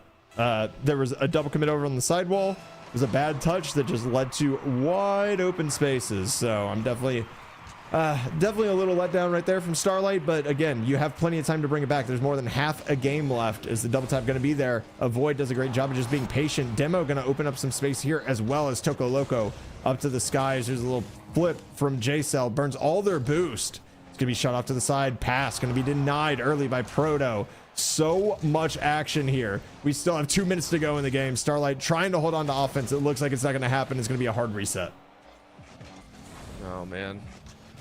They really do want to funnel their way into a 2-1 standing, but plan C, the plan is coming together. That's Proto to set up in front. Lets it drop, though, off the backboard once again. And it feels like plan C are literally just kind of fishing for an attempt. You know, where is the defense weakest? What can I get away with? Right now, not too much, but plan C, they're not too worried. They have a +2 right now, so hey, you're good to go. Silas for their own rounding around this corner. We're going to watch as the ball gets kicked out to this right side. Plan C rounding it around and saying, okay, midfield challenge next. No real staple positioning. That's another tap in, though. And A Proto said, listen, if I can't do it with teammates, I'll do it on my own. Oh, it's another double commit in the midfield, though, that opens up all this space that allows the solo play to come through. I mean, Avoid does everything they potentially can with no boost, but both of their teammates dive down in front. It makes it darn near impossible for you, as a person with no boost, to take on somebody who already has possession on the backboard with 100. It's not the position that you want to be in. The chase down is going to be there. Unfortunately, it's not going to lead to much. Slight double commit, but Stylus is going to be able to go ahead and take that from the teammate. And a backflip in midfield is just going to allow for more pressure to come out from plan C. It hurts to watch. And I mean, right now, Starlight, it feels like they're kind of fumbling, but they are able to bite back. Avoid, saying we're not in death's eyes yet. We are going to fight. 1 minute left on the clock exactly. And this is doable. We've seen people go crazier in a single minute than we have in 4 before. So, if Starlight are able to bounce back, really put this one to the test, it would be right now. There's the opportunity, right? You have a minute. It's more than enough time in Rocket League. I've seen crazier things happen, but the thing is, you cannot just let balls like this sit in front of your net. There is no challenge on that ball, and Proto just gets to do whatever he wants with it. He took a nap in front of this ball and then decided, oh, I'm not groggy at all. I'm just going to flip this over to the side. Said, hey, I don't see him moving. Both of you are behind, and that's an easy one for me. That right there is a heartbreaker. Starlight. I mean, we've also seen Plan C have that issue of like, oh, we stuttered and we let it go through. So it's a, you know, it happens every so often. Right now, off the backboard, Proto goes for another shot, but a good block coming out this time from Double O, saying, hey, thank you very much. With 35 seconds left, though, the scoreboard says a story of demise as game number 4 might be the final one. Plan C waiting to just close things out. Waiting to close things out. A lot of boost being used there, but the challenge is won back directly in the midfield. One touch, J-Cell over to Proto, looking for the third in rotation. Silas just going to go ahead and back off, realizing, hey, I can play time here. There's only 16 seconds left. Shot going to be on target, double commit, but going to be saved out by Proto. That should do it for game number 3 here. Plan C going to go up in the series, 2-1. Starlight showing some signs of life towards the end here, but a couple of just honestly silly mistakes as far as the double commits go, and you know, allowing the kickoff goals and that momentum to favor Plan C kind of led to their demise, as they're going to get one for the road here at 0 seconds as well. 5-3, Plan C. They're looking to dominate their way all the way through. We have not had a bracket reset at all here today, and honestly, it is very impressive. The top teams have really put their best foot forward. And right now, I got to ask you, I know you're talking about the double ups and everything like that, kind of hounding Starlight, but is there anything else that you feel that they need to take care of, that they need to get under control? I mean, it seems like they're matching pace with Plan C. I'm not going to lie to you. Like, the back and forth is there. Their defense has been good until it isn't, until that moment happens, right? When we see it's been through 3 games of this series, we have the stats from the rest of it. They have been outshot every single time. Now, I understand some of that is goal line defense, but the best way to play defense in Rocket League is typically not allow a shot on net in the first place, right? So It's really about controlling that midfield. And when you do double commit, you're completely effectively nullifying the rotation and all the work that you've already built towards it. So if you have good defensive rotation, you can survive on that goal line for a while. As soon as that double commit comes out, it's basically throwing everything out the window. And being in a 2v1 against players of this mechanical ability that we've seen on Plan C, not really a way to be successful. It's a dangerous pill to swallow right now, and Starlight, they have to realize that Proto opens up with a solid demo to really nail home that, hey, this is the grand finals. We are going to play a rough shot if we have to. That's a double as well. JSEL gets one in the back end, and Proto steals the ball away. a steal to secure goal 1 here in just 21 seconds. Avoid can only see JSEL in that position, and he sees the pre-flip, knows he doesn't have boost, so he goes, okay, I'm going to control this, and the ball is just covering the entirety of the Plan C striker. And there it is, dunked right on your face. Plan C starting out quickly, looking for a musty flick here, not going to be able to find much. Huge dunk going to be going the opposite way. Is this just going to be in the back of the net? The answer is no, it's wide right. And Tokokolo doesn't have the read. JSEL going to be able to get the save. It was a good shot by Avoid, just not enough mustard on that one. I mean, these are the steals that you love to see out of a player, and honestly here, Spin Showcase, these are the types of players that you want, the ones that can see the opportunities, the ones that can make plays on their own, and the ones that grasp opportunity and not just look at the playbook. You want to always have someone that is flexible, that is has the ability to find those find those lines for your own team. Once again, Proto steps up to the plate, tries to get in the face. Toko Loco is able to annihilate Silas, but the ball spins out to a little bit of rust side. What a bump though. Toko Loco ready to run it back. Defenders all the way through. What a juggle. It is bounced away though. Great defensive play from Plan C. Plan C is just holding on strong on the back line right now as Stylus going to go up for that one. Doesn't have any boost. That's a dangerous touch coming out from double zeros there, but Toko Loco just going to sit here and pre-jump. It's another, make that a triple commit. Everybody is up on this. Luckily, Avoid is able to get this one away, but do you have any boost? The answer is no. It's going to be double zero, sending that one all the way down. Toko Loco getting removed from play. They might be happy to get 33 boost here, to be honest with you. There's plenty of time to come back. There is no boost on the pitch, however, as JSEL going to be cut off by Avoid, looking to start some more offense. But again, you look at the boost situation. Only 2 members on Starlight have it. One's beat. Ceiling reset. Opportunity there. Ooh. The bump on Avoid somehow still gets there in time. I mean, I like what Avoid did. Said, hey, I know it's coming down right in front. I just go to where they are. It doesn't matter if anyone challenges. I will get a touch. High ball, though, right and above. No one else around. JSEL can't ramp up enough speed. Another juggle here as JCL is going to play it off the backboard. Proto sees that it strikes a bit too far. Proto gets a demo as well, so no fast break coming out for Double O. Right now, we're closing in on a few more as that's a touch. It rolls over. No way! Almost a dead ball in the center, but JCL scrapes it out of the nets and is now able to get a chance at a +2. Plan C really want to put another goal on board. If they can, what a juggle. Bump out once again, Proto. Make sure that's not free, but what a follow-up. That will be Toko Loco to tie things up. Oh, it's a great double jump right there. Proto does a great job of scooping this one out. Toko, how do you hit that angle and get it past 2 defenders? Do you see the way he awkwardly layered his car? Still got the corner of it on to retain some power to be able to get it by the 3rd defender. Absolute wild placement right there from Toko Loco. Doing the most, but it doesn't matter. As soon as it starts and Starlight looks like they claw their way back, it's ripped out of their hands. This is the Plan C special, by the way. Like, this is 100% the Plan C special. Hey, we'll mess around a little bit. We'll look for the kill. Oh, you got the goal? Okay, nope. We're taking it right back. It feels like as soon as you get close, they give you a little bit of hope, and then they dash it down on the sidewalk. Proto getting a nice little roll over, lets the ball fall sideways, bumps him out, and almost lets the ball roll in, but Toko Loco's like, nah, we're not playing the game here today. You are out of boost now. Goes ahead, picks up a max. High punt, though, a Starlight going for a long haul play. Avoid death. Almost finds him, but JSEL was able to make it back in time. Oh, it's a massive pinch, though. Going the opposite way, it's going to be Proto. Oh! Get it in. The pinch clear.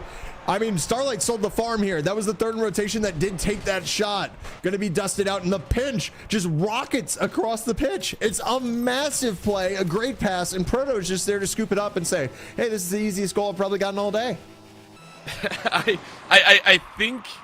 think there'd be other ones to differ. I think Proto actually got a kickoff one at one point. I was like, hey, I'll take it. However, I have to agree. That was one that was almost free for the taking as far as the eyes can see. And now with the +2 difference, Starlight are in a dangerous position down at about 1:35. This is not a position that you want to be in. Silas ready to roll. Definitely enough boost to get off the backboard. Proto bounces it high. Can you do it on your own? Needs to send it down. Another backboard touch. But that is Avoid saying, no, you don't get that fancy a bounce to get a singular goal.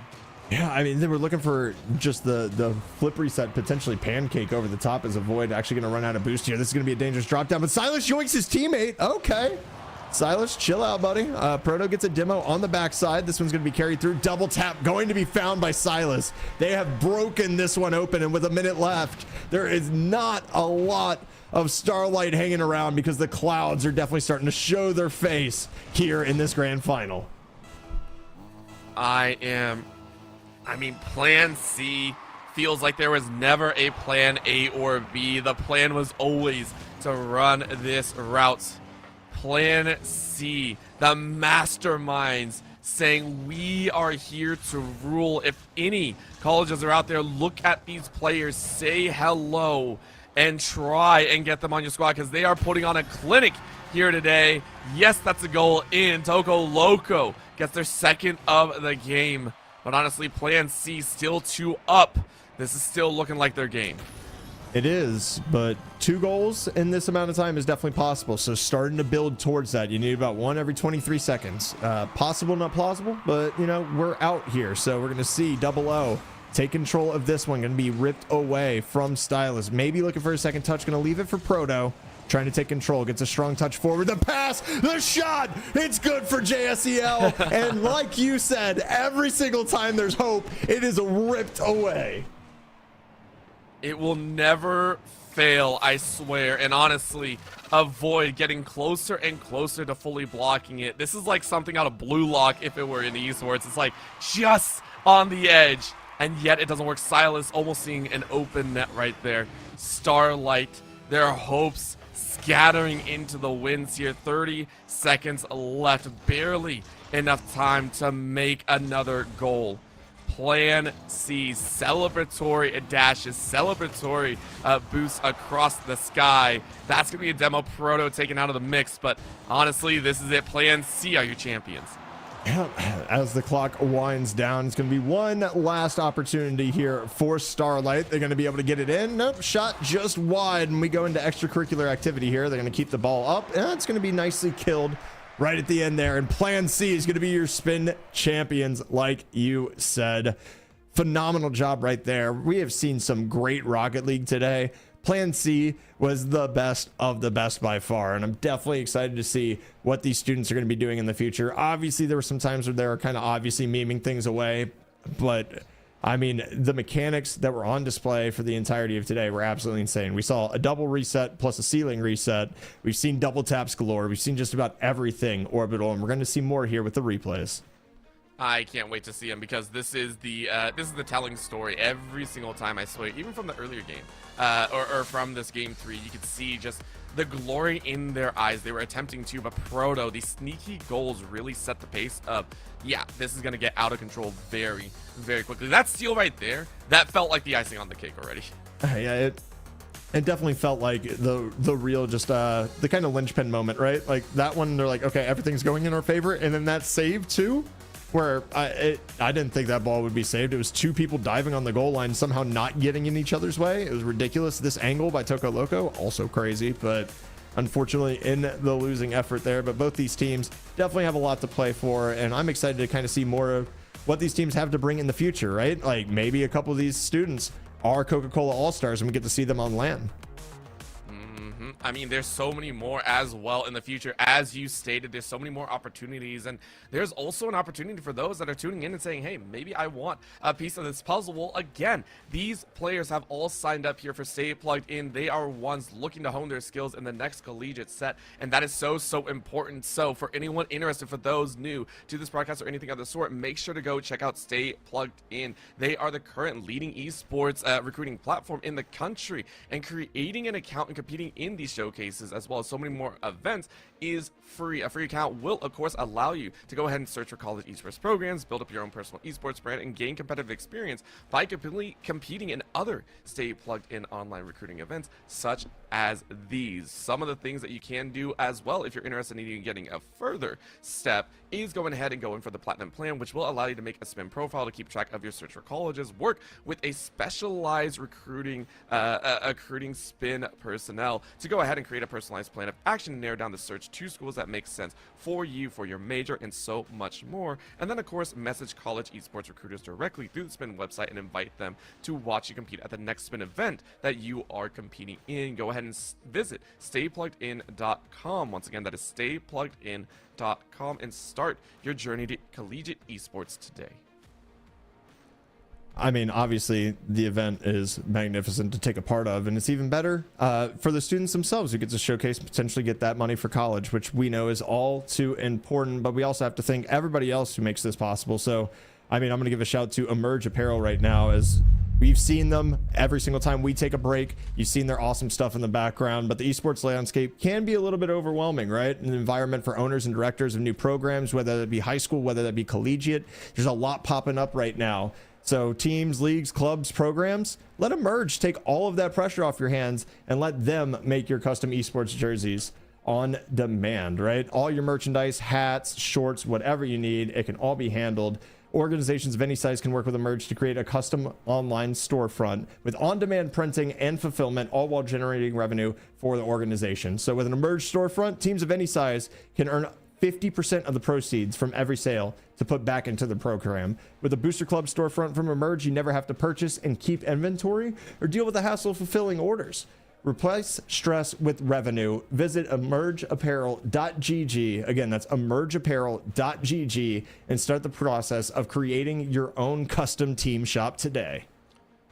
And listen, if you already have the jerseys, but maybe you need a very nice facility to ramp things up, Spin Labs goes ahead and takes that worry away for you as well. We know here that every student needs a very nice environment to go ahead and compete, and sometimes finding that right equipment can be very difficult. If you want to go ahead and check them out, Stay Plugged In can help guide you through the physical design and layout of your institution's esports space, and ultimately construct the lab itself to help you engage more students through STEM learning, community building, and so much more, even outside of esports itself. If you are interested and you're trying to get your university or institutes up and running Spin Lab, go ahead and send an inquiry over to Renee at staypluggedin.gg. Once again, that is RENE at staypluggedin.gg to find out more, because we want to help you build something great with the Spin STEM Labs. And if you liked what you watched today with Overwatch, with Rocket League, obviously yesterday we also had Valorant and Super Smash Brothers going on. There's more of that to come, and that's going to be the best part about all this. We have so many LANs and so many events planned all the way through 2025. That's the best part about high school, right? We have plans, unlike college, where it's like, oh yeah, I forgot we had a LAN today. We're getting busting in, of course, UHSSE LAN event, Hartford, Connecticut. Going to be October 26th and 27th. They're going to be featuring Valorant, Rocket League, and Super Smash Bros. Ultimate.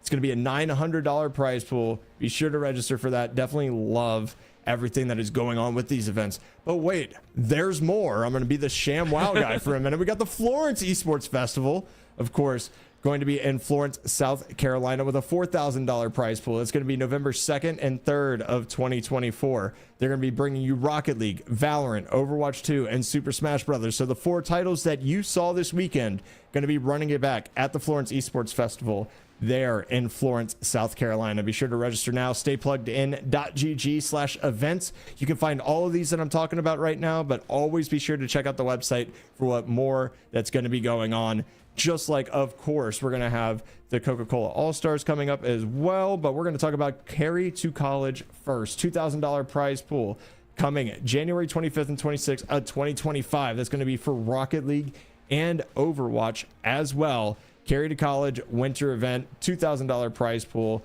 You're on your break anyway, so you're going to be just fine. Go ahead, play some games with your friends that are in high school. Get yourself some money for college. Definitely huge. Of course, as always, presented by Brightspeed. And you can find all of these events at staypluggedin.com/events as we roll into the next week. In February 8th and 9th, we're going to see Valorant. We're going to see Super Smash Brothers and a $3,200 prize pool. Again, going to be right there for you. $1,200 for Super Smash Brothers Ultimate, $2,000 for Valorant. February 8th and 9th, going to be running the Carry to College winter event. Another way for you to show off your skills, your talent, and what you could bring to a potential college esports program. And of course, wrapping all of that up is going to be the most highly anticipated high school esports competition in 2024. Stay plugged in. Coca-Cola All-Stars is an exclusive event that provides talented high school players the chance to compete in front of college recruiters and industry professionals. Selected participants will be featured in competitions broadcasted across major platforms, offering that exposure to larger esports audiences and a guaranteed piece of the $20,000 prize pool. visit allstars.staypluggedin.com. Again, that's allstars.staypluggedin.com. Fill out a quick form to begin your nomination to be one of the ones chosen for the Coca-Cola All-Stars event.